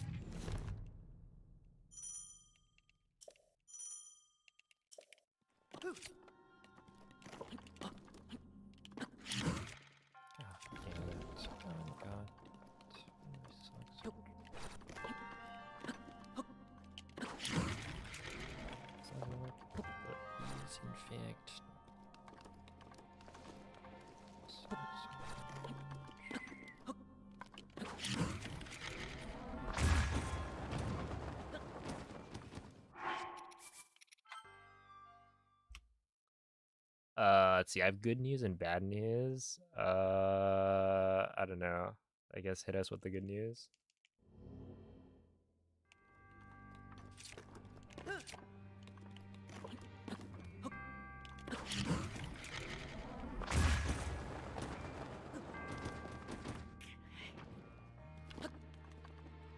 You've completely figured out how Waterblight warps in phase 2, and the bad news is it's completely random, or what? Does that mean you can, or you know how like other bosses, it's completely random 50-50? Okay.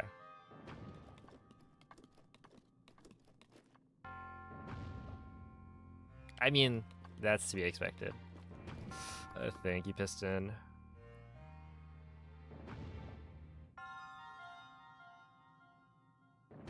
I guess is Waterblight the only... Is that the only...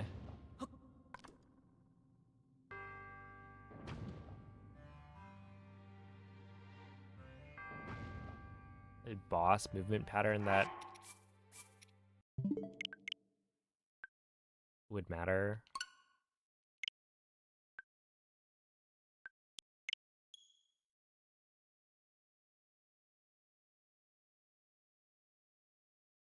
You're probably right.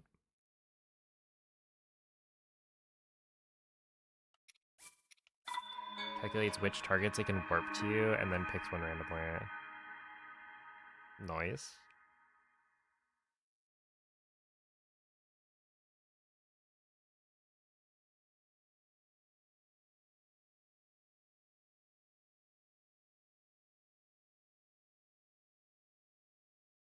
Well, I guess it's good to know.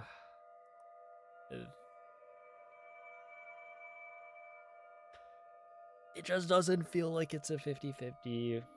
I don't know. I've gotten it twice today, going to the entrance side. I just was getting unlucky in the last couple of streams.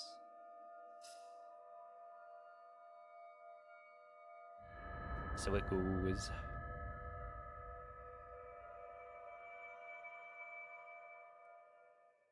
And I'm not getting those 2.5 hours back. It's fine. We had fun. And I can say I did over 108 Waterblight phase 1s. Svegliati.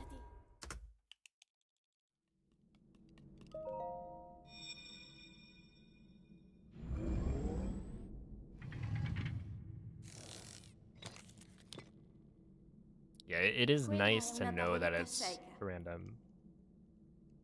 Ti guiderà dopo il risveglio dal tuo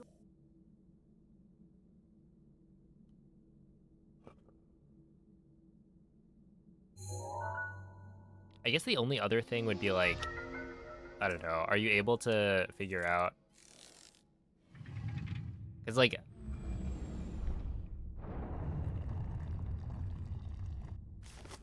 I don't know. I think Mako looked and determined instant laser was 25%. But I feel like it's gotta be more common than a 1 in 4.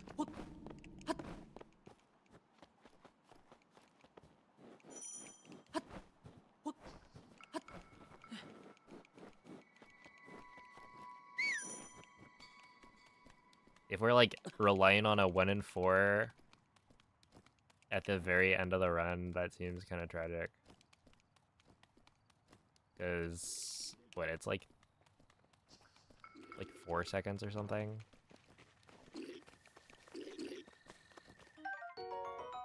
Which is pretty huge.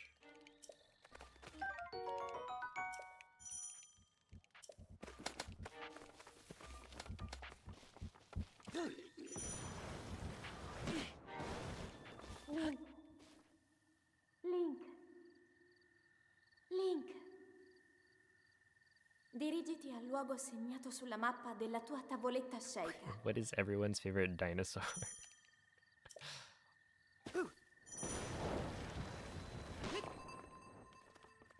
That's the kind of question I haven't thought about in a long while.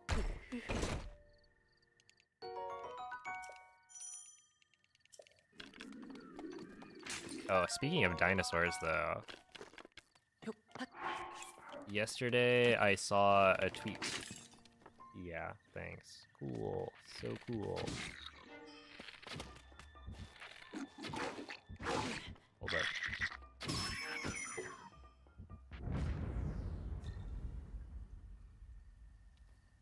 I'm just that guy.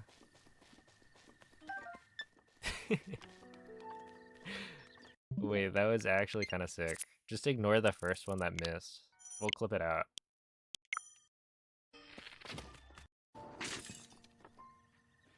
Look at this.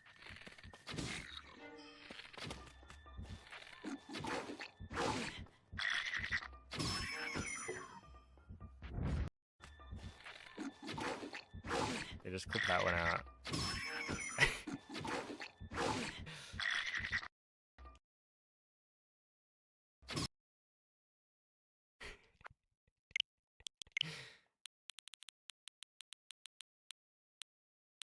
Okay, from here.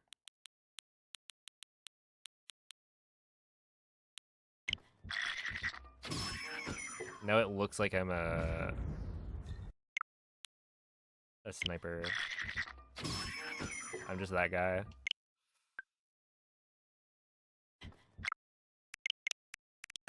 And we get rid of the evidence that says that it was kind of just luck. Oh, but yeah, to continue that thought, basically I saw a tweet about Pokemon, or Pokemon Champions, right? And I think it was like, guess which of these Pokemon, Mega Aggron has a 120 base power heavy slam against. And it was Archaludon and Mega Floette. Because apparently Mega Floette is like 220 pounds. And Archaludon is, I forget, it was like 120 or something. Because apparently Duraludon and Archaludon are made of like aluminum or some aluminum alloy that makes them super light. But like, you would expect looking at the thing that it's like, dude, that is literally a bridge Pokemon. So it's like unexpectedly light, right? Where Mega Floette is like, whoa, 220 pounds.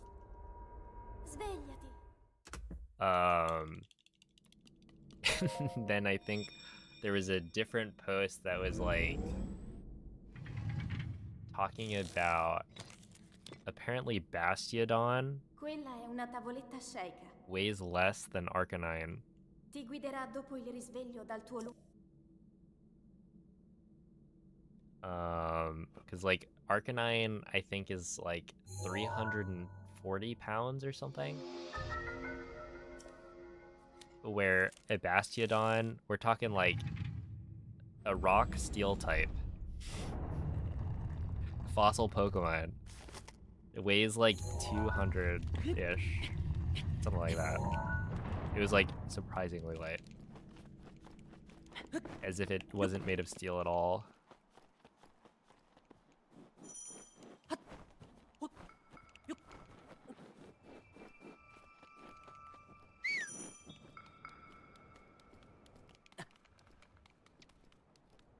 Was that a light metal Archelodon? I don't think it gets light metal as an ability.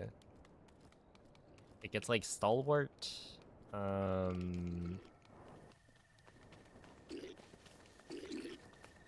Stamina. And then the last ability was something else.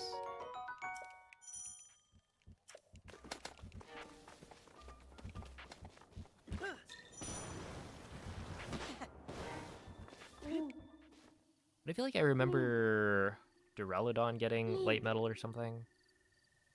Dirigiti al luogo segnato sulla mappa della tua tavoletta sceicca.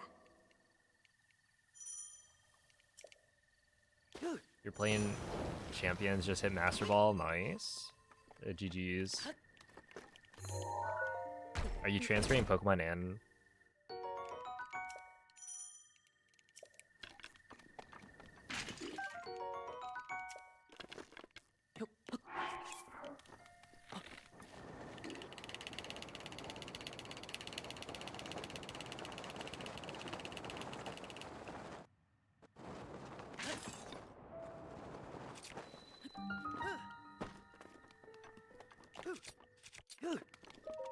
$220. That was like a mid 225. Holy. Hey, what's up, Breath Wild Lover? Do I listen to music while I do runs? No, it's just the game audio.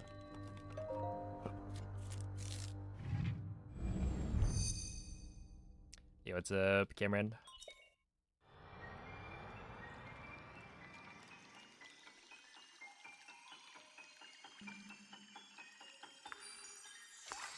Arcanine is actually 10 pounds heavier. Oh, okay.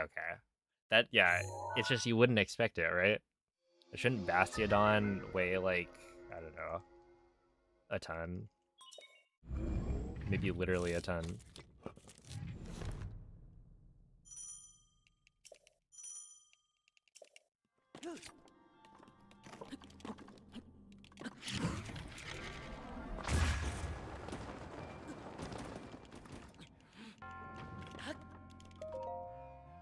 Nice.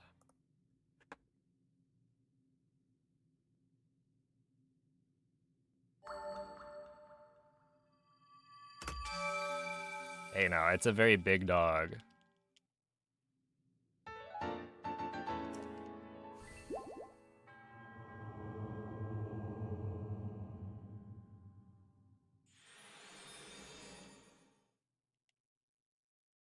Do I know why so few people play version 1.9? I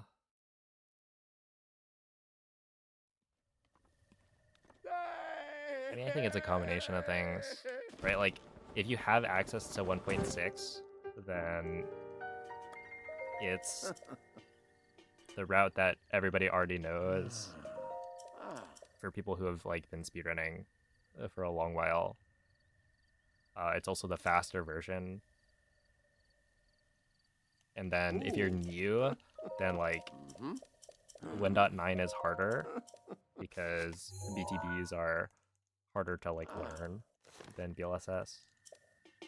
And so it's less beginner friendly.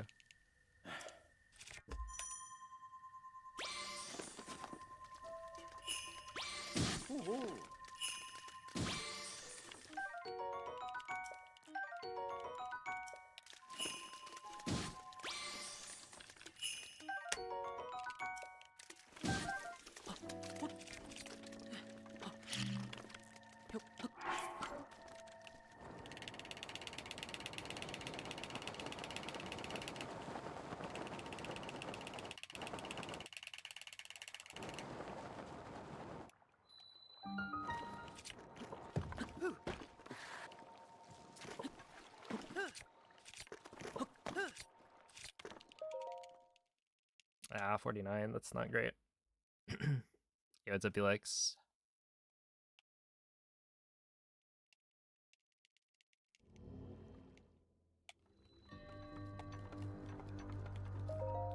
Yeah, I don't know. I mean, it's like probably mainly those two things.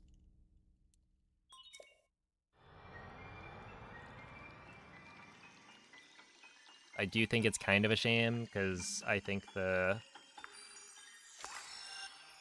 BTB route is really cool.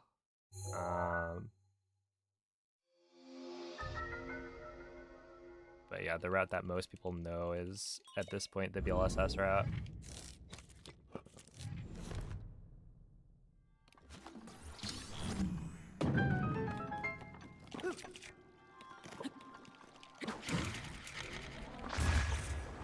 That should work. Oh my goodness. Dude, this run has been... Dude, that was a 149 entry. So I probably lost like 149, maybe like 5 seconds. No, 4 seconds from the entry compared to my PB. But we're talking, I lost 9 seconds compared to my gold.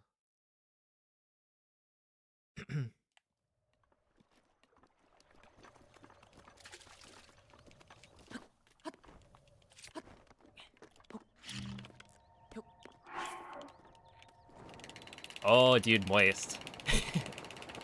So Piston looked...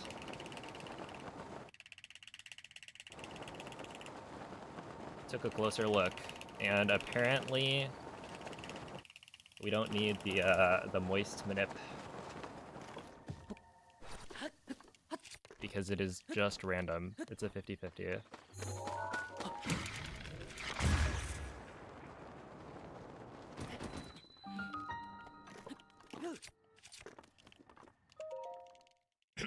Yo, Akola, thank you for the raid. How was the stream? I appreciate the good luck.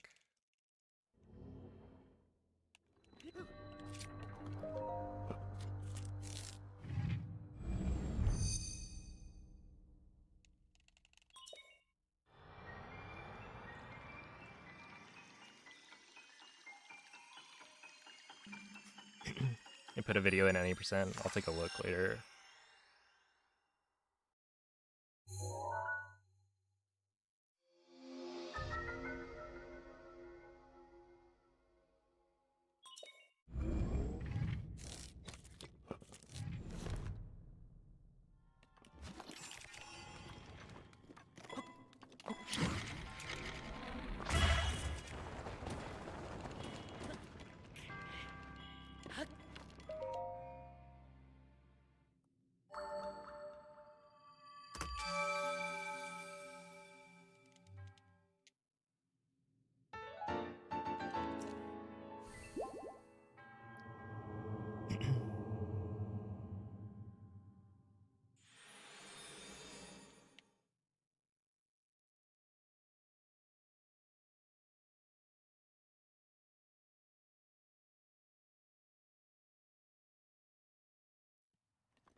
Yo, what's up, Misano? Thank you for the good luck.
All right. That is going to be a plat PB for sure.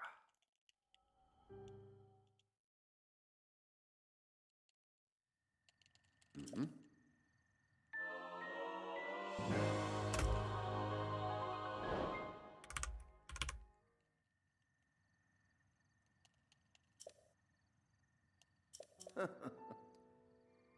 All right.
That was pretty bad.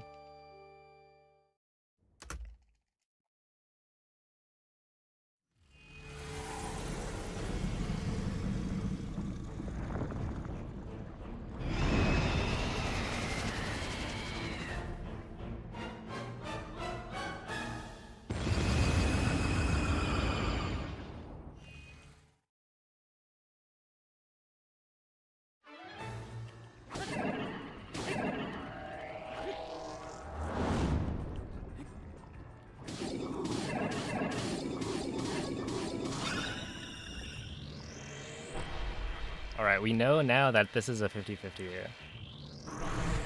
So if we could win a 50-50 for once, that would be nice. I would be pleased as punch.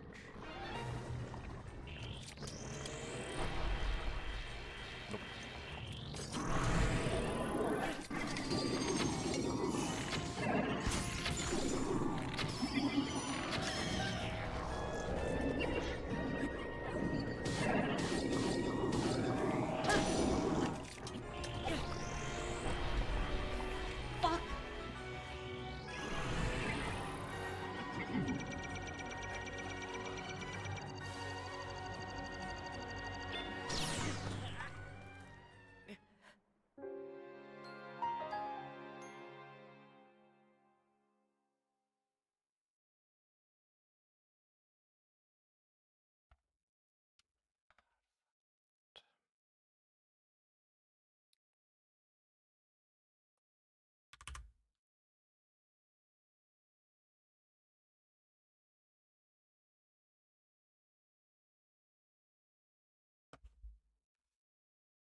What's up, lovers? Thank you for the raid. Hello, Aviv, Owen.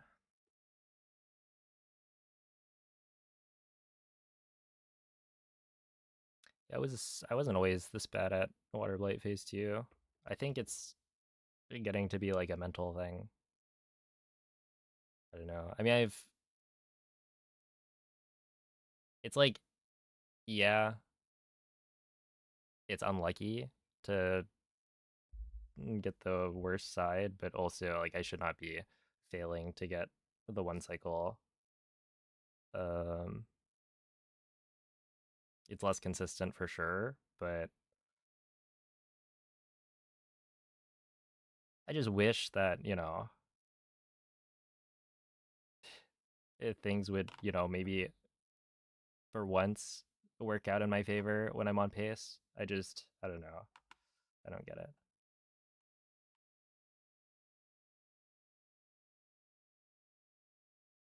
It's like the fourth or fifth Waterblight death to a run in like the last 3 days. Um, that was by far the best plateau I have ever done. That was a 349 or no, 149 entry into mag because I got bad fish RNG. I lost a whole 9 seconds to my gold just because of the RNG amiibo scans. Literally everything else was perfect.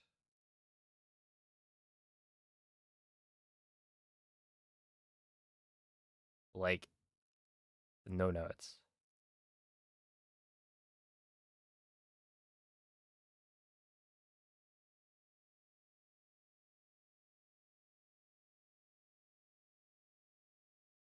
And then Castle was actually like pretty good. It was like a 107 entry. I was kind of slow to get to the Ancient Arrow chest. I think it was like a 154. I clipped out of bounds second try because I didn't angle link correctly, but it wasn't a terrible time loss. And then Craig didn't load in.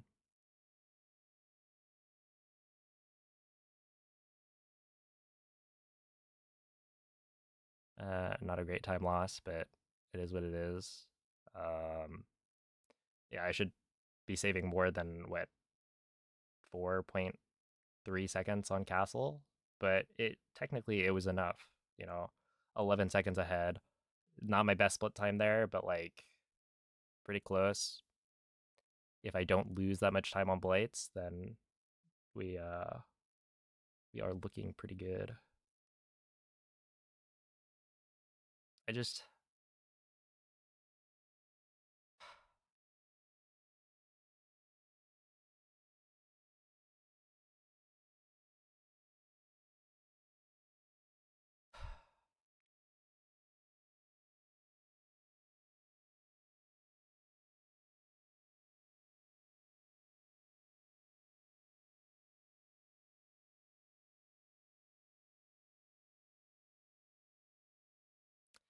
I don't get it.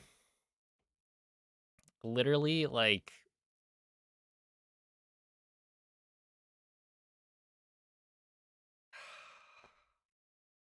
whatever. Whatever, man.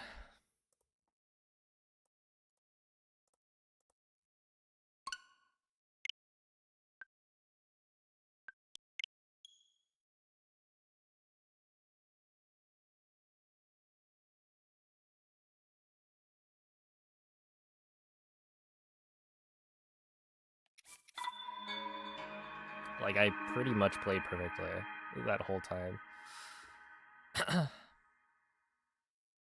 That's crazy.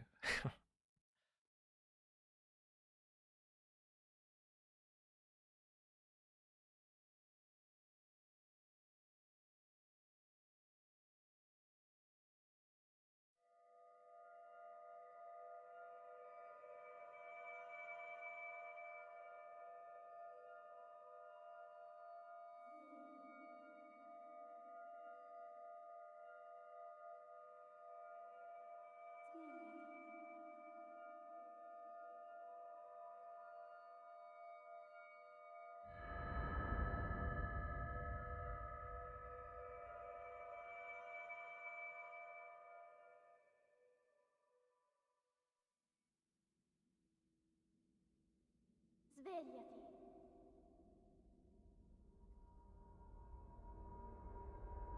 Svegliati.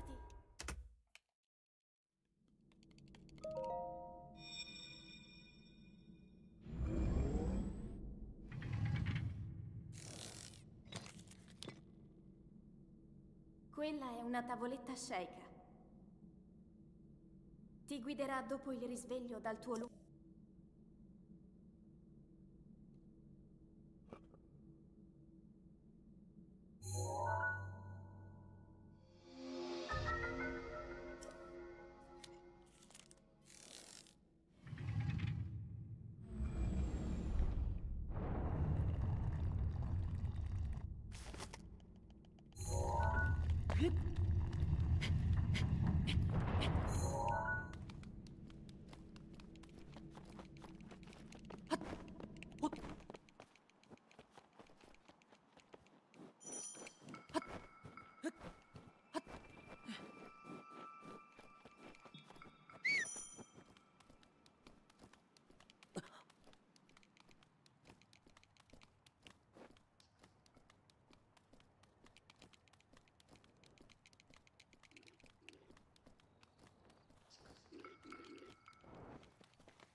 Link. Link. Link. Dirigiti al luogo segnato sulla mappa della tua tavoletta sceika.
Svegliati.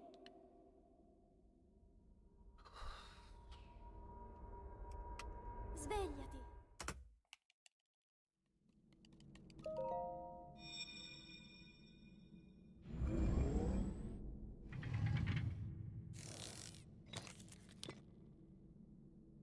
Quella è una tavoletta sceika.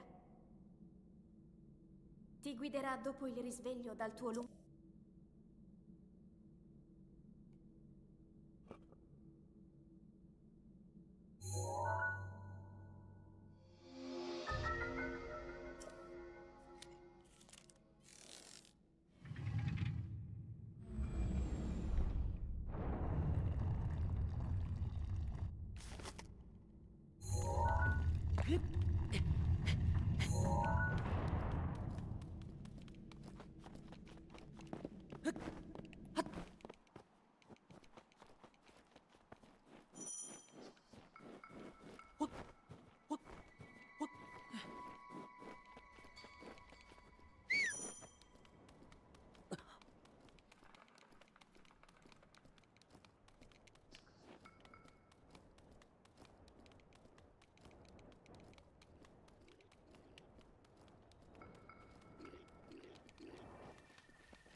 Dirigiti al luogo segnato sulla mappa della tua tavoletta sceicca.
Yo, what up, beer?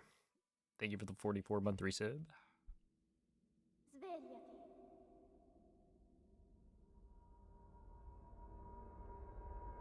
Svegliati.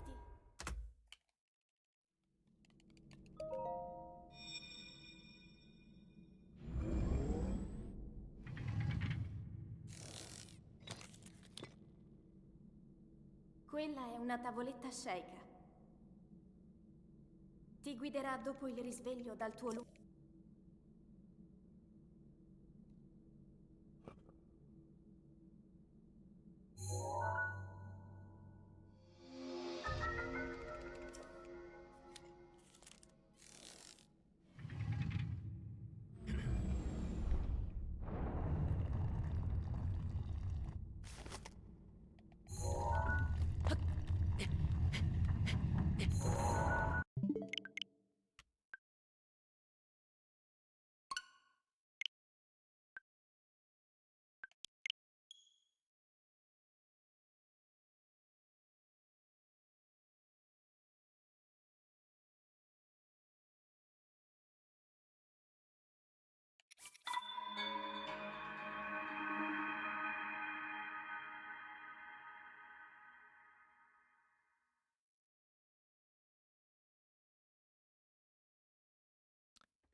That mistake loses a minimum of, I think, 8 seconds.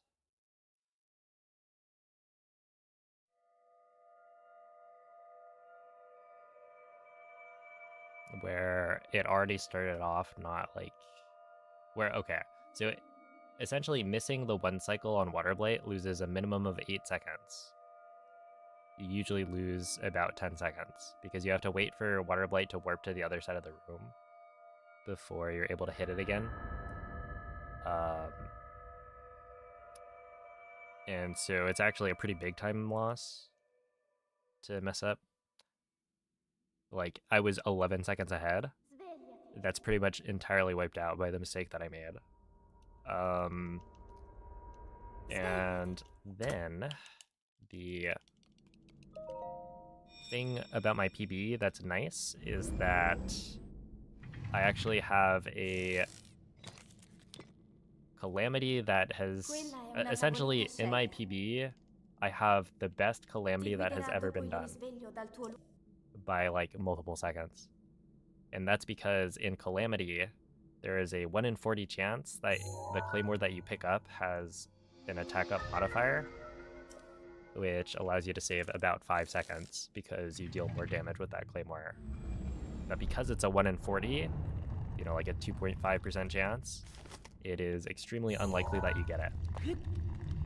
Because you have to get a run that makes it all the way to the very end while being on good pace, and then you need the 2.5% chance. And so, yeah, there's essentially a guarantee that I lose 5 seconds in Calamity. And so yeah, that run was over.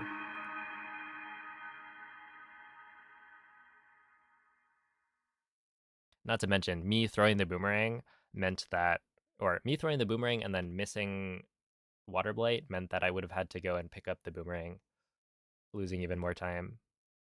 Because essentially it was going to land like up the stairs, and so I'd need to go and grab it, which means that I wouldn't be in position to hit Waterblight immediately. So yeah, that was probably going to lose me a minimum of like 15 seconds, the mistake I made in Waterblight. So yeah, it was thoroughly dead. Also, I have like I have my best ever Dark Beast time, essentially, as well. So in my PB, if I'm not 10 seconds ahead, I'm probably not PBing. 10 seconds ahead by the time I enter Blights. So yeah, it's Svegliati. I didn't continue because it was not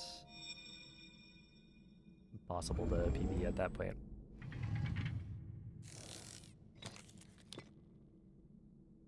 Quella è una tavoletta sceicca. Hey, what's up, Joey? Ti guiderà dopo il risveglio dal tuo luogo.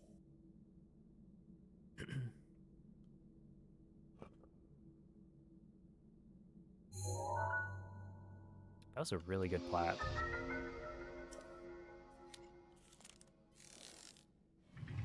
Honestly, I feel like I'm more sad about the fact that it didn't end up being like a better castle split time. Because, you know, I finally got another plat PB. It was like literally perfect gameplay. The only time loss was from the amiibo scans, which is RNG. And then, honestly, like, Castle should have been faster. I don't think I played it that poorly, though, right? Because, like, you know, the Moblin didn't load in. That's probably, like, 3 seconds.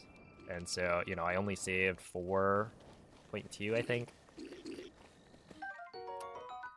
But realistically, with a better load on the Moblin, that's more like a 7 or so second time save. Because, like, the wind bombs were really good. The clip probably lost me like 2 or 3 seconds.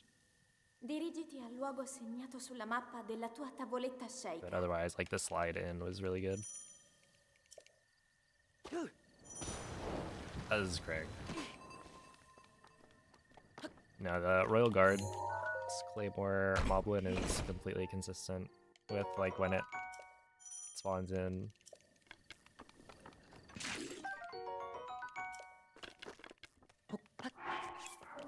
That's why we don't have a name for it. Because it's just, it's always there. It works as intended.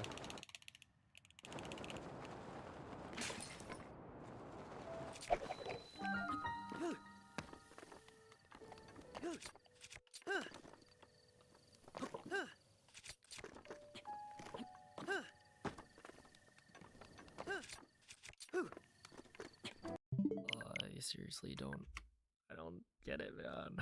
That was so stupid. I don't know. I'd want to, like, look back. Maybe I will at the Waterblight phase 2 that I did, because essentially I missed one of the hits that I should have gotten. Right? You do the spin facing away from Waterblight, and you need to get 1 hit on the first spin, and then 2 hits on the next 2 spins before slamming. But I think on the second spin I missed a hit, which meant that I needed to get an extra hit either on the slam or, well, yeah, basically I needed to get an extra hit on the slam. I mean, you can like spin for a little bit longer, and if you get a hit there, then it makes up for it. But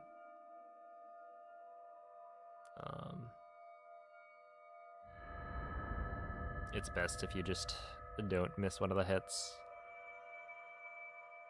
But yeah, I don't actually think I was positioned poorly.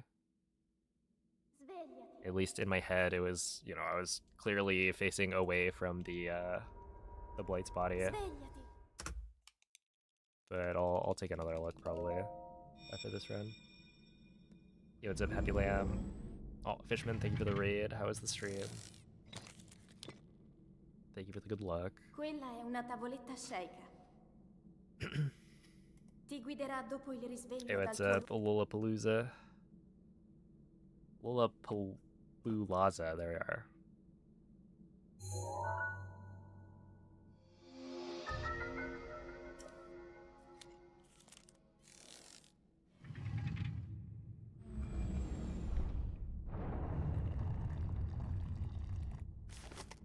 Oh, good to hear. 45.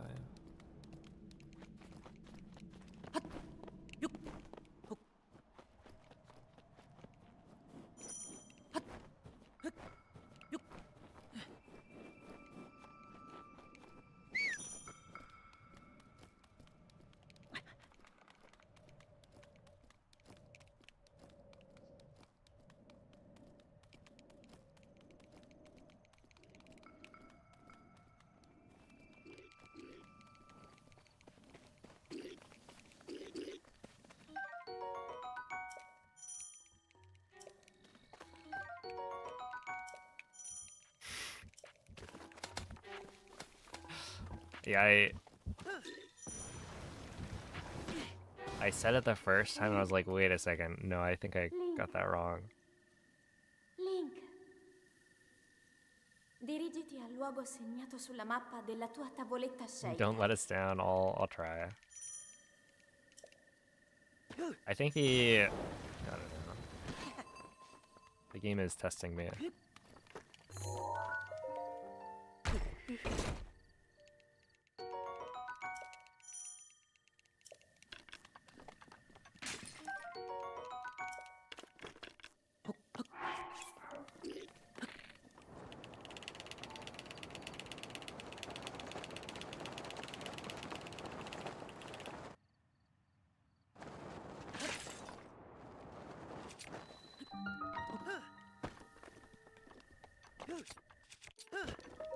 Okay, I need to clear skew here.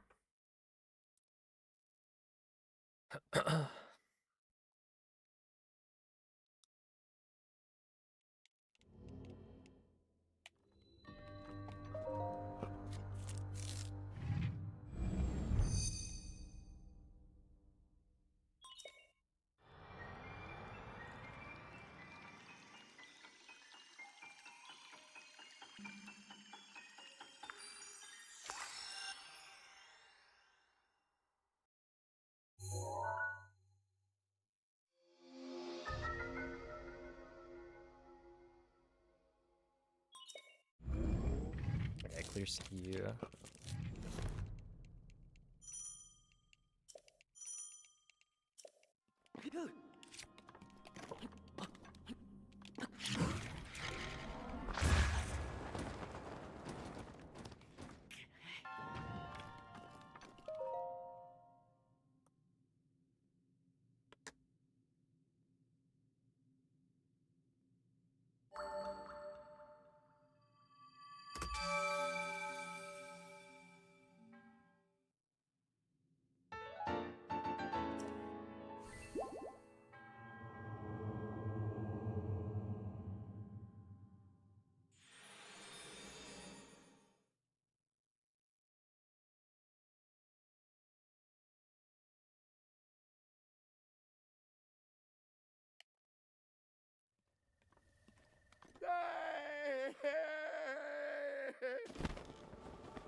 Ah.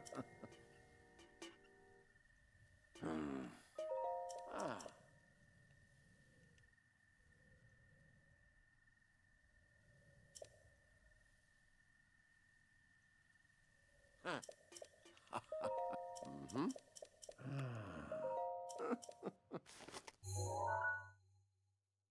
Ah.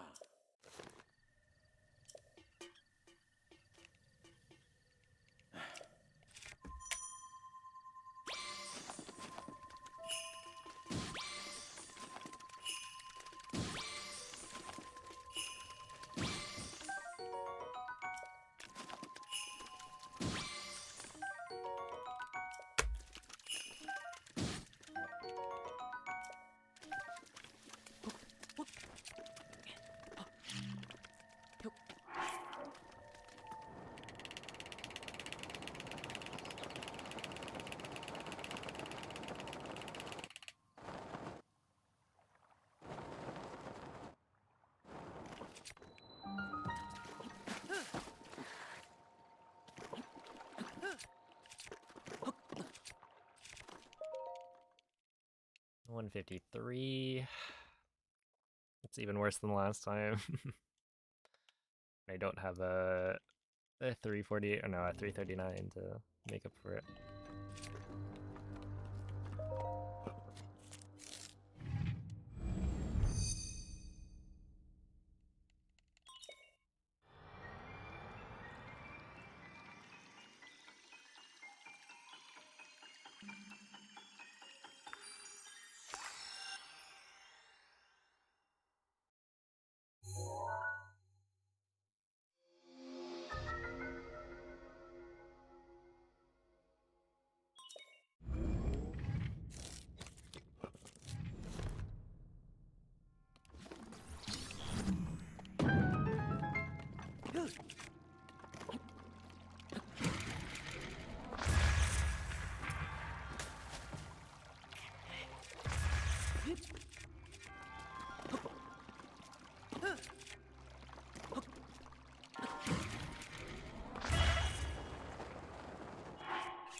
Wow, that's probably, yeah, that's death.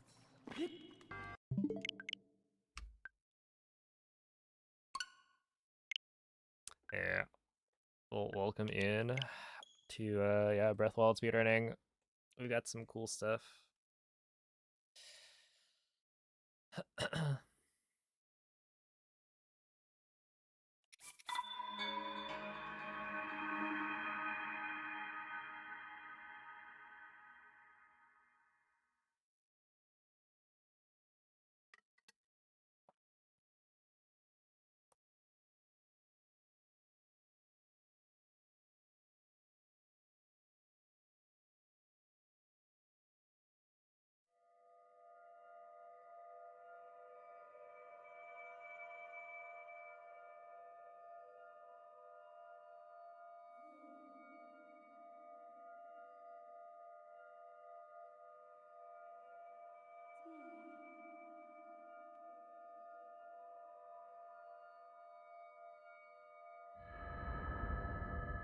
Hey, what's up, Ladan?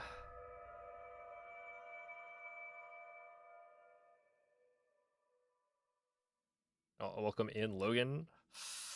Thanks for stopping by.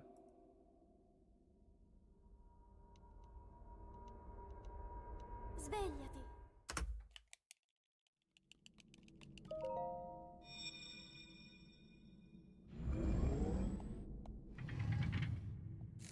Yeah, around these parts, we don't have time to put on a shirt. Quella è una tavoletta sceicca.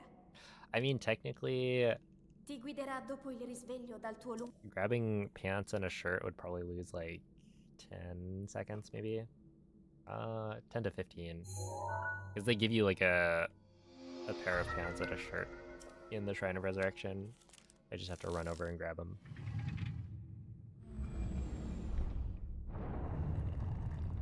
What's up, Puffalito?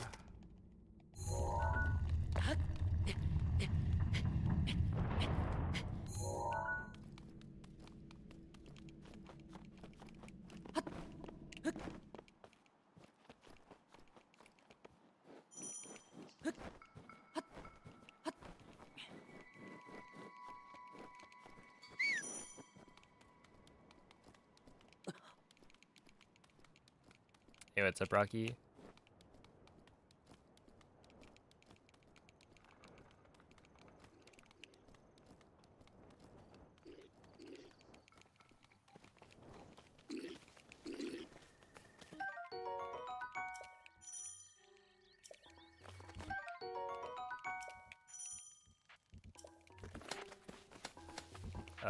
So I have the 100% world record, if that's what you're talking about.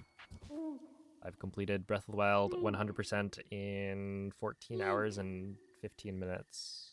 Dirigiti al luogo segnato sulla mappa della tua tavoletta And then scelta. any percent glitchless. I don't have the world record anymore for bug limit, but I'm second place with the 3430-ish.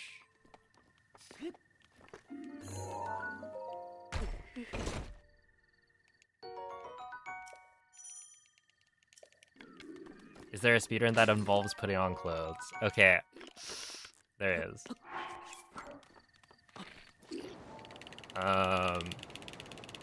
Honestly, a lot of the other categories require clothing for one reason or another. Right, like if you do the Gerudo Town quest during the speedrun, then you're technically not required to get the clothing to enter the town, because there's a glitch that you can use to enter the town without clothes, but it's not faster to do that, so speedruns will get the Vi outfit. And then you're also, I think, required to get the Zora armor. And while technically I don't think you're required to put it on, it's faster to put it on when you're doing like the Divine Beasts. Oh, it's actually kind of funny. There are also situations where, okay, so there's this category extension called Dog Percent or All Dog Treasures, which requires you to get a shirt, because certain NPCs will not talk to you with their normal like dialogue if you don't have a shirt on. Some examples are like Hestu will not hold a normal conversation with you if you have your shirt off. It'll just call you naked over and over. And then the important one is the Rito that's required for the Terrytown quest. That guy will not like go to Terrytown if you're not wearing a shirt when you talk to him. I forget what his dialogue is, but it's something like something about you being shirtless. And so yeah, for a speedrun like All Dog Treasures, where the goal is to feed all of the dogs at the stables and towns in order to get the treasure that they lead you to, you need to complete Terrytown. And so you're unable to complete Terrytown if you don't have a shirt. So yeah, it's the kind of speedrun that requires, you know, at least a shirt. You don't need pants though.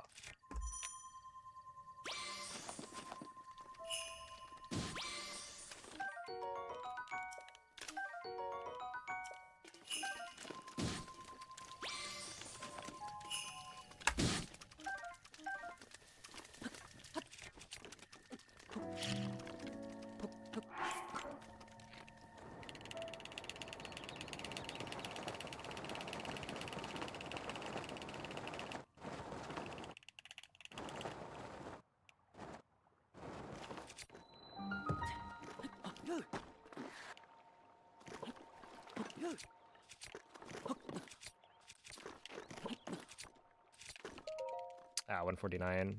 Yeah, we're kind of screwed here.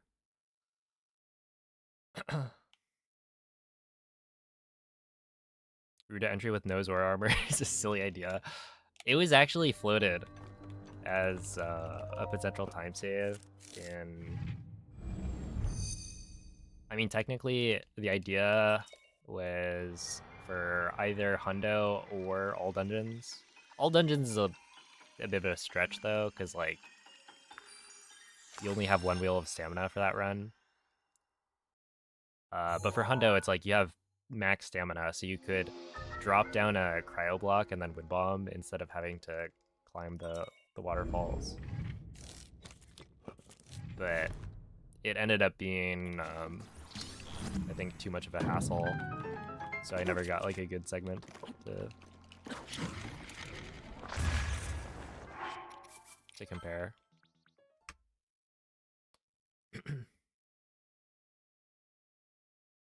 Yo, it's a SpokeX.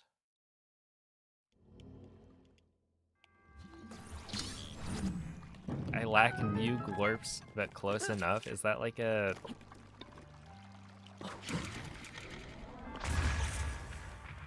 Brussels sprout or something? Or a head of lettuce?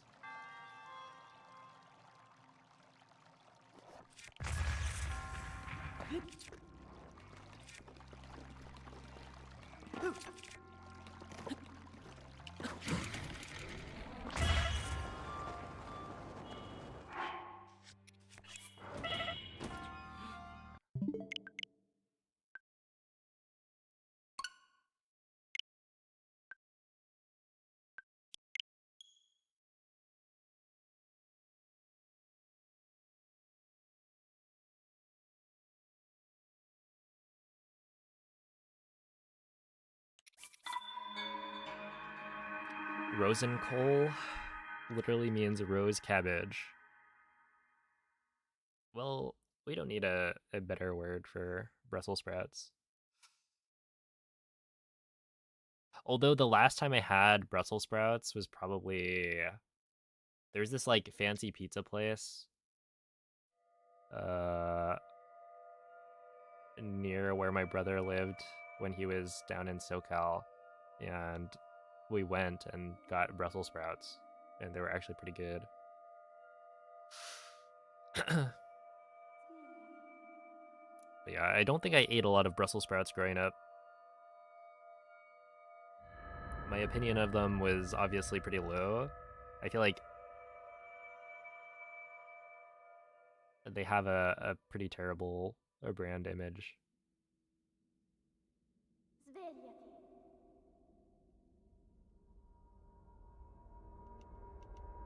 Whoever's on the Big Brussels marketing team needs to step it up. Which, hey, maybe changing the name Quella è una tavoletta is the first scelta. step. Ti guiderà dopo il risveglio dal tuo lungo...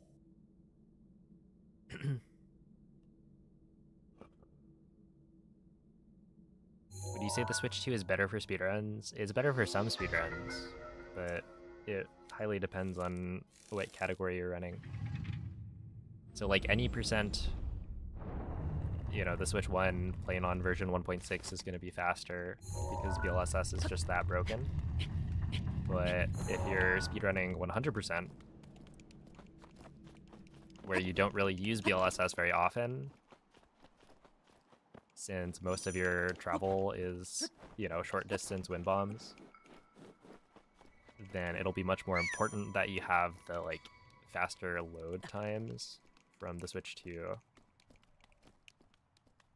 And so yeah, for like a 100% speedrun, the Switch 2 saves a significant amount of time. But for any percent, you know, it loses like a full minute because you don't have access to BLSS.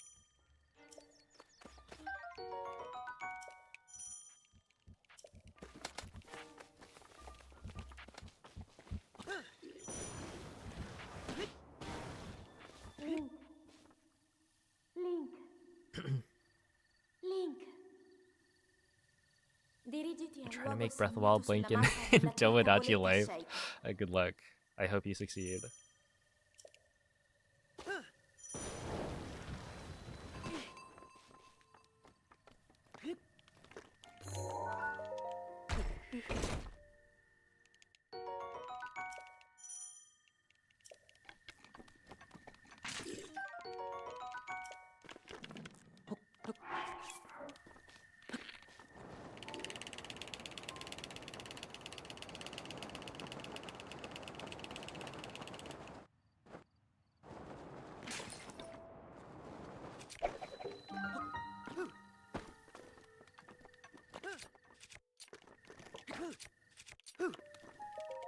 Yeah, 230 is fine, I guess. Yo, what's up, K?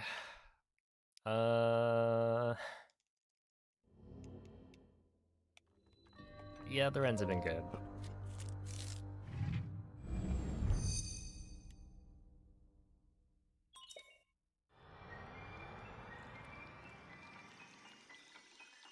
There have been some heartbreakers for sure.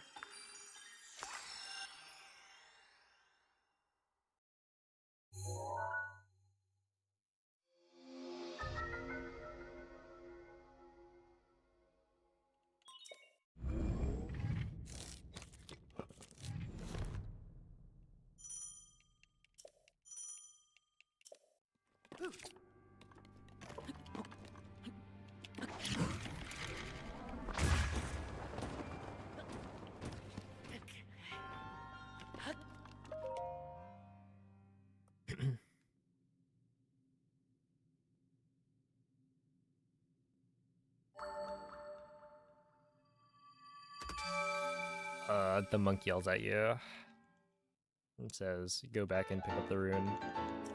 You idiot.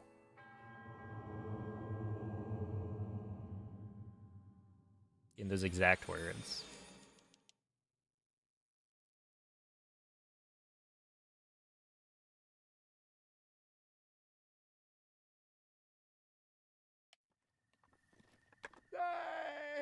They're so mean. Yeah, that's true. That's why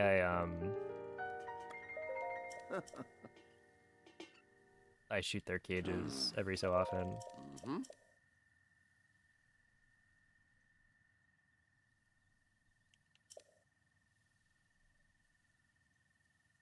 Ooh. Ah.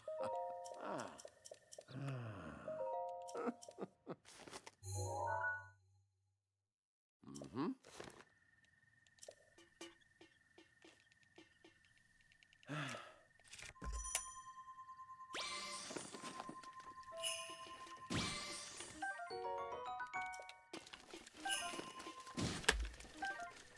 Oh, technically I should have picked up the... Yeah, whatever.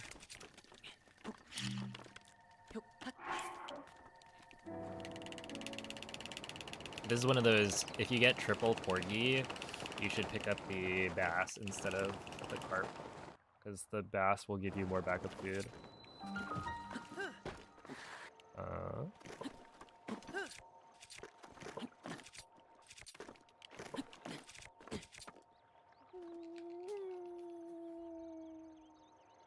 Dude, this game. Oh my god, man. Okay, so apparently this was too far right on the throw aim. I really think that should have been okay. But then, are we for real? Hit me with the 1-2 punch. Here's the snapback. Oh wait, check this out though. Boom.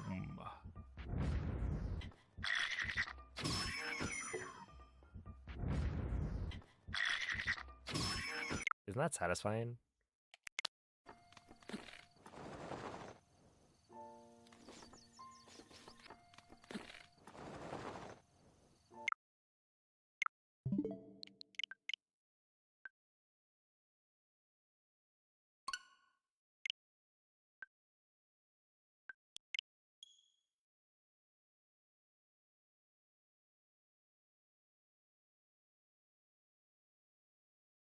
.360 no scope. More like 180, but I'm somewhat proud of it. Dude, a 360 would be difficult to do. Cause like you'd pretty much have to like spin around. Right? Like physically do a spin. Since it's done with motion controls. You might be able to like throw the controller.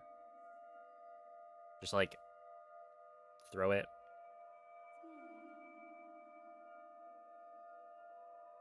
But then you're not holding ZR.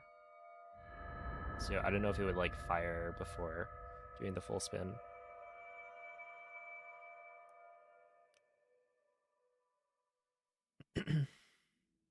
Yeah, Lynn. Svegliati. It's like technically the first time you open up the game, Svegliati. it boots up without allowing you to change your like options. But we don't force people to use like a new profile, Quella I è una guess. tavoletta And scelta. so yeah, you're allowed to set the Ti guiderà dopo il risveglio camera dal tuo movement speed and other things beforehand.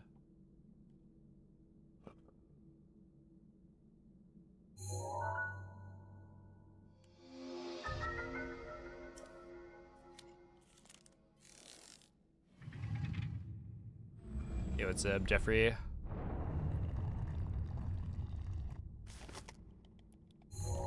This is the longest I've spent on a grind.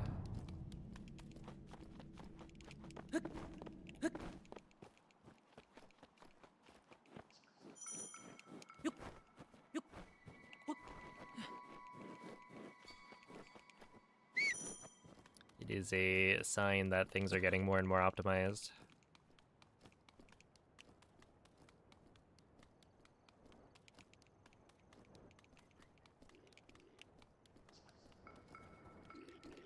Because at this point, it's like getting close to 4 months. Just a long time.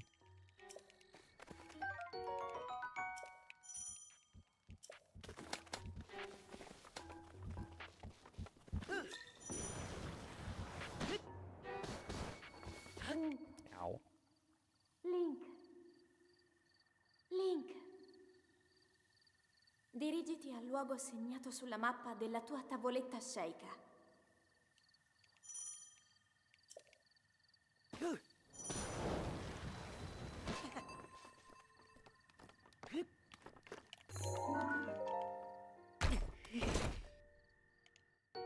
feel it in your bones. Yeah, any day.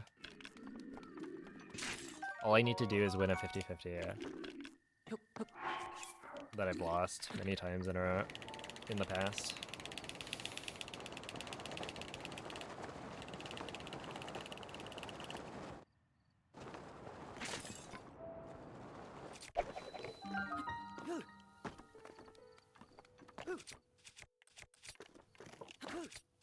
Okay, 230.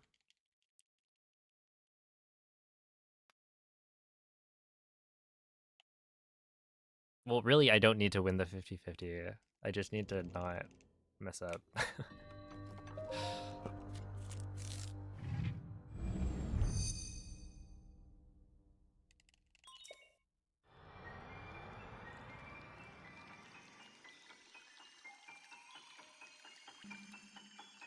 Watched a Plinko video from 5 years ago. Yeah, the route changed somewhat close to 5 years ago. Right? At this point.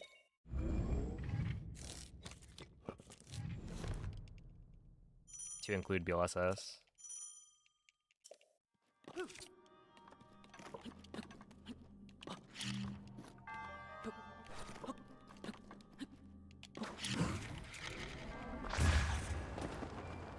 Ouch. Oh wait, that actually worked. Alright. Okay, I'm gonna actually take a look. Okay, hold up. That means I need to do...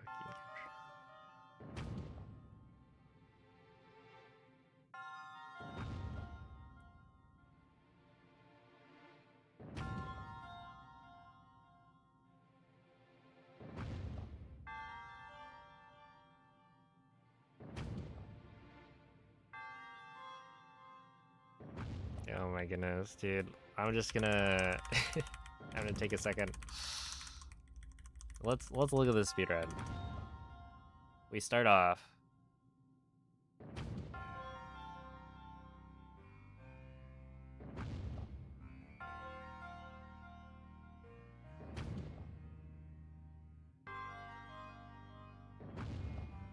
Boom. Easy, like, 43 SOR. Fast forward to, I guess, like here? No, I mean, fast forward, I guess, to here, right? Basically, I get one of my fastest ever entry times into bombs. And then I'm rushing because I think this could gold with a good wind bomb. I get a really good wind bomb. Boom. We're talking 339. Wait, how far off gold was this?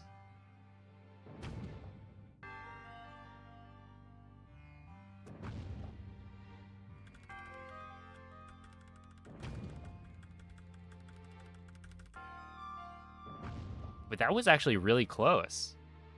Like maybe 0.5 or something off gold.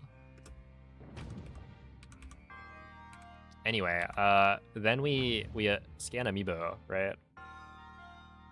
We go boom. There's one. Nothing. Two. One fish.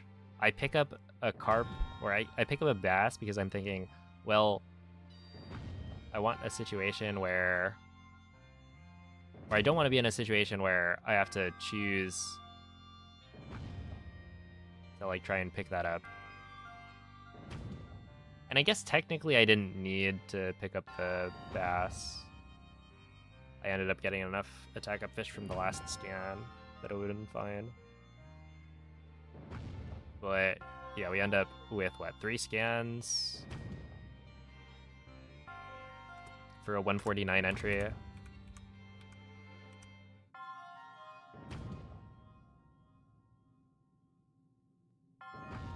think my PB has like a 145-ish.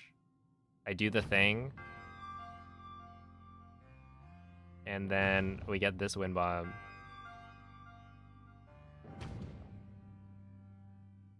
Like, absolute cinema. Could not be better. Well, actually, it could be better, but not by much. The landing spot is, like, perfect.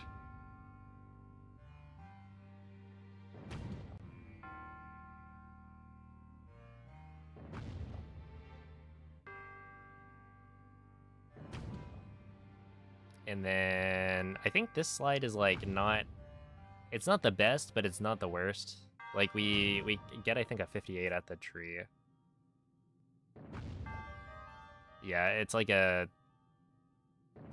low to mid 58. But then I followed up with a perfect wind bomb. Ragdoll cancel pretty much right next to the skew spot, or the clip spot. And then we go...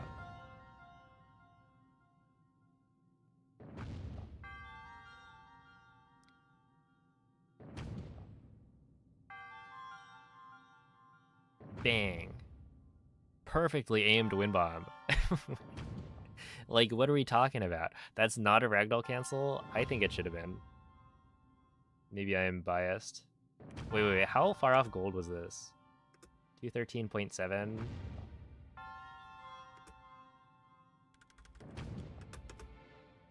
And I got like a 215.7-ish. So yeah, a couple of seconds. Right, and then we walk out. I'm thinking to myself, don't get nervous. We don't get nervous. Hit the wind bomb, easy. It's like I've never missed that wind bomb in my life. And at this point, I'm thinking, okay, if my hands don't get sweaty from the nerves, we'll do pretty well. Hit a perfect slide. Avoid the world load at the beginning. Yeah, 53 at the hill. Not bad.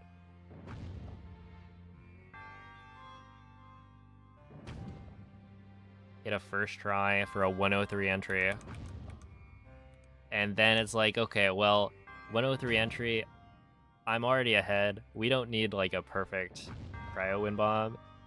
But why not? You know, while we're at it, let's just throw it on. You save another, like, what, 2 seconds? Because we got it like that. And now I'm thinking, okay, 1056, this is definitely the best I've ever exited cryo.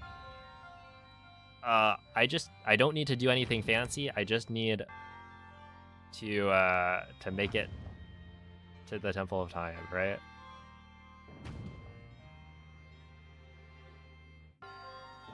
Flawless execution.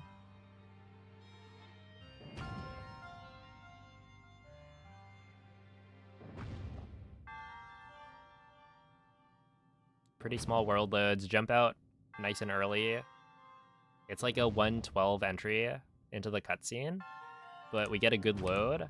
Save 3.7. 3.7 seconds. This is a 1227 plateau with like all of the time loss was literally just a magnesis from Amiibos. And then we slide into castle. I'm thinking, please don't be a loaded gate. I don't even need like a good entry time. Boom. It's a 108 entry. Right? A 108. That's like really good. And then I shoot this guy. We load in the claymore. It's looking not bad. I think it's like a 128 when the cutscene hits. Yeah. Which is like not the best, but not the worst. That's pretty good. 154. Technically a high 153 at the chest. So I'm thinking, okay, this is good. I just need to not mess up. Which is like, you would think, oh, isn't it always just don't mess up? But no, in this case, it's like, literally, I could go slowly and still have like a chance to PB. So like right here, yeah, I do mess up, but it's not too bad. I could have taken more time on the clip setup and it would have been better. Because that probably loses me like 2 seconds. Yeah, this was like a perfect wind bomb, but honestly, I don't know if that's actually a good thing. Because it might make the things load in slower. Yeah, I want to see this. So, essentially right here, right? Let's just say 8.6. When does Craig load in?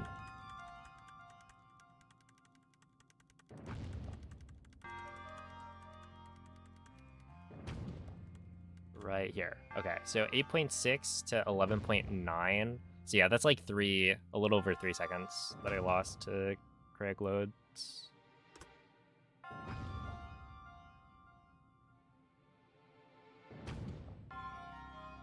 So that makes sense. That's about what I would expect.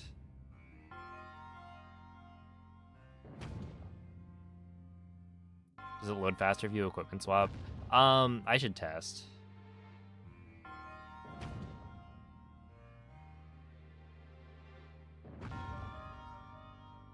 Yeah, I'm not 100% sure.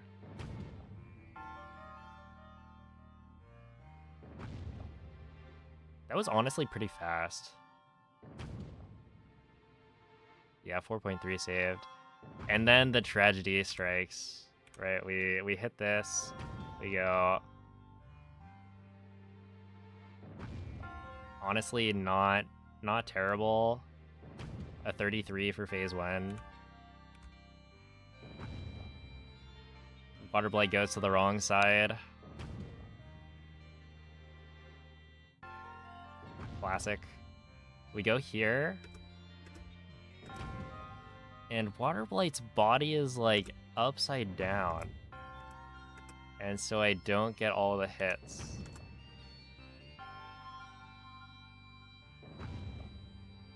But I'm like, so this is why I wanted to look back at it.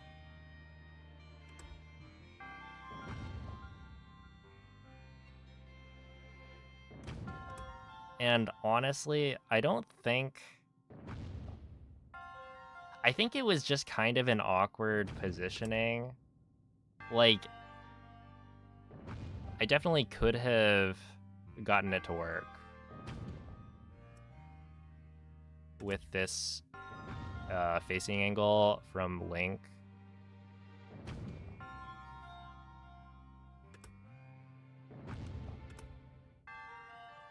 But it is kind of awkward because I feel like normally the Waterblight's kind of farther right. Or like flipped over the other way. Because I would prefer to not be hitting the arm, I think. Most of the time.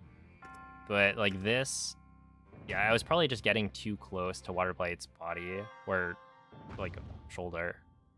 Because the closer you are, the easier it is to like miss hits. Because you can be like too close. So right here, maybe if I was a little bit farther away, the problem is, you know, if you're too far away, the arm especially can like move out of the way as Waterblight starts to get up. So I don't know. Maybe if I waited a little bit longer, I actually could have gotten a hit on the head right here. But man, this was tough. Because I don't even think... Maybe I should have been facing more to the right. Right?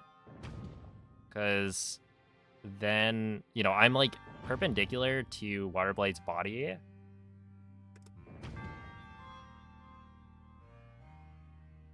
Right? It's not like where I'm spinning. Like, I could have been trying to hit Waterblight farther right and, you know, faced farther right. So then I'm hitting more like where Waterblight's head is. I don't know. I honestly, reviewing the footage, I don't think what I did was like terribly wrong. I probably could have done that better, but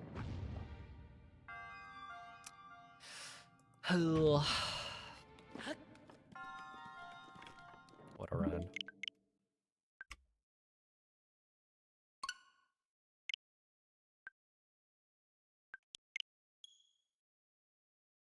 Dude, I swear, if Waterblight went to the entrance side, that was a done deal. Which is probably not actually true. You know, there's plenty more things to mess up. Especially when you're nervous. But like...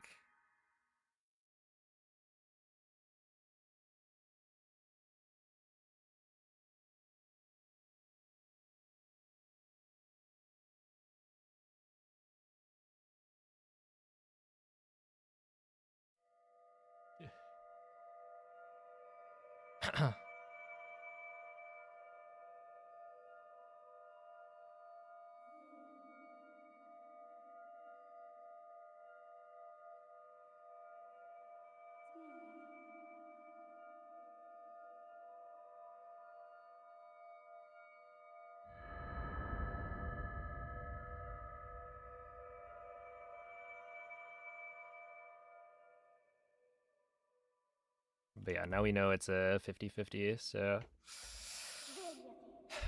you either win or you lose. Svegliati.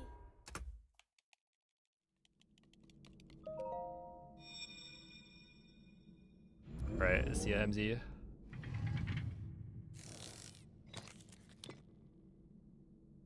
Quella è una tavoletta sceicca. Ti guiderà dopo il risveglio dal tuo... I guess it's kind of interesting to think about how, like, I have not been able to beat my best split time at Castle, right? The run from, at this point, like a whole month ago. Maybe more. I'm pretty sure it's more than a month. Because I want to say that was pre-OLED. I don't know if that's actually true. But it was like a miracle run, almost.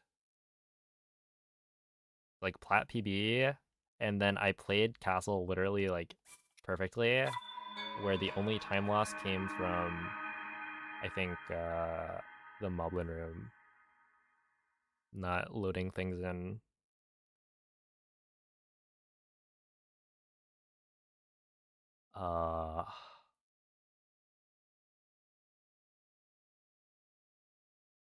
Yeah, that run was kind of crazy. And then I failed the Fireblight one cycle.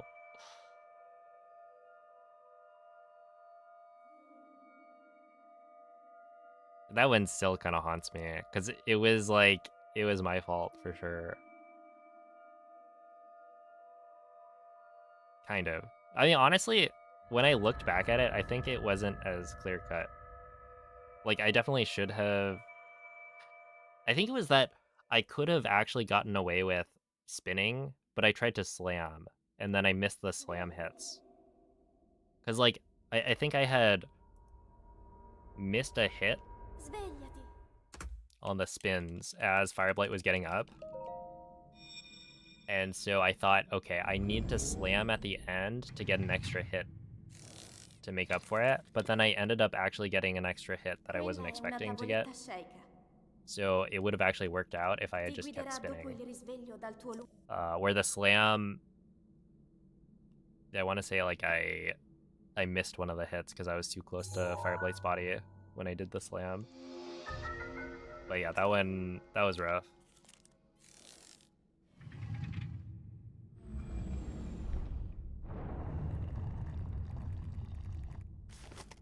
Yeah, I don't know. One of the things I think I struggle with for Castle is like,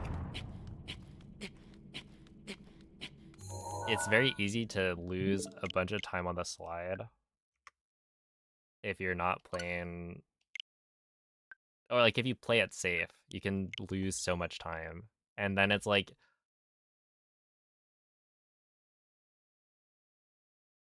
it's so much worse.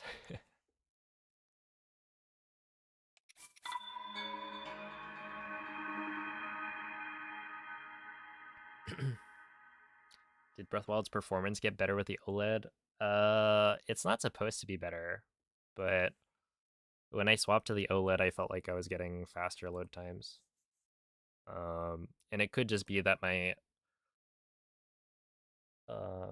V1 Switch, you know, is 9 years old.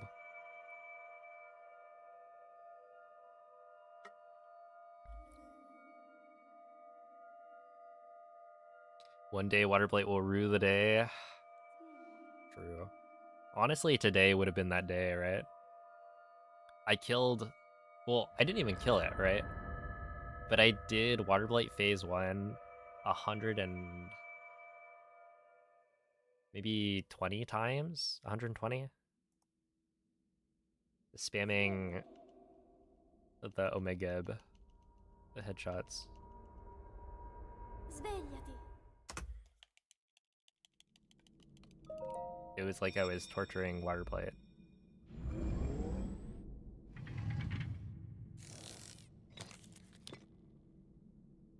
Quella è una tavoletta sceicca. Ti guiderà dopo il risveglio dal tuo lungo... Dude, I would say, like, can we just kill that guy, Waterblight? But that's the problem. We can't. Or rather, I can't. Ooh, that's why the run died.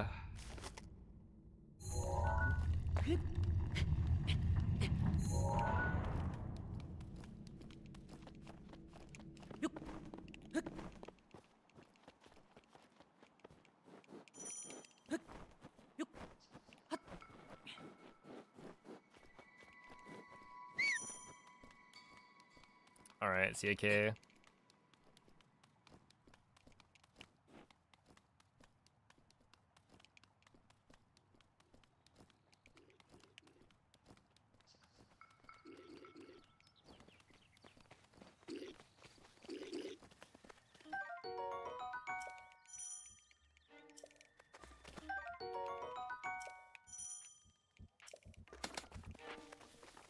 Waterblight skip. Wait. What if we just... Link. Link. Dirigiti Yeah, al what if we luogo just segnato sulla mappa della tua do tavoletta Windblight? sceicca. Or rather, do a Vomito and then find a Waterblight setup. A Waterblight skip setup. You know, it's only one extra Divine Beast. I think in all dungeons you can do Mado in like 30-ish minutes. from New Game.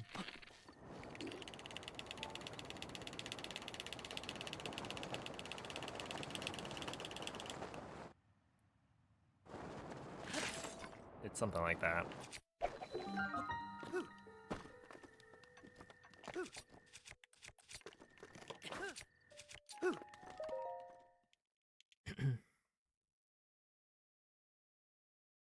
Oh, true. I didn't even think about that. Dude, Calamity would be like slightly faster as well.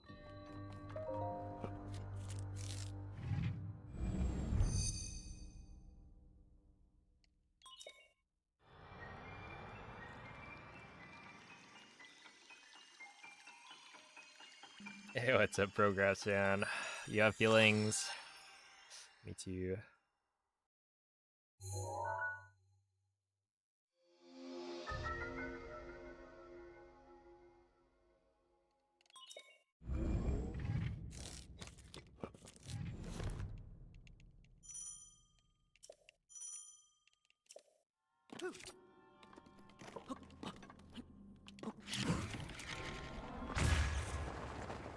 If that works, okay. I was gonna say this shouldn't work.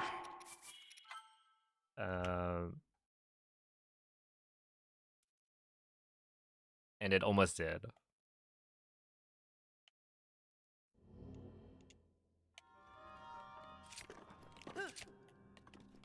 Okay, hear me out. Here's what we need to do. Well, okay, I've been complaining about RNG, right? It's a 50-50 chance.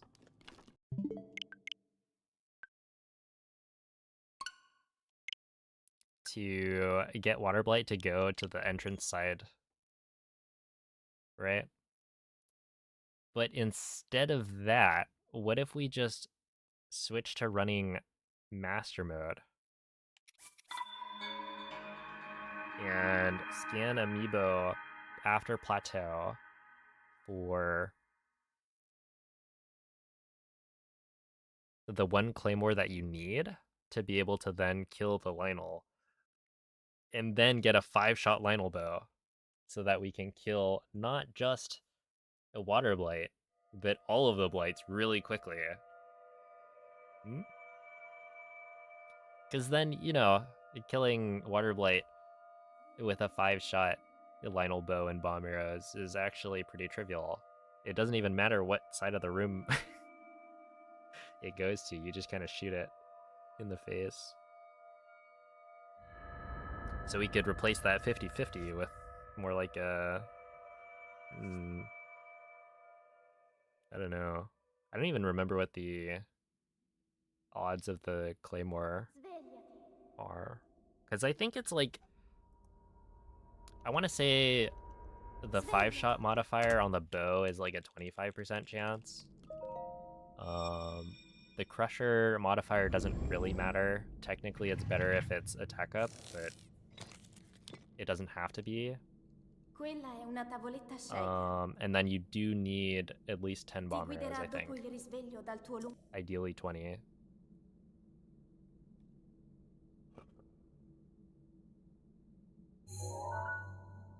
But hey, maybe it's a better solution.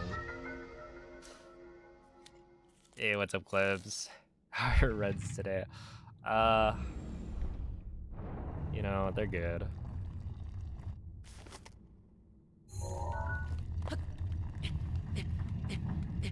It's more of the usual. I've been getting good runs and then dying to Waterblight.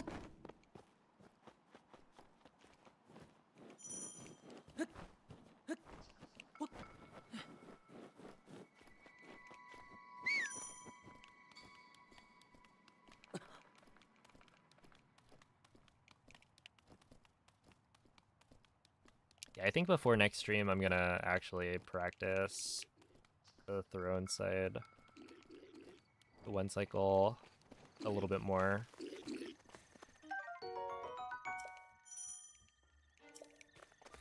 Because, like, ultimately that was avoidable. Like, I could have PB'd that for sure. I just, I think I need a little bit more practice. Link. What if it never goes to Dirigiti al throne luogo and you don't get to segnato sulla practice? mappa della tua That does tavoletta actually scelta. happen, and it's really annoying. Where, like, you go to practice this one specific boss pattern, and then it just never shows up in practice. It's like usually Calamity, where I'll say, okay, I want to practice the small hand, like, attacks, like the backflip ones, and then he just never gives them to me, and it's like, okay, sure. And then all of a sudden, you get there on pace, and guess what attack it is? Like, it's honestly really annoying to practice those. Because you can just practice, like,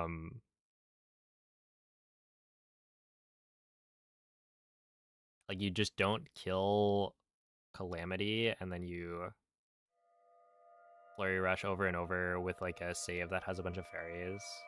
But I like to have it be at the very beginning, where everything is super consistent. And then you're also practicing, like, with the quick rush as well, with the exact timing that it's gonna be during the run.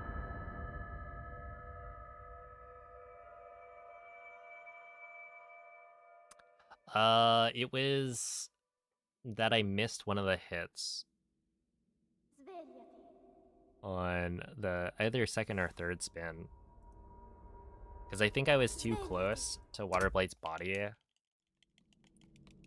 It was like awkwardly positioned, and so I got too close, missed a spin hit, and then Quella è una tavoletta sceicca. wasn't able to Ti guiderà dopo il risveglio dal tuo lungo...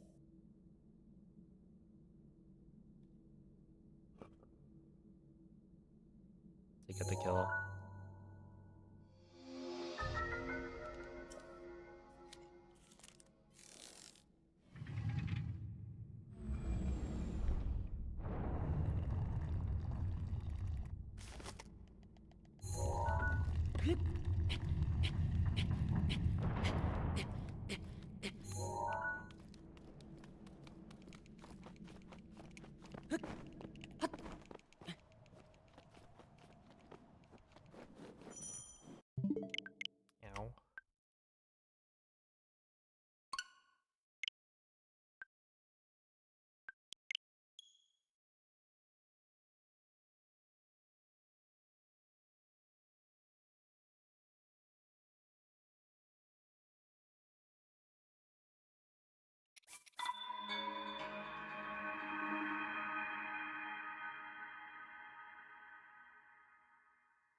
Ow.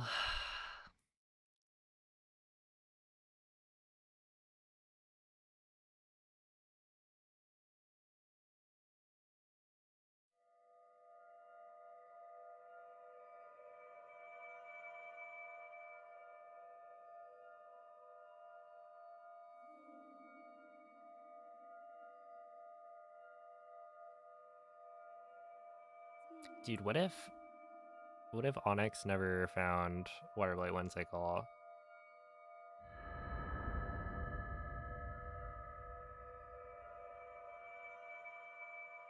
And we're doing the wake up headshot. I wouldn't have had to worry, right? It'd be like, oh, it doesn't matter which side of the room Waterblight goes to. Either way is like pretty much just as fast. And it's like super easy to do without failing. The wake up headshot felt cool as well. Quella è una tavoletta sceicca. Ti guiderà dopo il risveglio dal tuo lungo... Too bad it saves like, was it 3 or 4 seconds?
Yeah, that happened to me yesterday, and I think the day before.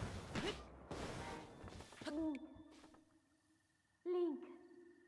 I have a clip on this Switch from the run dirigiti al luogo segnato sulla mappa della tua where tavoletta I sceicca. forget. I think I was probably like 10 seconds ahead.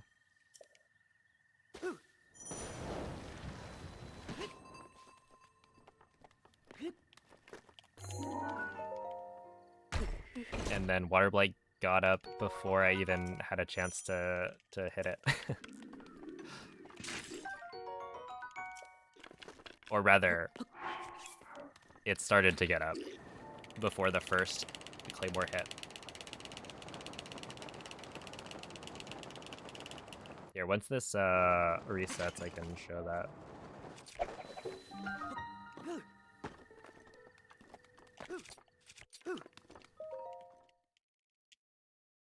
Yo, what's up, Tomato? Yeah. Yeah, we've been getting some good paces. I think I just have like a mental block. Or Waterblight. Yo, what's up, Brittle Rocks?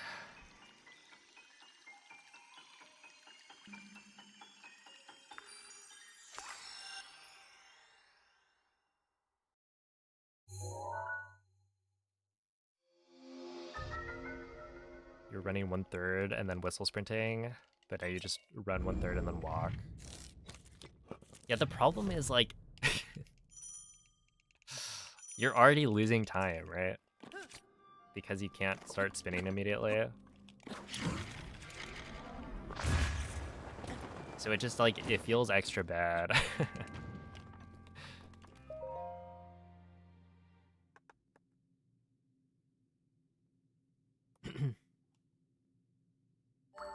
Hey, GG. Yeah, sub 30 on 1.9 is pretty sick.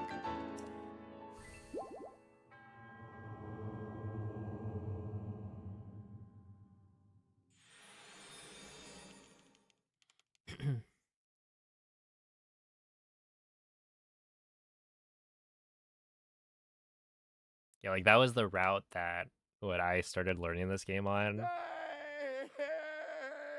So I'm glad people are still running it.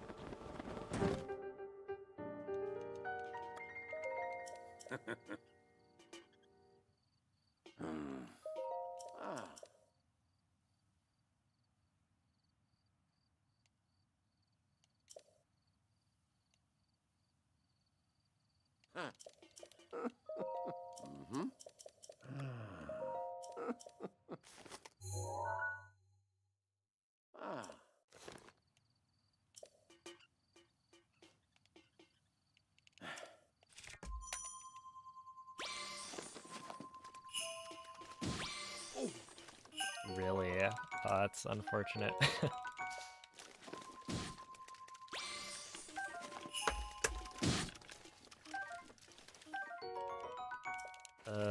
I guess I could have picked up the bass there.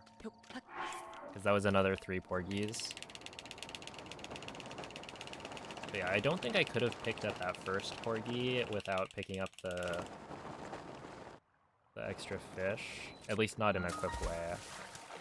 Like, I probably could have used the torch to...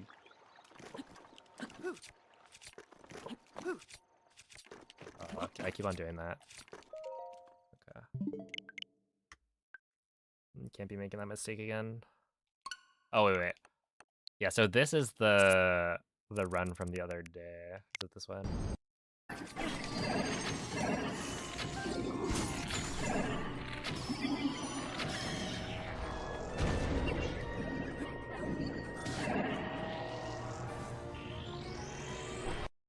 And so the thing with this one is that I don't think I make contact with Waterblight's body at all. Right? Unless maybe the head hits me. But otherwise it's like you can see it literally starts to move before the first spin hit. And it's like, what could I have done?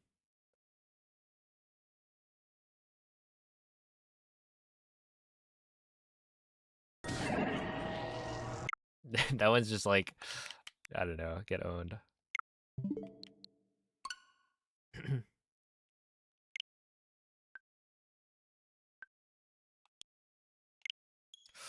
Oh, appreciate that, Progress fan. Good luck on whatever it is you're up to.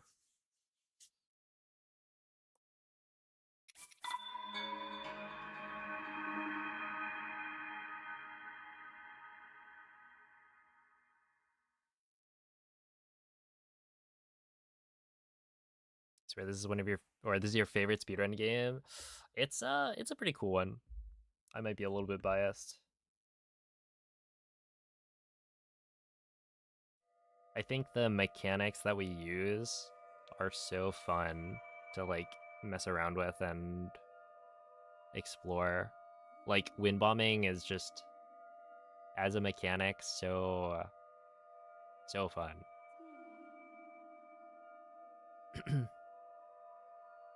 Because yeah, you can almost always improve and like build on your understanding of how to get like consistent good wind bombs.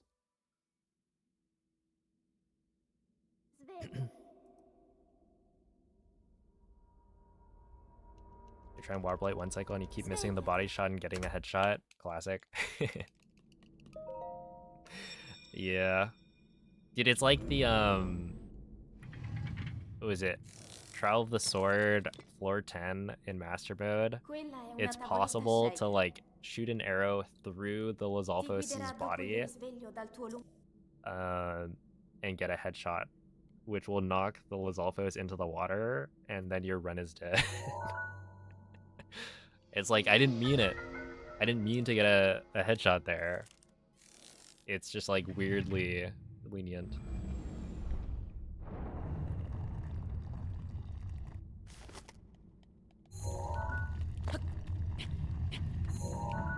Oh, also, yeah, I don't know if you saw Klebs, but Piston like looked, and apparently it is just a 50-50 between the entrance and the throne side for which way the Waterblight goes. Which is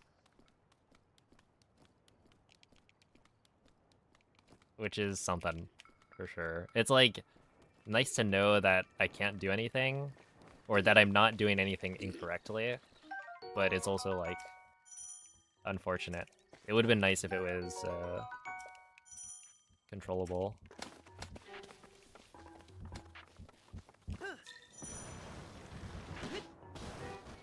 There we go. Link. Hey, what's up, Zach? Dirigiti al luogo How are the runs? assegnato They're pretty sulla good. mappa della tua tavoletta sceicca.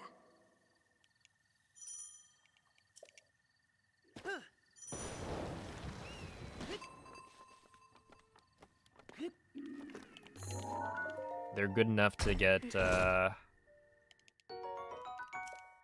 mad about, I guess.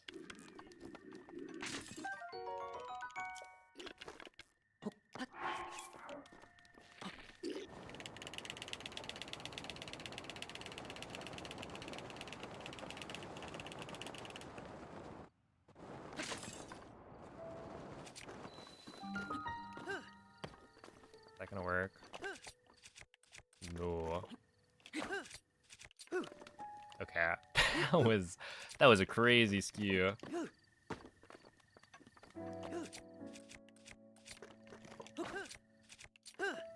Ow. I feel like whenever I get like a 220, or no, whenever I get like a 55? I think it's a 155 at the Traveler's Bow chest. Oh, is it a 25? I don't remember what the second digit is, but the last digit is a 5 for sure. Whenever I get that, and then I get a good slide, it's like, okay, well, we're going for a gold. It doesn't matter. And then I sometimes mess up getting like skew or doing the ESC, so it's probably not worth it.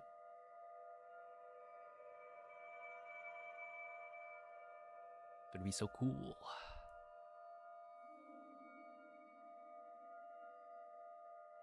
We don't get mad, we get even.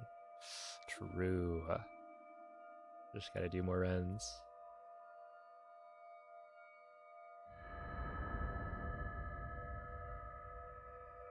What's not worth it? I guess trying to like go as fast as possible on runs with like really good tempo of time, Svegliati. like entries, I guess. It's like better if I just slow down for bombs ESC and make sure I get it first try. Quella è una tavoletta sceicca. Ti guiderà dopo il risveglio dal tuo It is completely RNG tomato.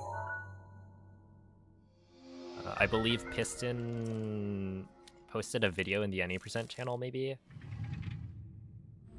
I don't know what the clip is, but he said he posted something. But yeah, apparently it's a 50-50. Waterblight just chooses one of the sides of the room to go to.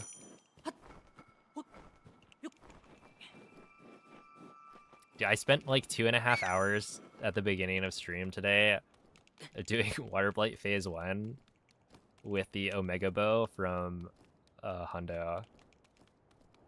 And tallying up like how many times Waterblight went to the throne side compared to the entrance side. And my results were like, I think it was like 43 to 57. Which is close enough that you could assume it's probably supposed to be 50-50.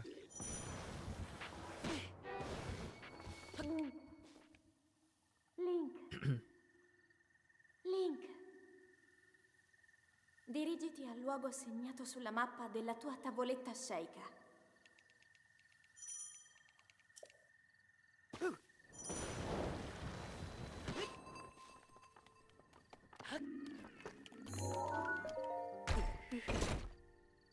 Okay, speaking of 155s, let's take our time, I guess.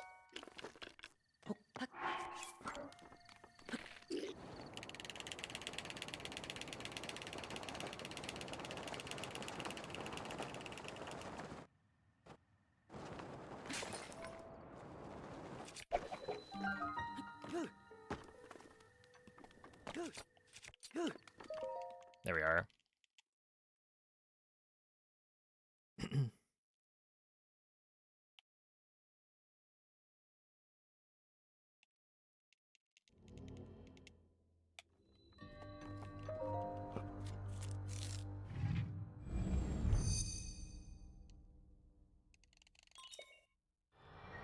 By the way, instant laser.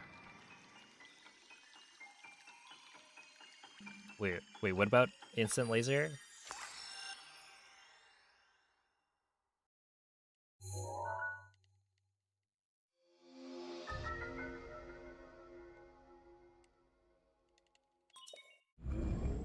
Hey, what's up, Jacob?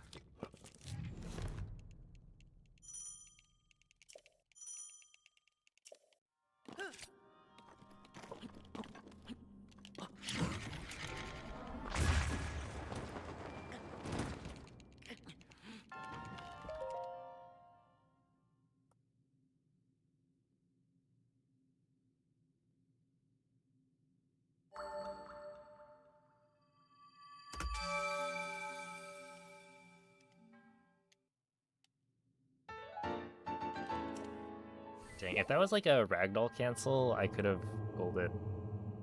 But it was not.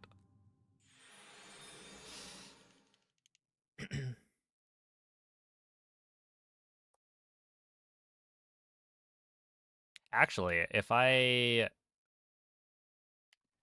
think I would have golded if I got that launch angle on the last run. Because I got a 339 that was maybe half a second off my gold. Or a little bit more than half a second off. It was like a 25 entry.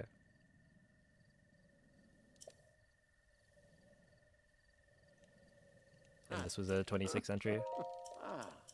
Mm-hmm.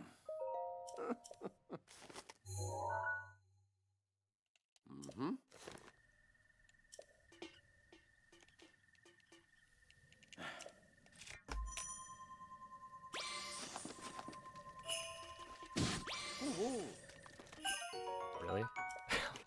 Oh my god! Link. Stop. Dude, he was like slipping down the shrine base.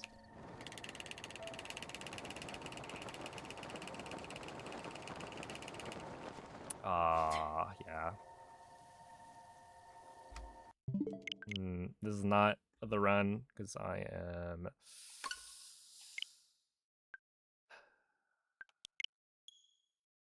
unable to do a simple BLSS.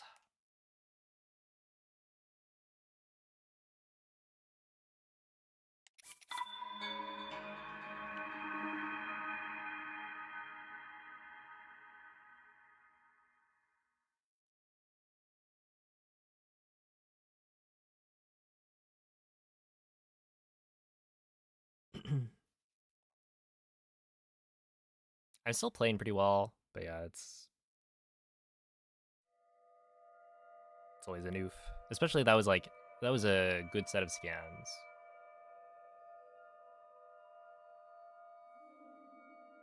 I bet my house on that PBing. It'll feel really silly when this next run PB is instead. When you were one off.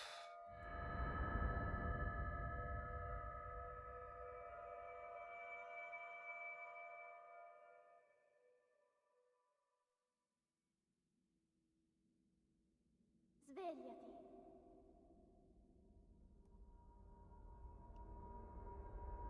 Svegliati.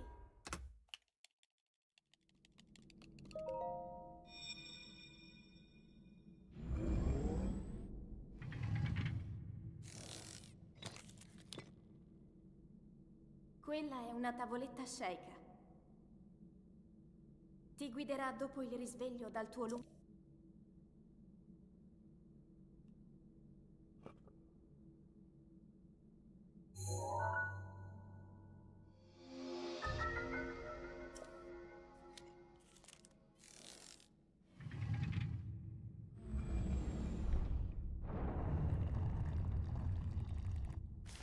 Uh-oh.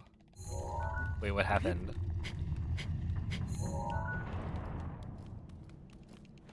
I was gonna ask if it was from the the final shot.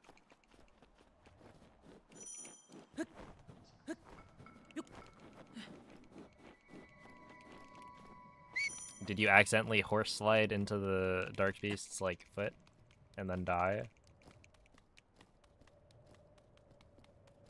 Probably not. Yeah, I think I've only failed one PB to Dark Beast before.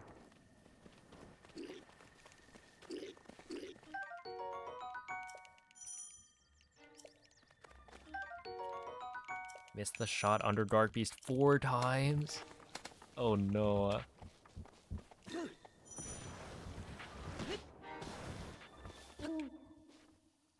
Link. Link.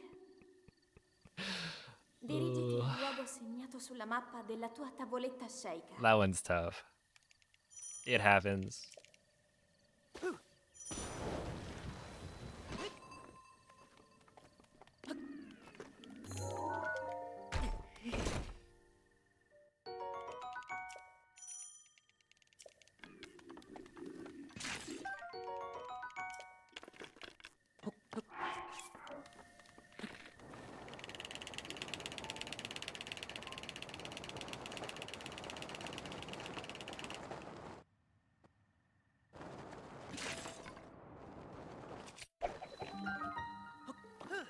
That should work. 227 is good.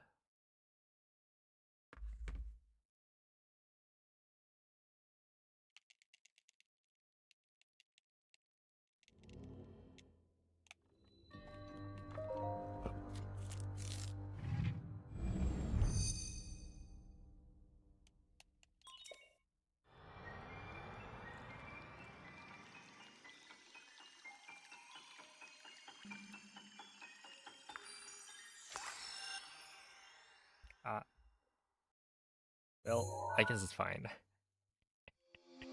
I just joined a mushroom, but I don't think I had collected the materials for my, or the things for my previous mushroom. That's alright.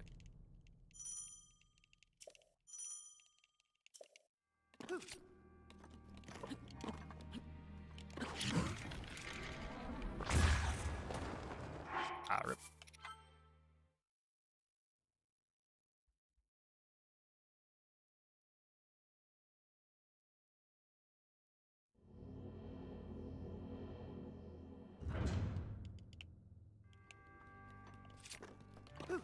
Year 2913. I accidentally missed the line to go for the first pre-shot and you lose 8 seconds.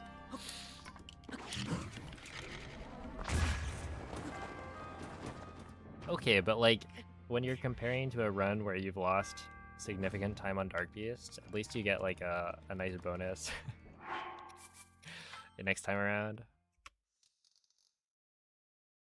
And hey, if it was only 8 seconds, it wasn't the reason you didn't get a 28.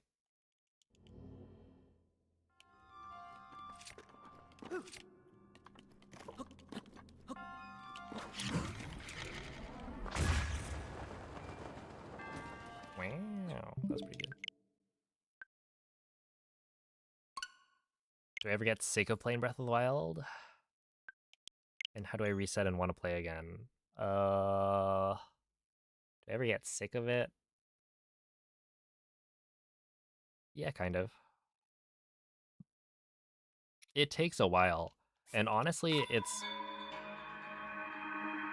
not so much like sick of Breath of the Wild. It'll be like, I get sick of a single category of speedrunning the game. Or, okay, in some cases it's like, I get really tired of doing BLSS. Like, I went and I played Skyward Sword HD a couple of weeks ago. Because I just could not do BLSS. Both like physically, my arm felt tired a lot more quickly than normal. And so being able to like flick back and forth consistently was just not happening. And then also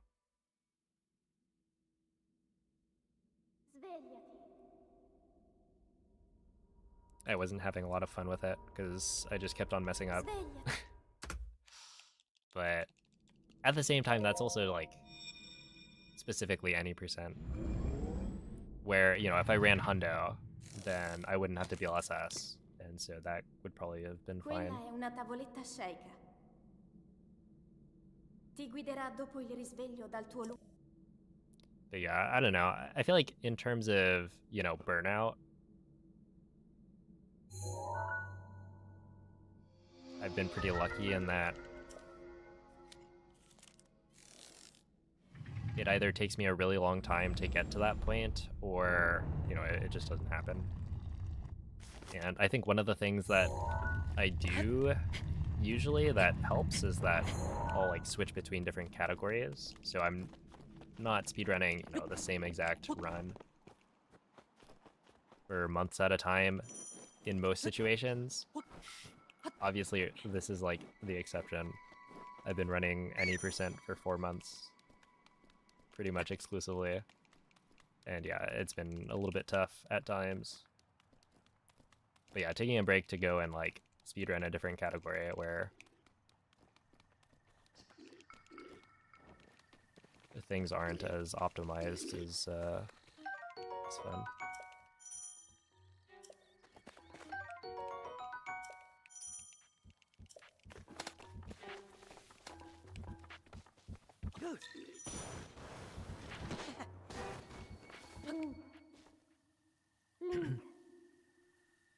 Link. Dirigiti al luogo segnato sulla mappa della tua tavoletta sceicca.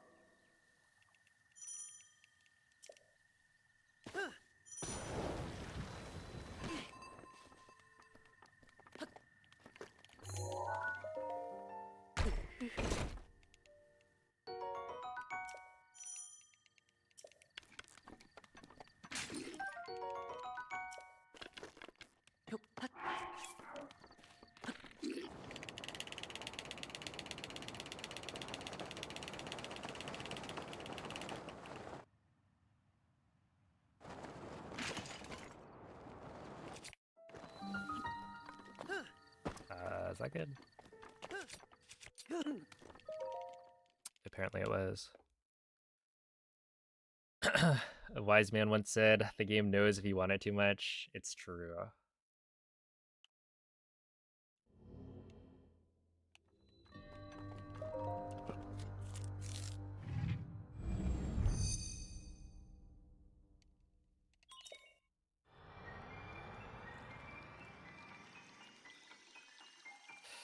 The wise man speaks again.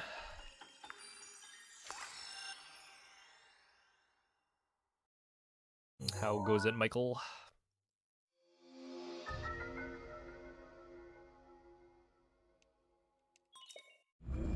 Mikey, did you know that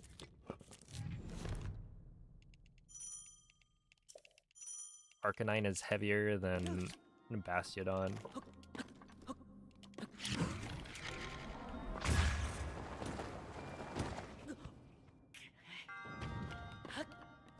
I learned this fun fact yesterday. And I went and my brother like looked up a list of I think it was like a list of Pokemon by weight and type. And the Pokedex entries are so goofy. Dude, Cosmoem is like the heaviest Pokemon. And it's like, I think its height is listed as 4 inches, but it weighs like 2,000 something pounds.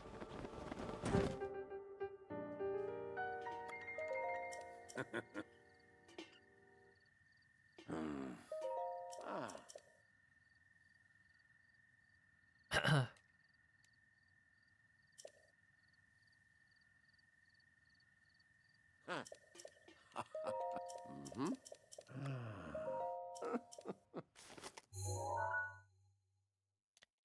Dude, the whole, yeah, like, why is Cosmog and Cosmoem? It was just so that, what's her face had.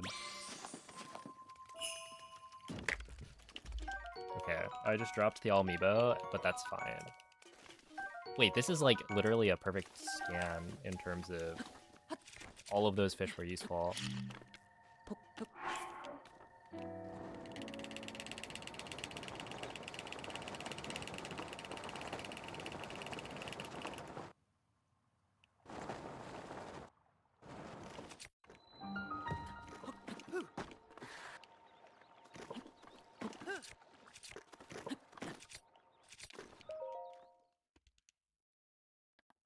Youch. To be fair, it is a star. I kind of forgot why or what it was. Sure. I guess. I just remembered it as like Cosmog evolves into this little thing and then it becomes the legendary.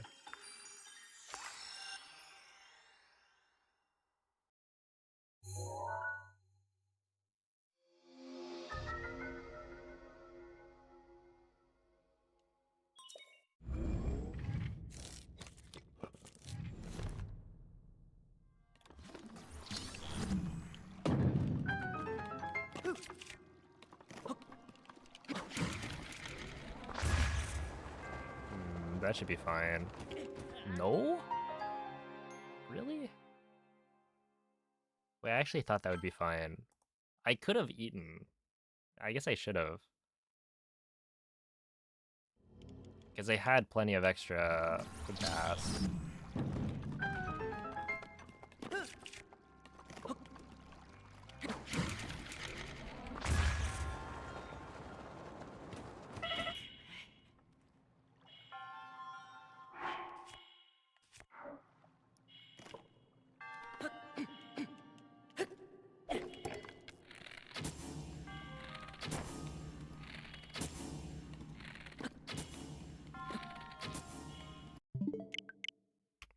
Yep.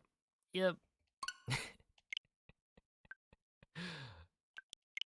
Is it not like the most classic of situations? You just you fail it into immediately getting the perfect wind bomb.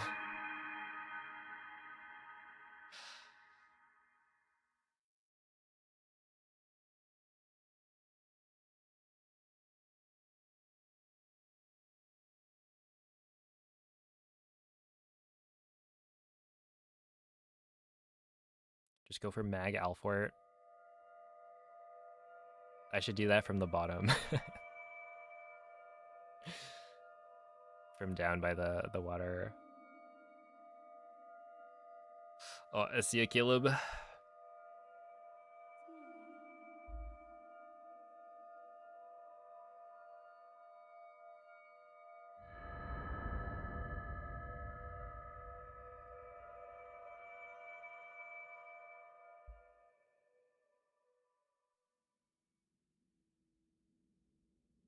Svegliati.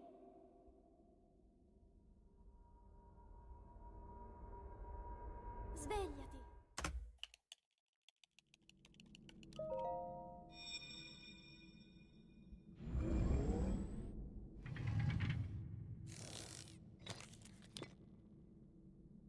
Quella è una tavoletta sceicca. Ti guiderà dopo il risveglio dal tuo luogo.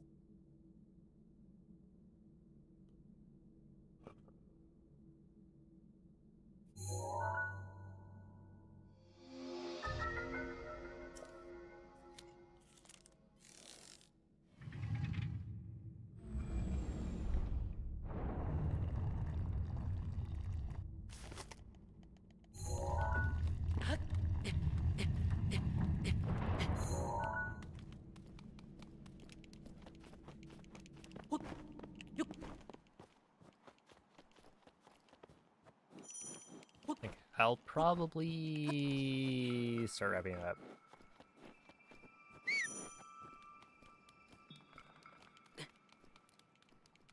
It's approaching that 7-hour mark. And I don't want to tire myself out. It was interesting. I feel like yesterday I was kind of feeling my right arm a little bit from mashing. But like today I was expecting to maybe feel it. And then nothing. It's like totally fine. Link. Link. Dirigiti al luogo segnato sulla Which mappa I guess maybe it della tua helps that tavoletta I sceicca. spent like 2 hours today not mashing because I was doing science.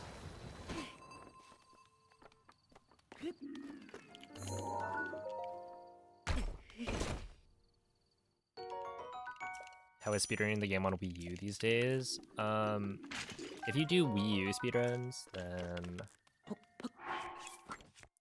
it's pretty much the same route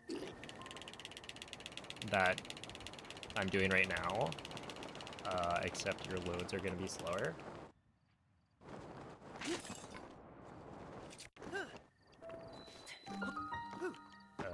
That might not work. Just kidding.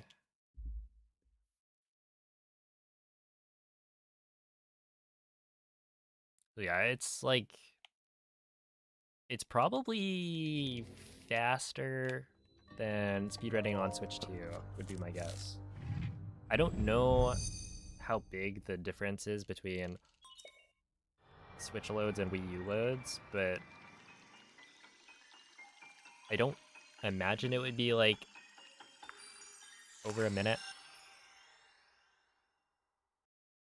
But I might just be overestimating the Wii U. Did you ever try on a Wii U? Technically, when I played Twilight Princess HD, I was having trouble booting up the game. Like, my disc reader was failing. And so I tried a different game, which was Breath of the Wild. So it wasn't like a full speedrun, but I did like play through the route up until Blights.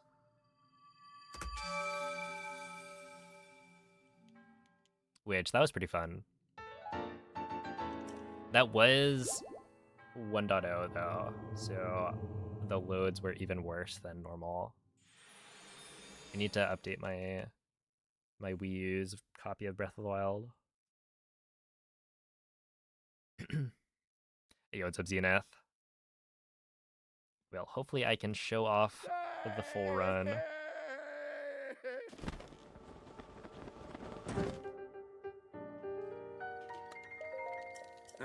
Because it is pretty cool.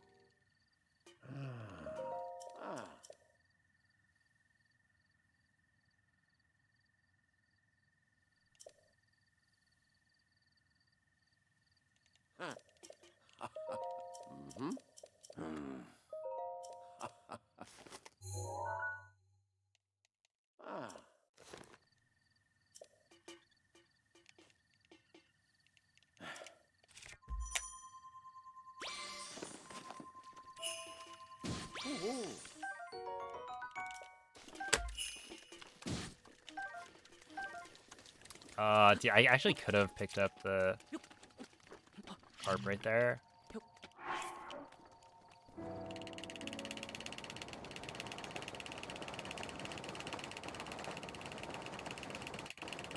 The carp text box showed up, but I didn't believe that I could, so I didn't bother.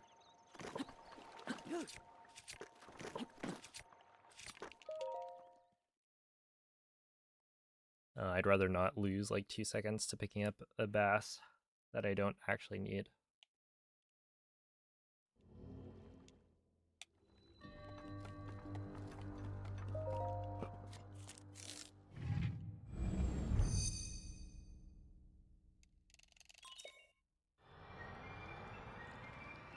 Although I was gonna make this the last like attempt. But if I fail like a wind bomb, then maybe I'll restart like one more time.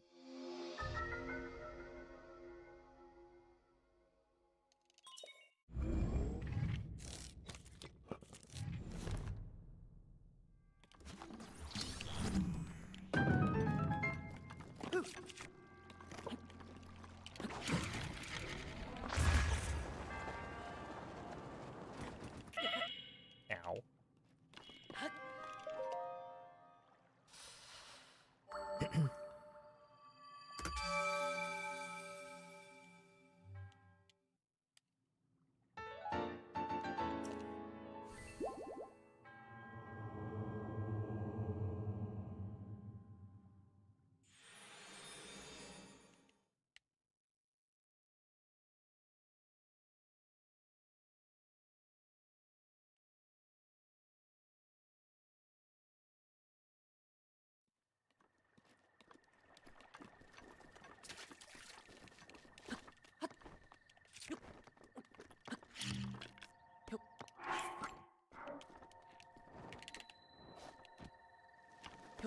Damn.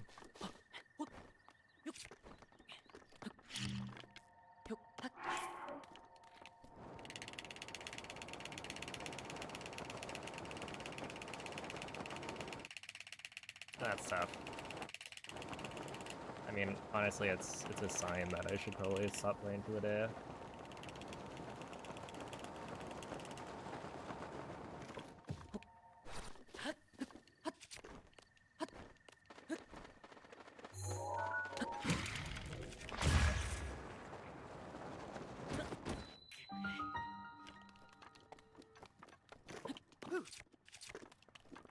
Yeah, I think I've had like 3 or 4 different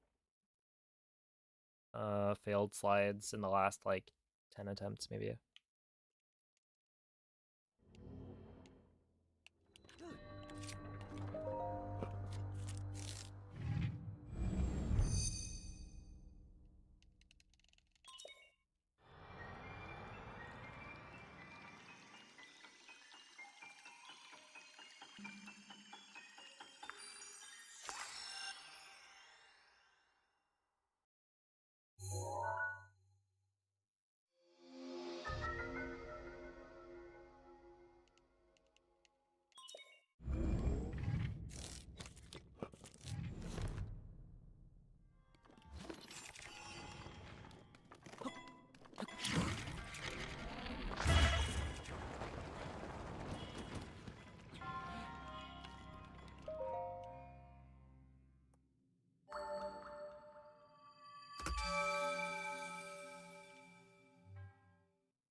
Okay, still at 104.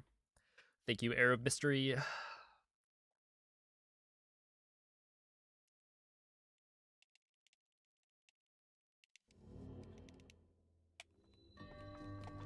A fire wind bomb Friday to super wind bomb Saturday. True.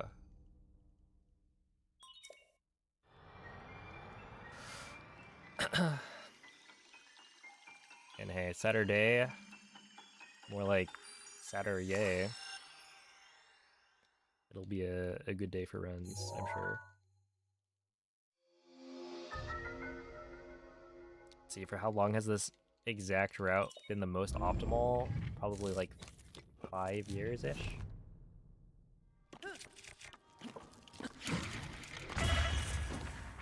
Oh, that's unfortunate.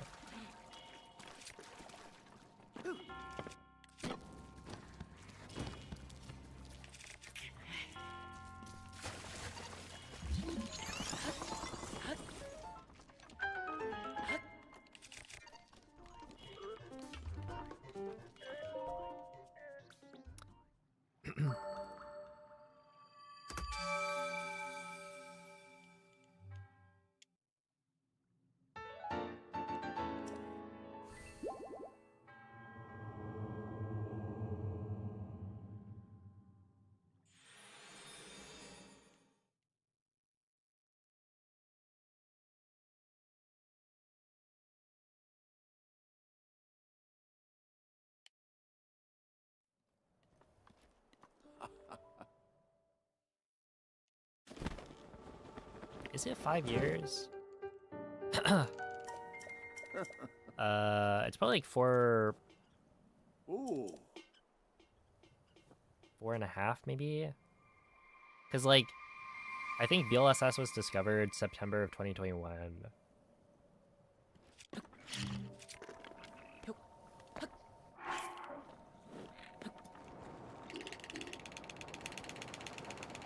And so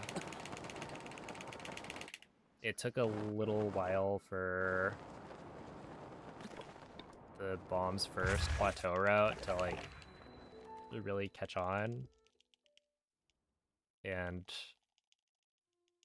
get optimized, and so I don't think we started using it in runs until maybe January. Mm-hmm. Or rather, it wasn't in the world record run until somewhere around January. So that'd be what, 2022? So yeah, it's probably closer to like 4.5 years. Yo, what's up, Satella?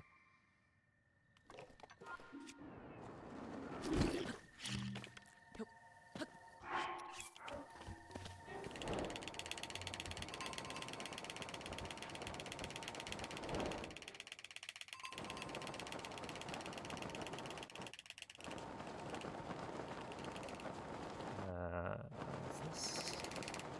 I think I can go a little bit faster.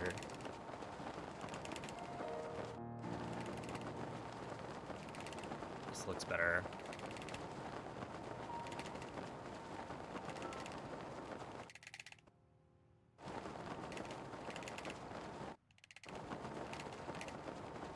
Oh, no, no, no.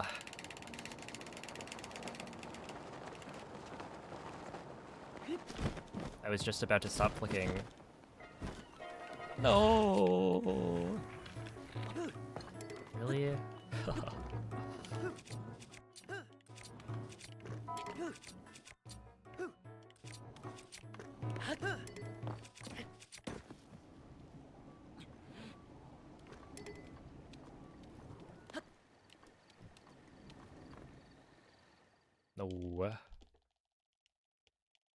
Hey, what's up, Thomas?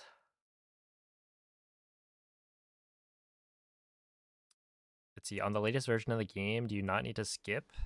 Or do you not need to wait to skip? No, you do need to wait to skip. It's still faster.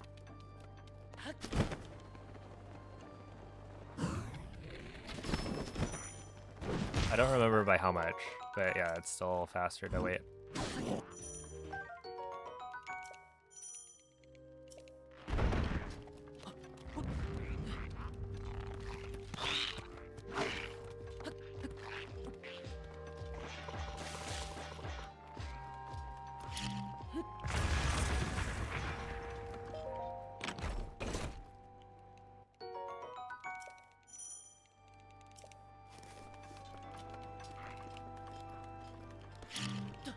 That was actually... I think it was going to be a 109 entry with a speed cap.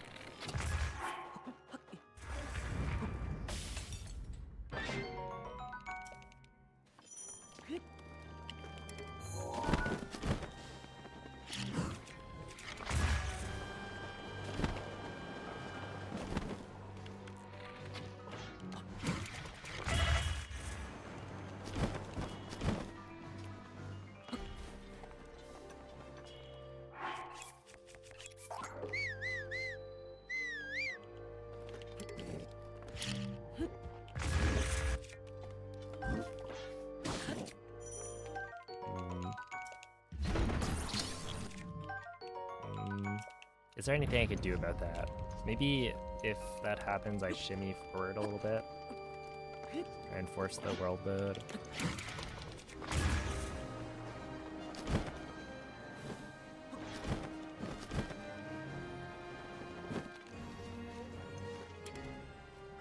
Right there.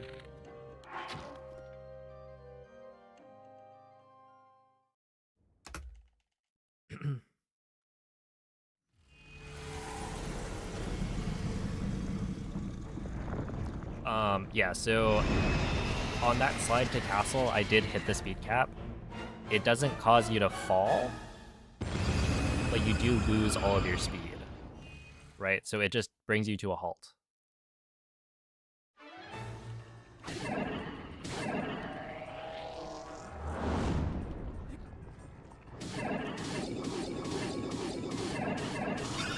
So, you know, obviously it's faster to not hit the speed cap because you don't have to re-accelerate if you've never hit the speed cap.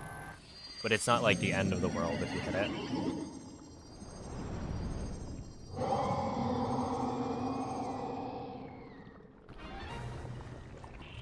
Alright, 50-50.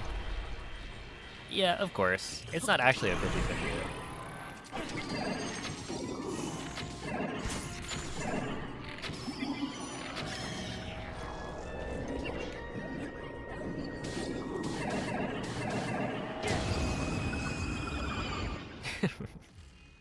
I don't know. It doesn't feel like a 50-50. Even though it probably is.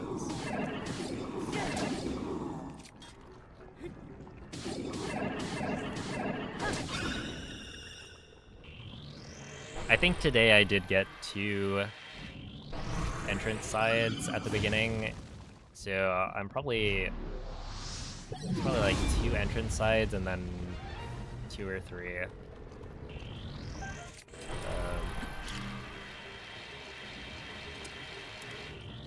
Drone sides.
Oh, dude, I had the funniest way to, like, kill a run earlier today.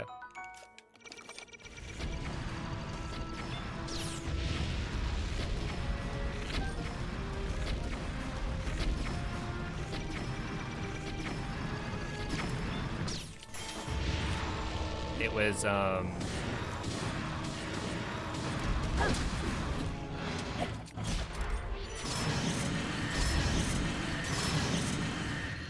So I did the quick rush. The bomb got launched towards the claymore.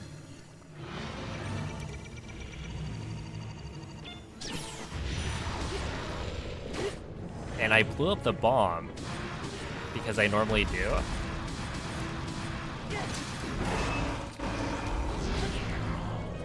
But it turns out the explosion from the bomb can actually move the claymore. And so I get to phase 2 or phase 1 calamity. After shooting like 5 arrows, I like don't pick up the claymore.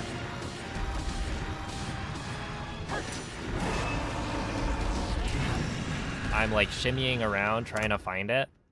It's not there. And then and then I go and look and it's like in the middle of the room. Because it got launched by the bomb. So yeah, I didn't know that you could actually do that. I thought bombs wouldn't like move the claymore.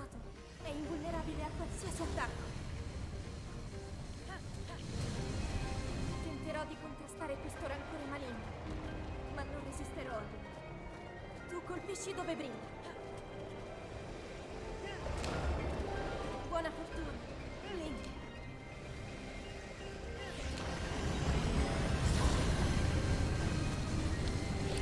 Ora!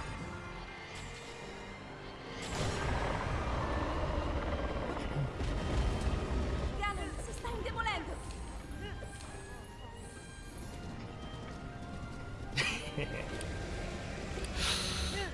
Yeah, yep.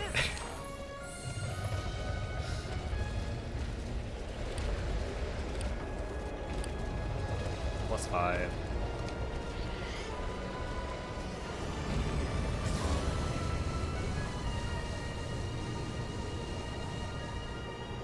È il momento giusto!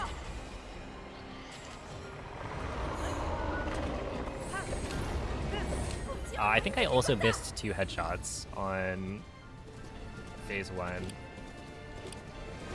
So yeah, it wasn't like perfectly played, but it was pretty good. Generally, if I play well, I lose 5 seconds. And depending on what attack I get, it's either, you know, 4 point something, 4.7 to... Ancora, ancora un po'! Lo abbiamo quasi sconfitto!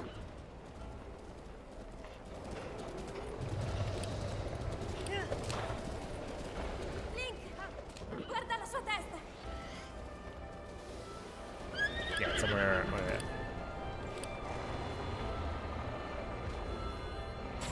Qui forza! Yo, wait. That was +0.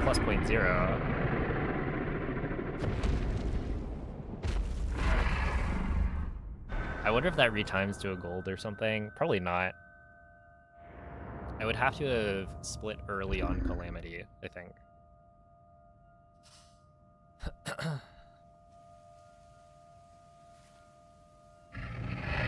Which I usually don't, I think. Retime. Yeah, I guess we can retime it right now. It's just like a very basic check. But yeah, thank you for the GGs. Does it matter for phase 2? Oh, yeah, it does. Because, you know how there's like overkill damage on blights? You can deal a little bit extra.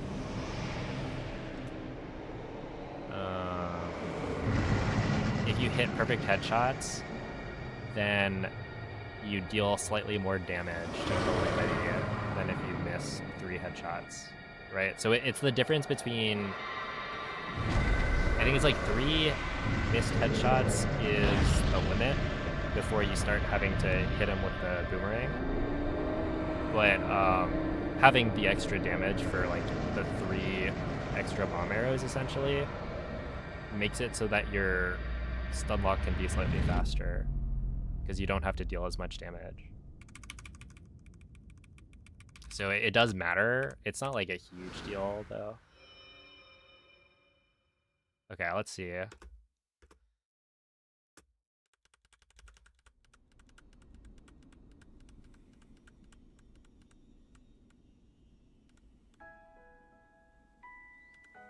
Ti ho osservato tutto questo 1, tempo. 2, 3, 4, 5, 6, Il tuo 7, destino. 8, 9? La tua sofferenza. Okay, wait. Le tue 9 battaglie. frames early? This could be something. Per questo ho sempre saputo. I feel like there's gotta be a better way to che un retime giorno than what I do. saresti riuscito a sconfiggere la calamità Ganon. Hold up. Grazie, Link. Eroe. Hopefully I don't split early here, because if I do, then... Ti ricordi? Ti ricordi di me?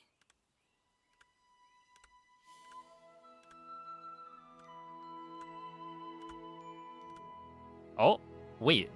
Okay. 50.22. Oh, wait. Vid timer. Okay, so I guess it would be use vid timer and then you grab the URL for the YouTube VOD.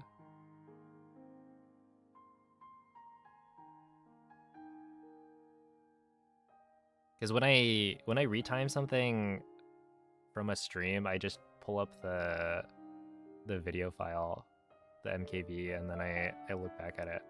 You can also drop the file.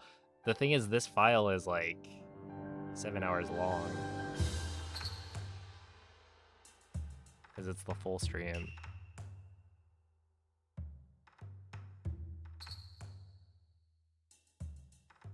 It's okay. Wait. Okay, I guess I'll try it next time. But this should be a gold, because this would be retimed to like a 30.27.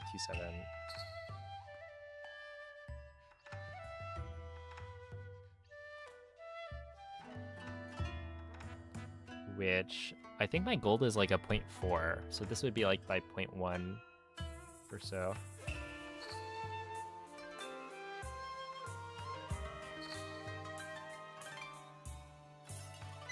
Okay, yeah, I guess we golded. That's cool.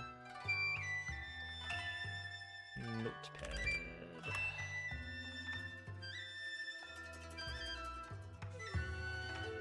Call this 7.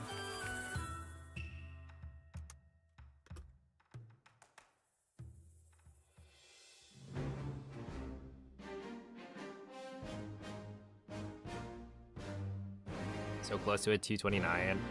I don't know if you can get a 229. I don't remember. What's BTT? I think now with the... There's like speechless for all of the phases now, which is kind of crazy. It might add up to like you could get a 229, but I don't know. Oh wait, I wanted to see what the load time was for this, because that's pretty important. Let me check. I want to see how this compares, right? I think I split 0.3 seconds earlier, so I could just subtract that.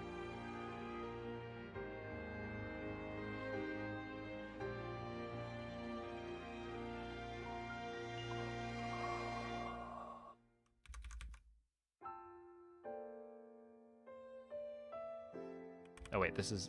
I was like, what? What are we doing here? Okay. Right around here. So this would be...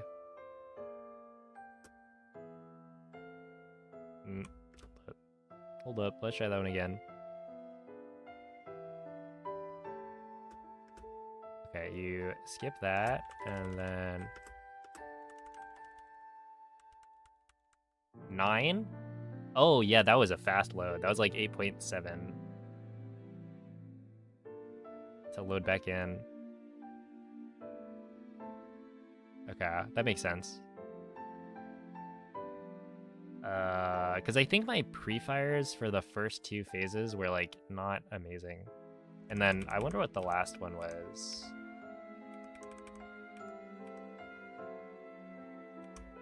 I mean, how many frames was I?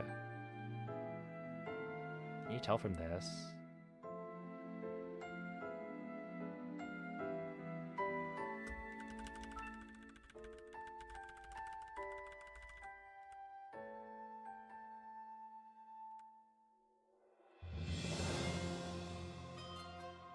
One, two, three, four, five, six, 7,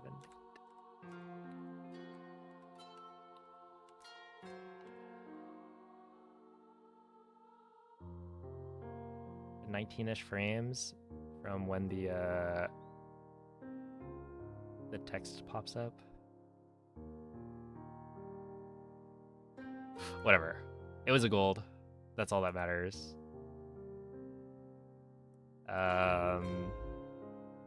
Yeah, I think I'll call it there. Nice to end on a finished run.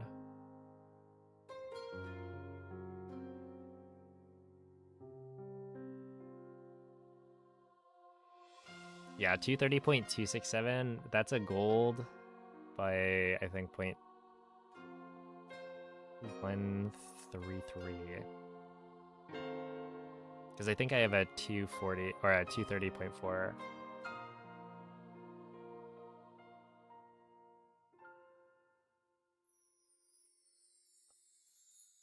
We take those.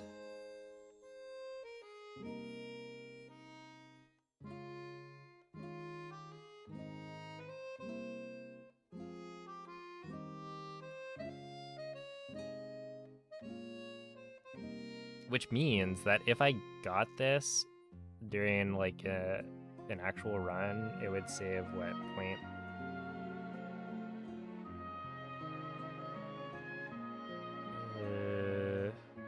Like 0.3 maybe?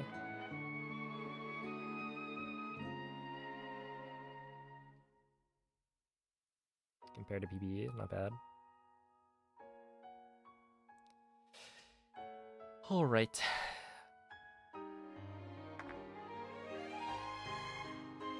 Well, yeah, I've already cooked my rice for my dinner, so we will send you guys off to Slippery Nip for some Mario gaming.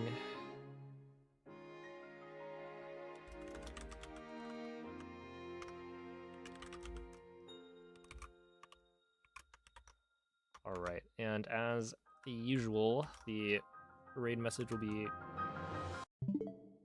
a good luck raid. Like so. True, true. We all hate Waterblight, don't we? But yeah, thank you all for watching. I will be back tomorrow with some more runs. We were so close today. I PB'd Plateau by quite a bit with, honestly, that is the best I have ever played probably any video game ever in my life. That was crazy. And then it didn't PB. But we'll come back stronger tomorrow. But yeah. Catch you guys next time. Bye.